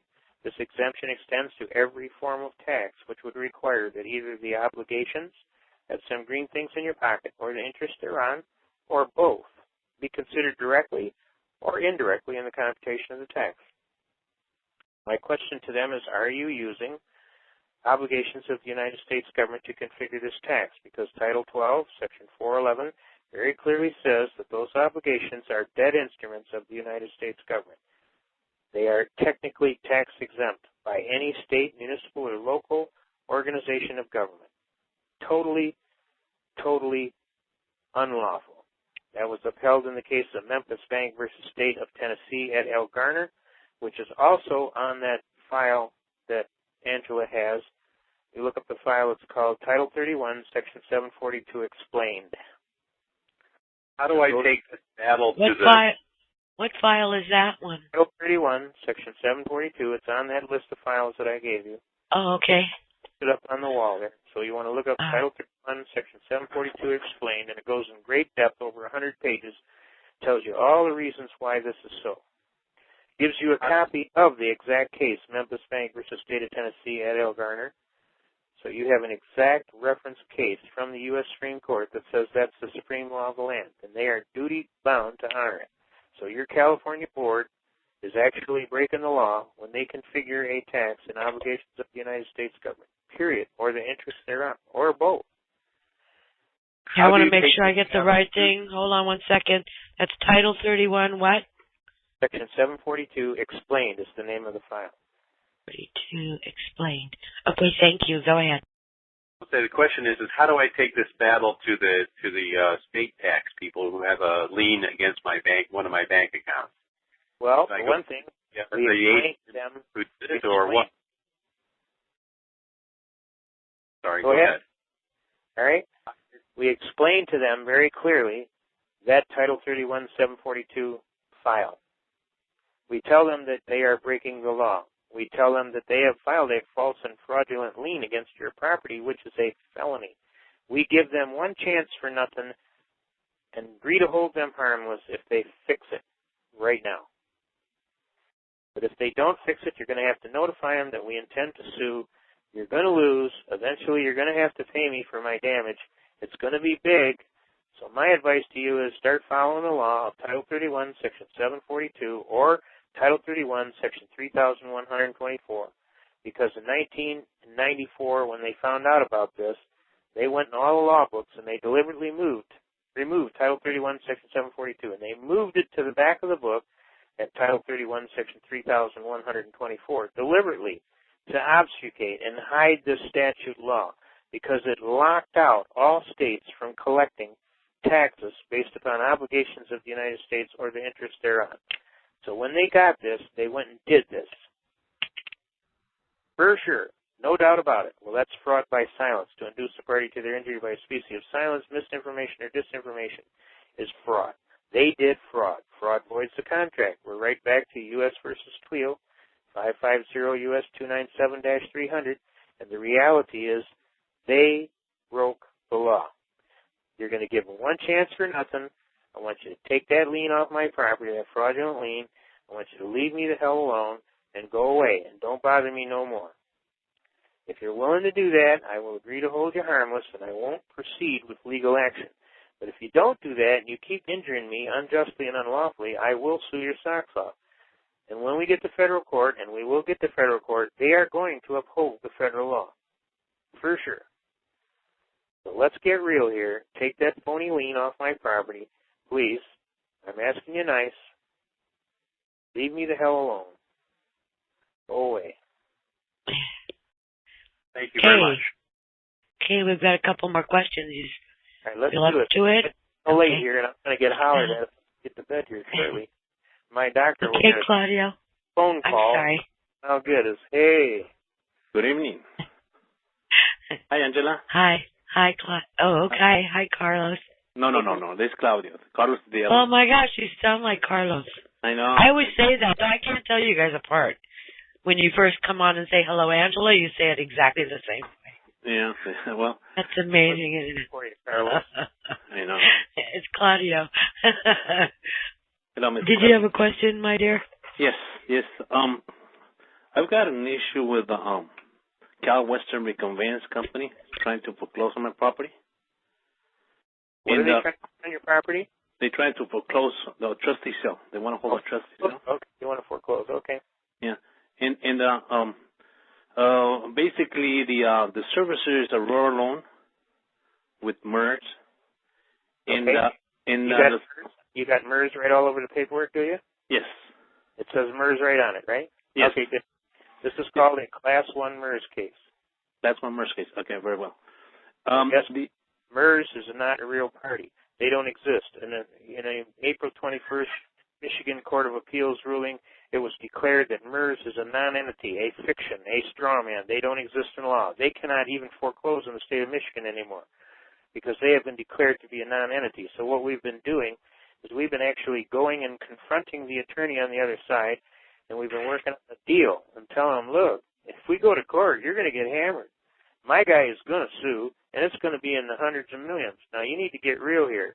Your MERS is nothing but a straw man. They don't exist in real law. You want to work this out, let's settle it right over the phone right now. You agree to give my guy his house free and clear. You agree to give him clear, quiet title.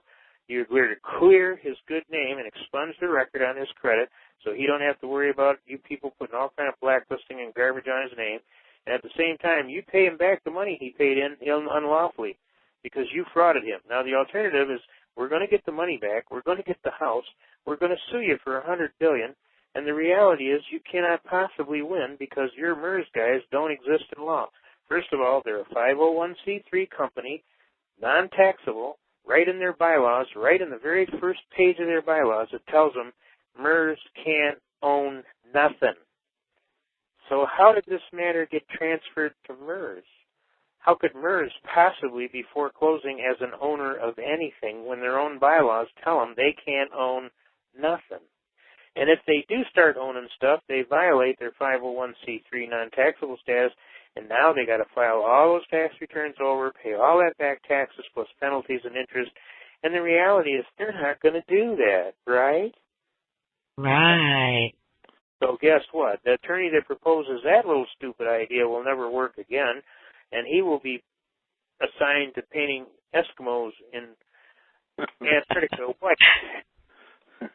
So, the reality is here, what is called a Class 1 MERS case, you need to get to a really good attorney, somebody who has a little bit of hair on his ass and a little bit of balls, and say, this is a Class 1 MERS case. You know it's a Class 1 MERS case. These people don't exist. It's been declared in the Michigan Court of Appeals. They don't even exist. That's a 3-judge panel. that has said they don't exist. Well, they're saying that they don't have standing to foreclose. They don't have any standing, then how do they hold the note? Now we go to the Ibanez case. The Ibanez case out of Massachusetts Supreme Court very clearly says you guys don't hold the note. You can't have the house. Now we'll give you time. Go get your paperwork. Come back here, and we'll give you a chance. And when they came back, they didn't have no paperwork. So guess what the Supreme Court said? Give Ibanez his house. Give him his property free and clear. Give him clear title. Clear his good name. Expunge the record. Give him all his money paid in back because you guys frauded him. Okay? And leave him alone. And if necessary, we'll have to issue an injunction to make sure you understand if you bother him, you're going to have to post a $100 million bond, and if you vacate that, you forfeit the bond. Now, get real, people. And just having a little bit of this kind of information, and you shovel it right back at them, all of a sudden, their attorney on the other side just wants to be real nice. And all of a sudden, hey, didn't your guy want to work out some kind of deal on the mortgage where we could just redo the mortgage and get him in a lower monthly payment and maybe push it back 10 years or so and just give him a modification on the mortgage? See, that's what the bankers should be doing and saying, we agree, we'll make a modification on the mortgage. But they're not. Anyway, you ready for, is that it for you? Well, yeah, I wanted to make another statement also. Go right ahead. The servicing company, I asked the servicing company some questions, and they say that because the deed of trust says the original lender is NC Mortgage, but but Aurora sent me a letter saying that NC Mortgage sold it to Lehman Brothers. So Lehman Brothers should be doing the assignment of mortgage to the foreclosing company, shouldn't they be?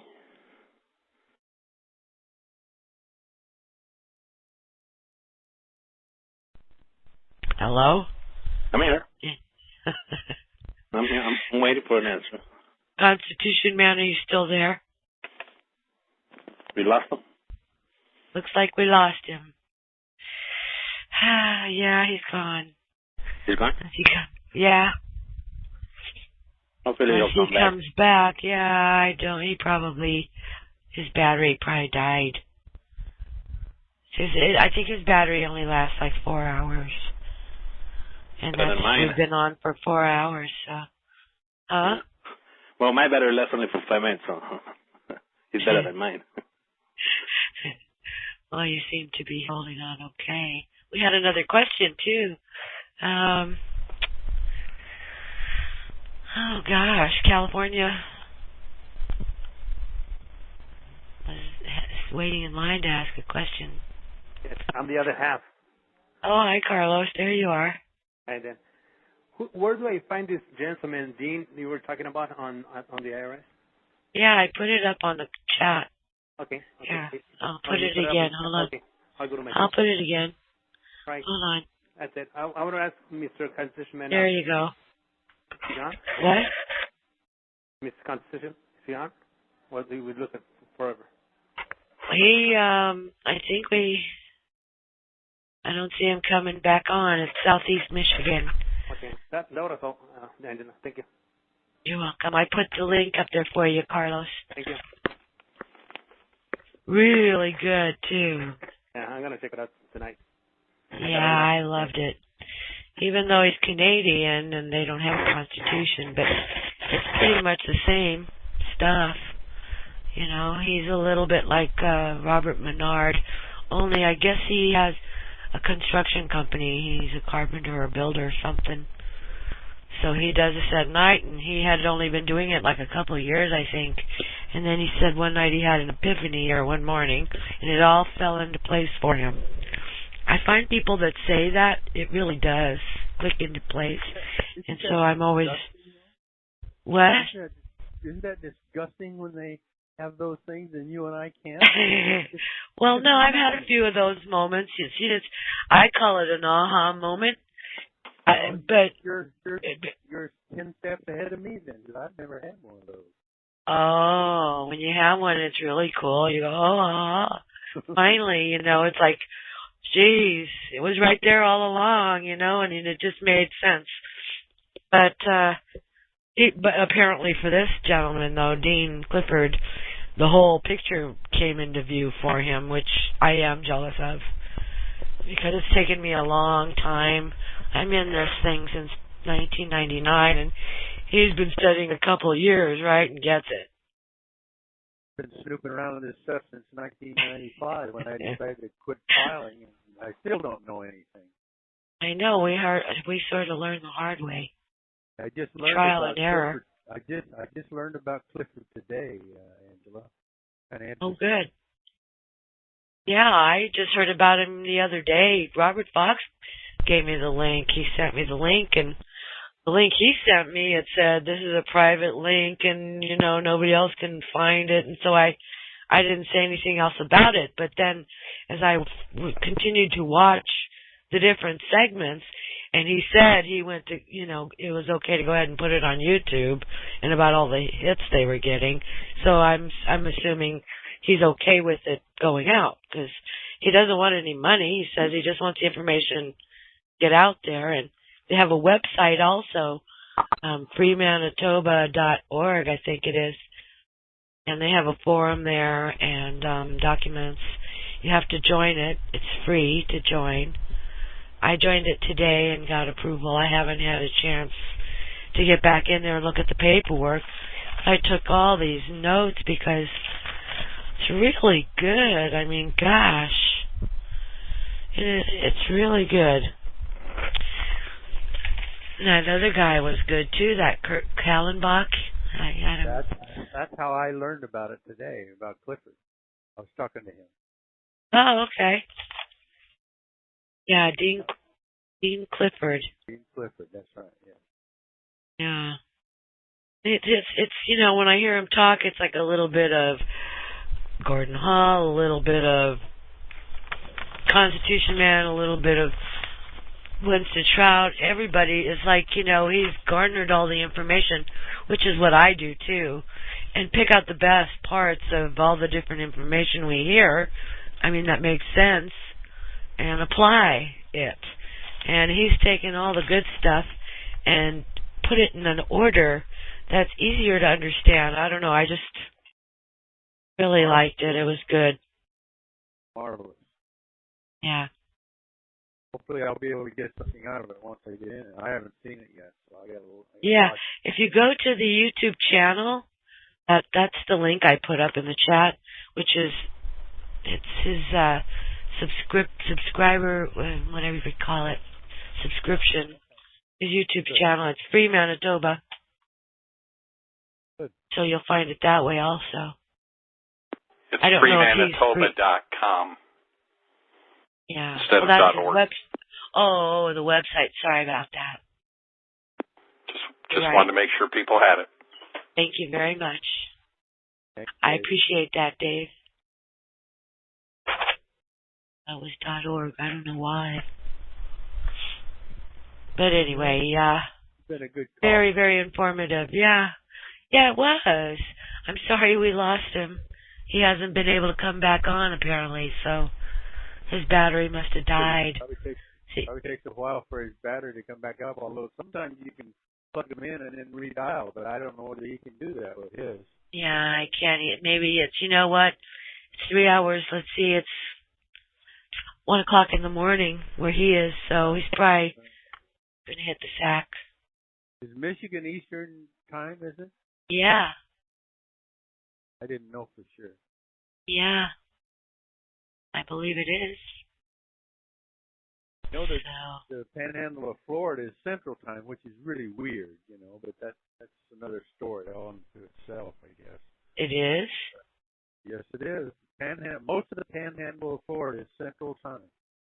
Isn't that strange? Yeah. No, because the upper part is Eastern. Yeah. Right? Yeah, the upper part east of the Panhandle. Yeah. Yeah. So how weird. Figure. I don't know. Yeah, it's very strange. I don't either. Well, I don't know. You guys want to continue on or what? I've got to go tend to my son. Yeah, you better do Oh, that. there he is. He's back. Wonderful. By golly, I've been he's back. Oh, I was looking down there and where your name was, and it wasn't lit up. Well, I'm so glad you're back. I called back just to let you know that I always come back. I always come back. I always come back. You're like a bad penny, Constitution man. My commanding officer, she said he told her I was dead. And he says, "No, ma'am, we don't have one yet, but we will have one." He said, "Well, when you got a body, call me. I ain't even worried if you ain't got a body." He says, "That kid will be back." He said, my CO got the biggest kick out of it. He says, "I know where you get your chutzpah from. It's from your mama, boy." She don't put up with folks, does she? And I said, "That's fact." Carlos, did you want to ask him a question? Get the end of that thing so that you got enough help out of the question, because I kept right on going. I just, what's going on? Man, it's awful quiet here. Did all them people go to sleep? So we're going, hello? As they pulled my plug. Again. No, wasn't here. Wasn't on our end. You always come back. That's what we wanted to know. But I do know it's getting late, and probably a lot of you want to go to bed. And you don't want to. I don't know. We have Claudio and Carlos both. Did you have anything else? Yes, I still have a question for Mr. Constitution. All right, go ahead. Okay, yes, going back to Title 31, 742.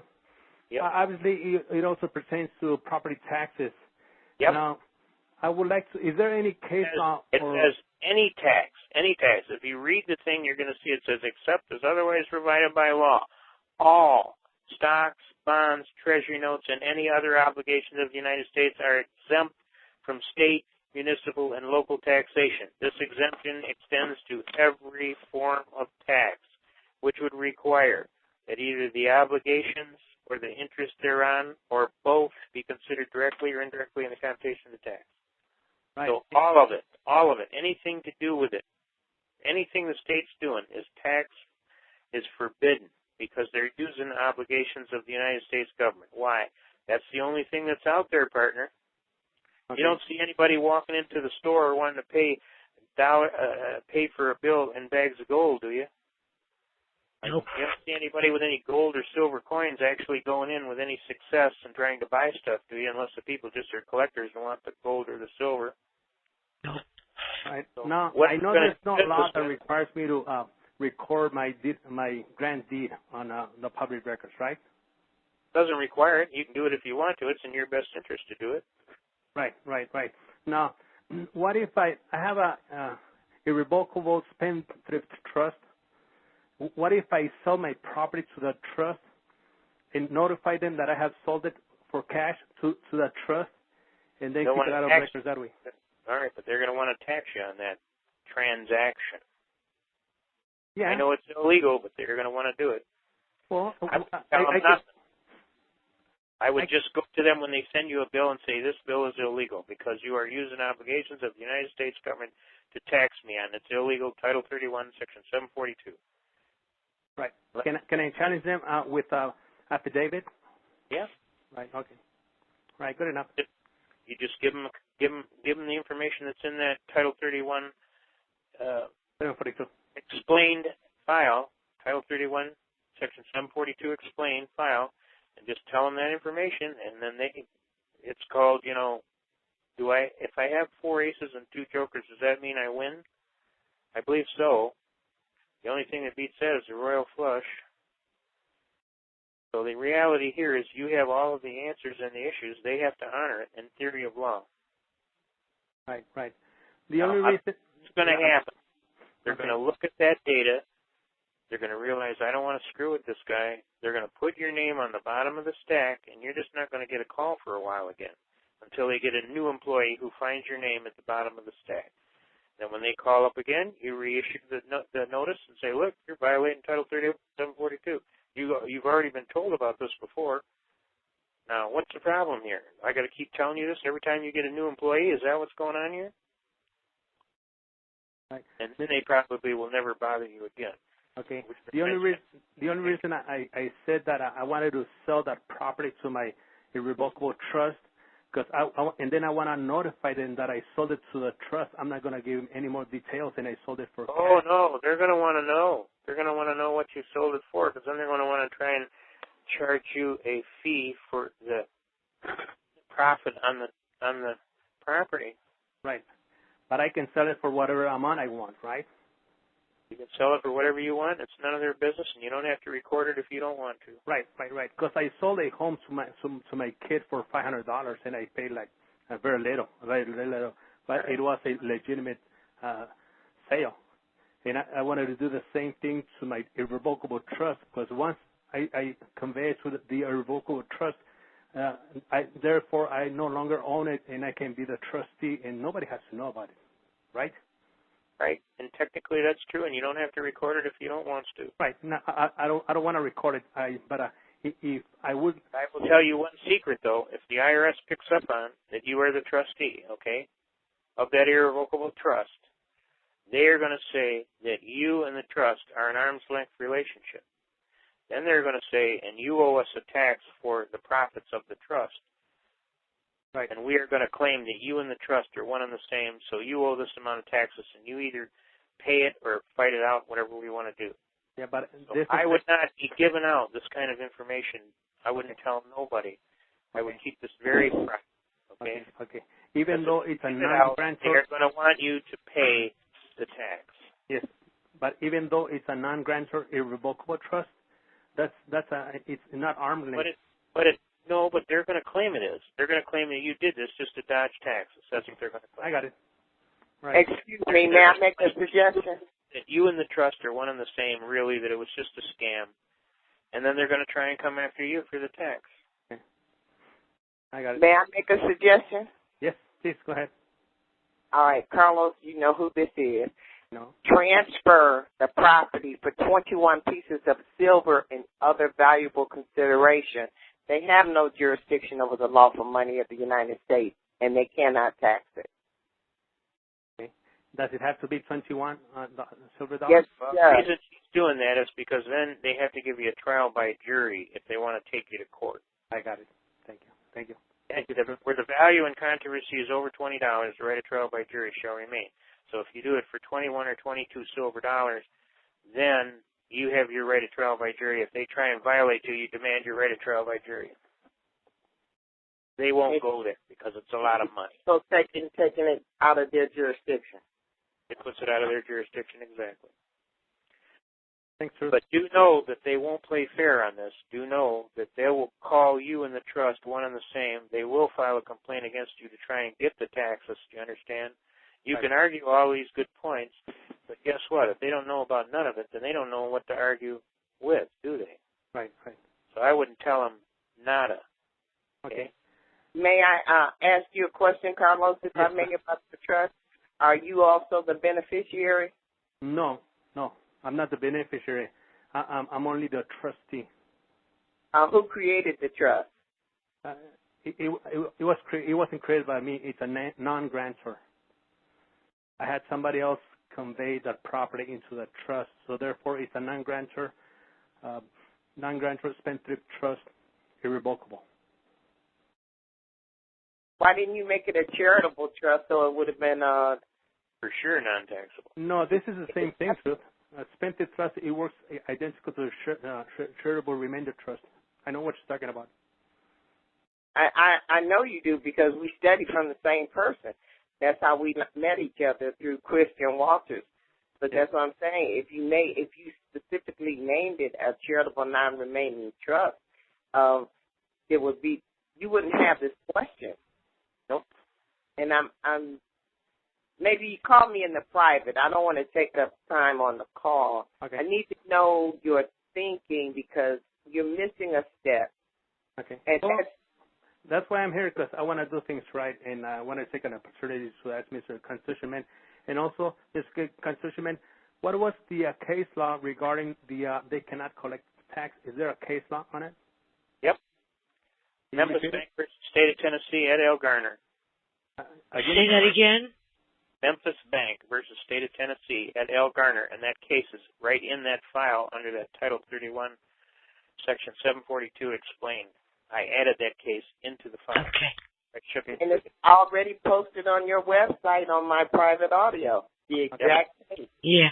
Okay. Last question. And it very clearly tells you exactly what I said you is the God's truth. Last question, Mr. Constitutionman. Where can I find the California annotated code? Well, I don't know what they call it in California.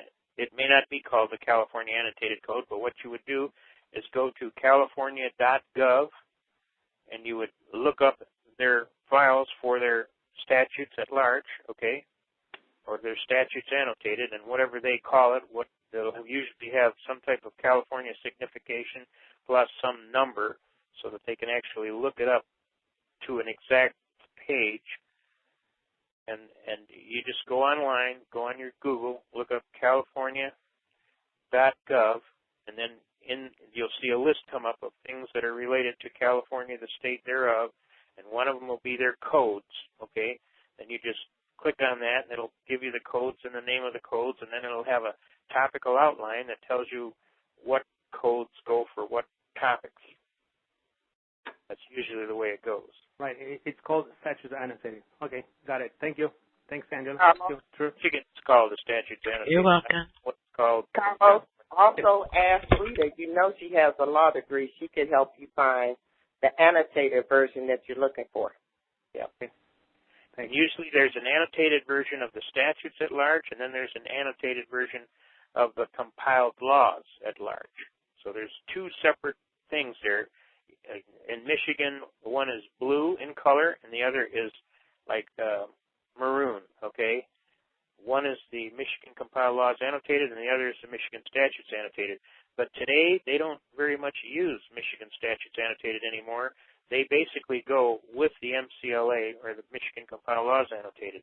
But you could still look it up, and there'll be another book that will have a reference to the numbers in the Michigan Statutes Annotated that tells you which one applies to the Michigan Compiled Laws Annotated and vice versa.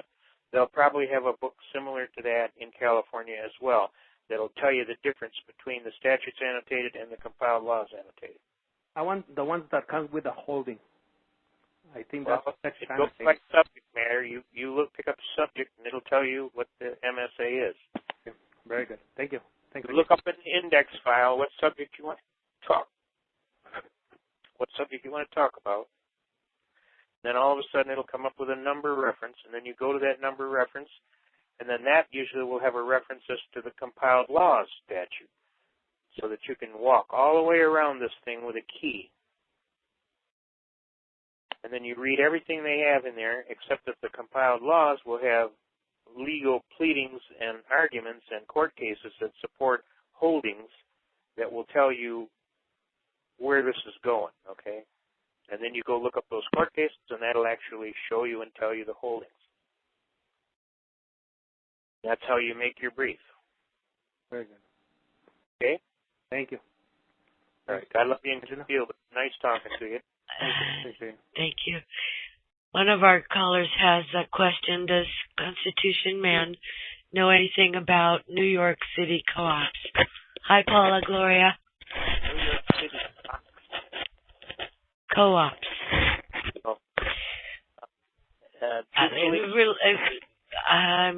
I think there's... And looking it up, no, I wouldn't know anything about them. Okay.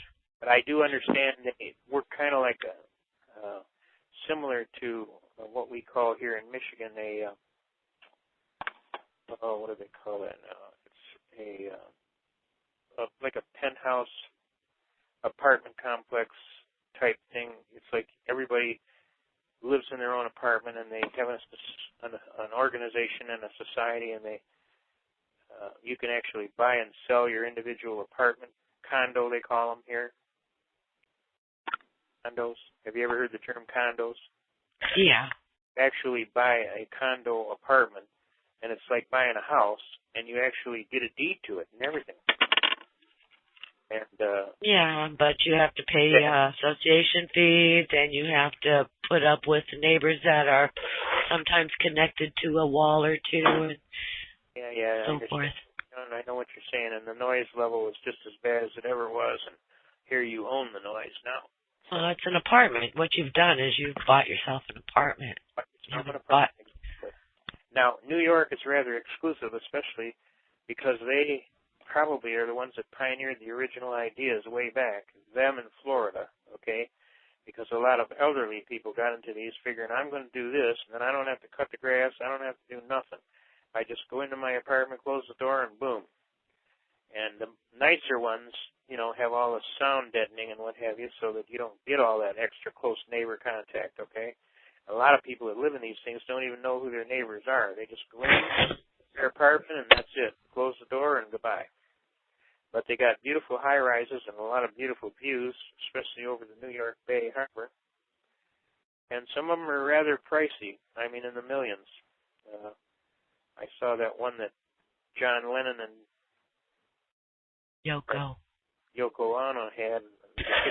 The window was rather phenomenal, but then that was in the millions of dollars for that apartment. That was in the Dakota building, I believe. Well, that was a beautiful place. They showed pictures out the front window, and it was just an awesome view. So I understand there is a draw for some people that want to do that. And it's a way of keeping the building in action, because a lot of times it's very expensive to keep a building, and this way it divides up the expense among a lot of people. But I don't know the ins and outs. I'd have to look at the actual contract you signed and discuss it from there. You'd be better to actually go to a serious lawyer on the subject in New York, because they would be more attuned to the issues. I mainly deal in Constitution, law, taxes, civil rights, getting your day in court, some banking issues of foreclosure and what have you. I mean, there are hundreds and hundreds of areas of law that you can go into. And basically mine is geared toward helping the little guy get his day when he's being ripped off, especially by crooked government. So that's where I'm coming from. Claudia, did you want to ask another question? Yes. Okay, yeah, I unmuted you, and the thing keeps coming back, but it's okay. Go ahead. Basically, a question is towards Constitution Man. Are the foreclosing company or the lenders or the servicers, are they treating the deed of trust as like a contract? Yep. They're treating it like you're an individual. I'm sorry? They're treating you and the trust as an individual. Okay, but if they treat it as a contract, they would have to satisfy the statutes of fraud, right? Oh, most assuredly, and they don't even begin to qualify there. As a matter of fact, they're up on so many charges of fraud right now. They can't even begin to get out of it. And once there's a fraud done, what is the rule of the statute of frauds? Fraud voids the most sacred contract. It also says that anything agreed to in writing is enforceable in the court of law. So could that be raised an issue to oppose the trustee sale? Oh, yeah. Okay. You can show that there is a viable fraud. Guess what? The contract is void ab initio from its inception. That is the statute of frauds. That and that anything in writing is enforceable in the court of law. The reason I think about this, it's because on the deed of trust, the original elements of the trust are not there no more. Well, guess what? It's void. Void. Okay. Because could I use that as a tool? You could. Okay. Now, who's responsible for that? What do you mean? Who's responsible? There's been a claim that one of the parties is responsible for the thing not being any good anymore. So somebody had to do something to make that happen. Yeah, somebody sold it. Okay, all right. So what are you asking me? Is it okay to lawfully sell it? If you were the major holder, I would say no. It's totally lawful for you to sell it. Okay. Okay, so the reason I ask you it's because the servicer is Aurora Loan, and the original lender on the deed of trust is NC Mortgage, and Aurora Loan says that the NC Mortgage sold it to Lehman Brothers. Assigned it. Yes, they assigned it. No, he says sold it. He says Lehman Brothers bought it. That's what he told me. That's just another word for assigning it. They assigned it to them. They bought it, okay? But here's the deal. How was the property transferred? Okay. No, it was never transferred. It got transferred through MERS. Okay, I see what you're saying. That's transferred through MERS. Does MERS have authority to hold property? No. Because why? They're a 501c3, non-profitable tax corporation. Got me? Okay. They can't hold nothing. Now, if I have a water pipe and we put poison in the water pipe and water passes through that pipe, doesn't the poison go all the way down through the pipe? Yes. Yep. It's the same thing here. These guys seem to think that they can pass these sales from one assignment to one bank to another through MERS, and that because when they went through MERS, and MERS is the poison, it doesn't matter because the bank that's foreclosing on you is the number 2 bank now. Well, let me ask you, if I have a fraud originally in the contract, and I pass it through MERS, and then I pass it through MERS to another bank, was that fraud fixed or cured in any way by my transfer? It wasn't. It was fraud to the 4th degree. So the bottom line is fraud is fraud is fraud. Now, when they transferred it, all they did is remove the fraud from their name tag of Bank 1 through MERS, a nonprofit organization which is not allowed to even hold property, another fraud, and then they took the 2 frauds and combined them by giving them and handing them to you, the 3rd bank over here, and now they say everything's okay because they fixed the MERS requirements. Okay. That is absolute lunacy. For any lawyer to argue that in law, he has a better chance going in there naked and not getting busted naked, because that's dumber than a rock. And how could they ever think that by passing it down the road to another bank, it's going to eliminate the original fraud? It can't. You see that? Now, is it lawful to transfer property by a conveyance with fraud? No. A fraudulent conveyance of property is void ab initio from its inception. That's why these Court of Appeals are ruling and making these determinations that any property transferred through MERS was void ab initio, because they did it in fraud. They don't even exist. They're a straw man. Now, some of these sharp lawyers seem to think they're going to, if I can't win them with wit, I'll baffle them with bullshizing, you see. We'll just pretend that it doesn't say MERS on the paperwork anymore. We'll just shove it down. No, this is wrong. Bank so-and-so is foreclosing now. It's not a MERS case. Baloney. That's why if you read that article that I sent to you, and it's on that blog that she has there, it's called Chink in the Armor. MERS, it's a MERS topical issue on those package of cases that I sent to you, Angela, and it's the one argument you want to read is the Chink in the Armor is the name of the file. And when you read that, it says that over 62 million people are able to avoid the mortgage foreclosure because MERS is involved. And MERS is a nonprofit corporation. It can't be a corporation for profit, not without having to redo all its tax returns and pay all that back taxes, penalties, and interest. And therefore, they can't hold or own any property. So how could you transfer it through MERS as a legal, actual, lawful process? You couldn't. So when these lawyers come in and they argue this stuff, we just look at them like, surely you just, Mansour. If I got a water pipe. Hello?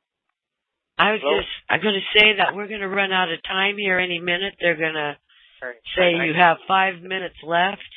And we still have one more question from East Maryland. Eclipse has been waiting an awfully long time. Let's try and help as best we can. All right, does that answer your question real quick there, Carlos? Claudio, yeah, go ahead. Go ahead, yes, thank you. Thank you very much. Go ahead with the next case, please. This last Friday night, go ahead.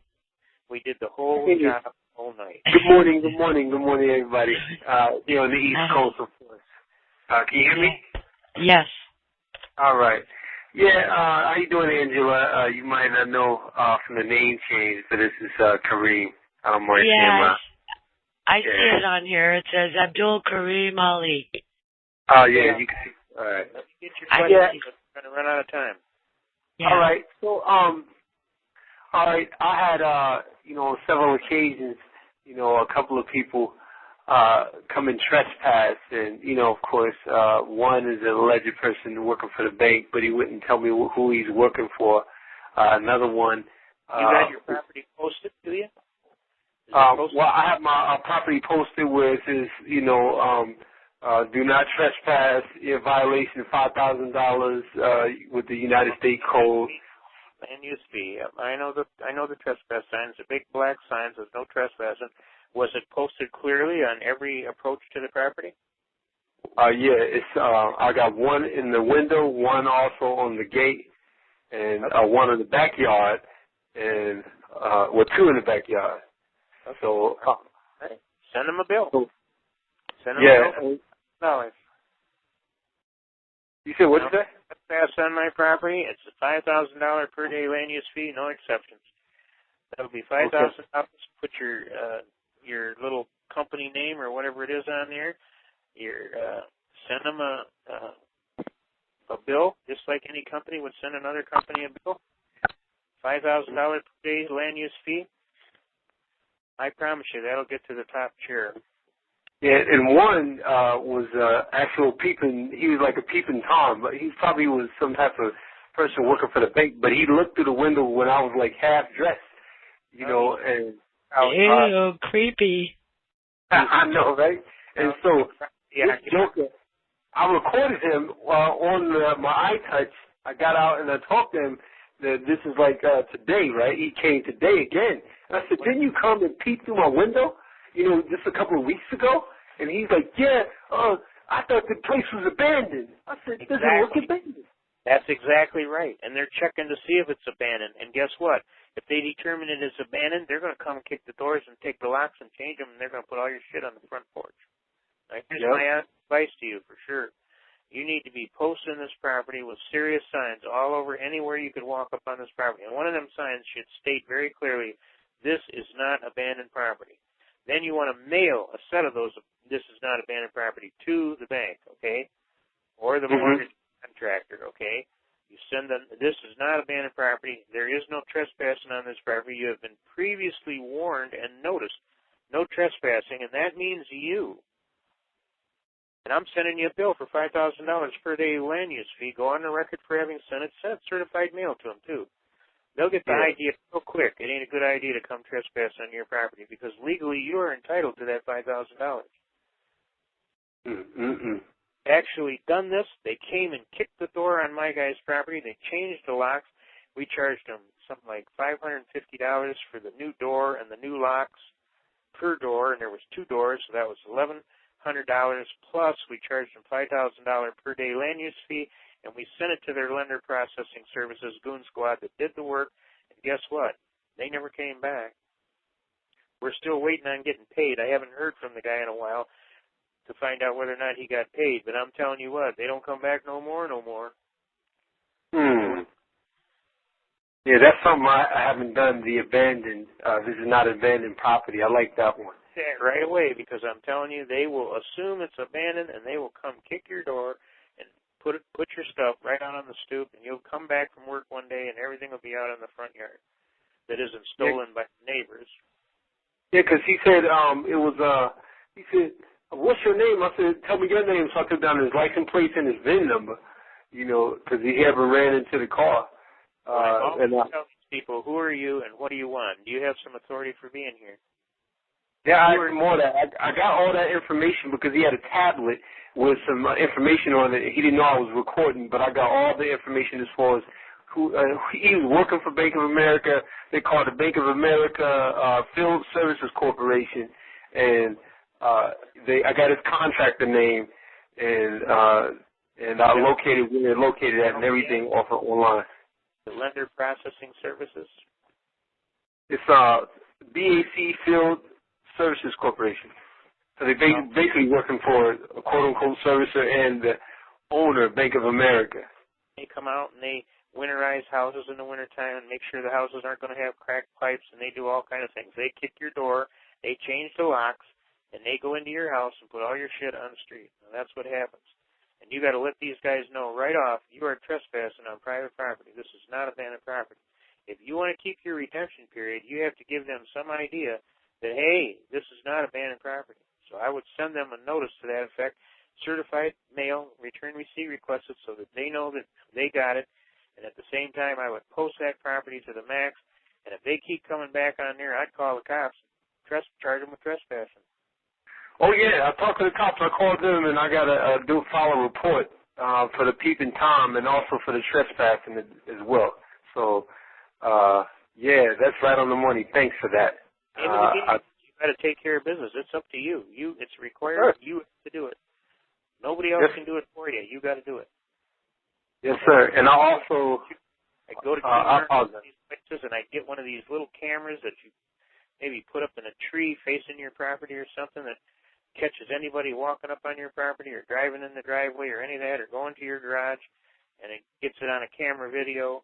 That way, you know, every day you can check and see who, especially if you're away and there's nobody there at the house. And I get a big dog, too. Put that sucker in the backyard. Get a big dog.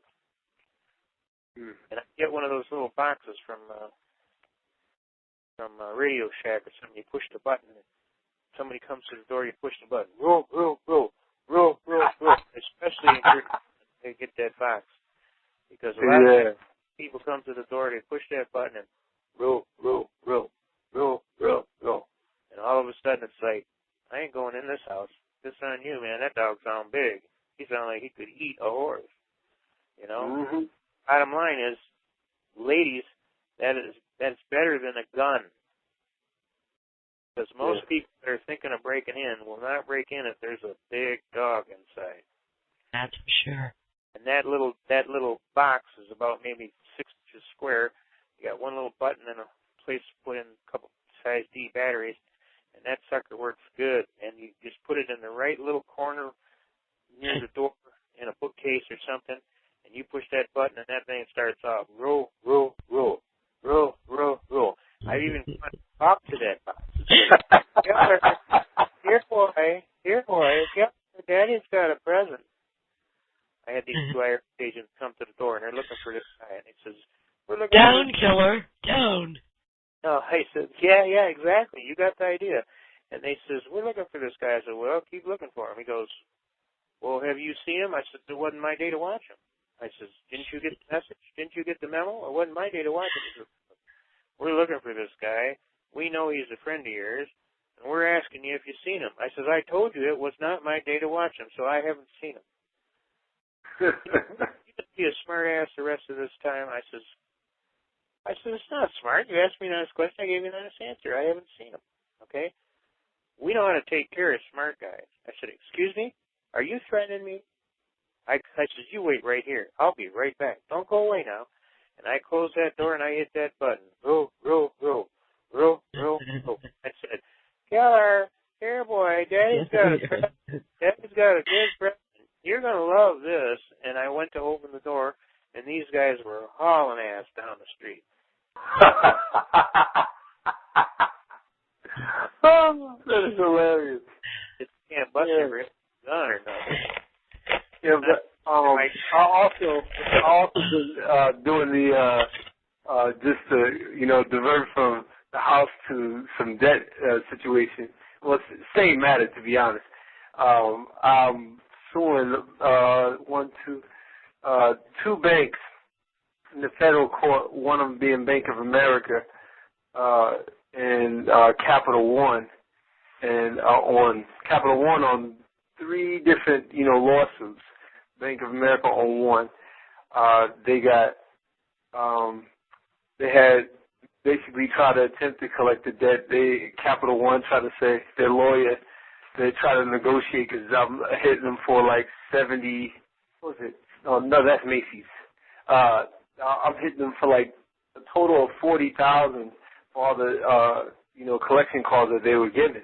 And I told them I'll settle for easy, just give me $15,000, and we'll be okay with that. And he was like, we're not a debt collector. I said, well, y'all attempted to collect a debt. I got it on recording. And so I got this little negotiation that I was trying to have with them. And the guy was like, I don't think we're not even in the discovery phase of this. And this is a process. I know Angela knows about this. So with the the people who are doing this, I'm not gonna say the name or whatever, but I learned that it's a good process to back them up off of you as far as when they come after you for an alleged debt. Well, it shows that you tried to resolve the issues. That's what it shows. Right. It made a reasonable effort to try and resolve the issues. So later, when the thing turns to sourdough, you can actually say, I tried to be reasonable, Your Honor. We tried to work it out. These guys just don't even want to sit down and give a lesson. So I've tried to concur with them. It's just a waste of time. And then when I ask them any questions or want any discovery from them, they just ignore the hell out of me and stonewall it. So I'm at the point where I don't believe we can get any kind of a reasonable settlement in the hallway on this case. We're going to have to go to full-bore war on the courtroom floor. And the reality is, it's going to go to trial. And the best party is going to win with the best facts. And the facts are clear. They broke the law. And I've actually had one of the biggest firms involved in this, actually want to come in and ask, well, you guys want to settle this? And I said, well, how much did you want to offer us? He said, we're not offering you, it's you offering us. I said, oh, no, you got this all backwards, pal. You must have had your batteries installed upside down. I said, we aren't. You're going to settle with us, or we're going to sue your socks off.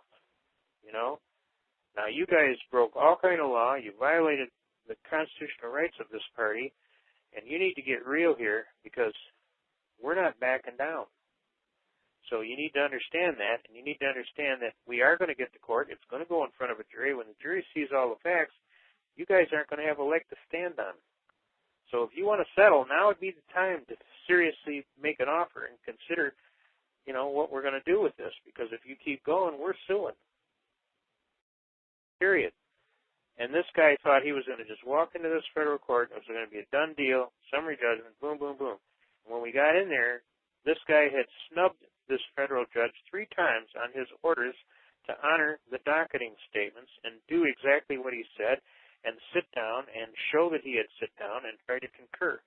And when he didn't even reply to the federal judge, that judge jumped right down his throat. What is it you not understand about a court order? I gave a court order. There is a timeline on this documentation and docketing statement, and you were required to have in at least a list of issues, whether you could settle or concur or we would go to trial on. I don't have anything in response from you. I have to assume you read the order of the court, you understood the order of the court. Am I to understand that you ignored that order and don't have any, and you didn't prepare anything for today to show cause? Why I should not hold you in contempt of not following that order? And he thought it was going to be a walk-in, slam dunk, summary judgment, we're getting the house, piss on you. And that judge went right down his throat. And when he tried to push for his summary judgment, that judge says, no, I think we're going to go to trial on this one.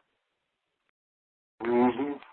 All of a sudden, he wasn't such a stuffed jackass. Mm-hmm. All of a sudden, well, maybe we should think about settling. And then when we got in the hallway, he was a whole lot nicer, and we'll get back to you on that settlement offer. I says, you do that. Make it fast, because we're going to be in court here shortly. And once we get to court, we're going to court. So, yeah. Well, that's good. Thank you so much. There's so much that I wanted to talk about, but I've been learning so much from some of the things that you've been saying. I've been writing everything down, but I'll save it for another day. Save it for another day. We will get a chance, because I won't forget you. I just don't get as much chance as I used to do this kind of stuff, because I'm constantly jammed with emergencies. And then people need things done, like get me out of jail or do this or do that. and it has to be done. Like Steve the other day, that paperwork had to be done. The conference is scheduled to be broken down automatically in 5 minutes. To extend the time by 60 minutes, press star 8. I don't think we're going to do that, are we, Angela? No, I can't do it because I don't have any means by which to press star 8 because I'm using their TalkShoe phone and I plug in with the headset and there's no way to do it. Doing it because I'm going to get killed right now. So we got to do something smart here. So 5 minutes, we're going to say adios, muchachos. All right, and I'm going to say I love you. I love you all. I love you, and we'll see you on Sunday on Jon Stewart's call. God bless you. Go ahead. Carry on. Tell Jon Stewart he's doing a great job.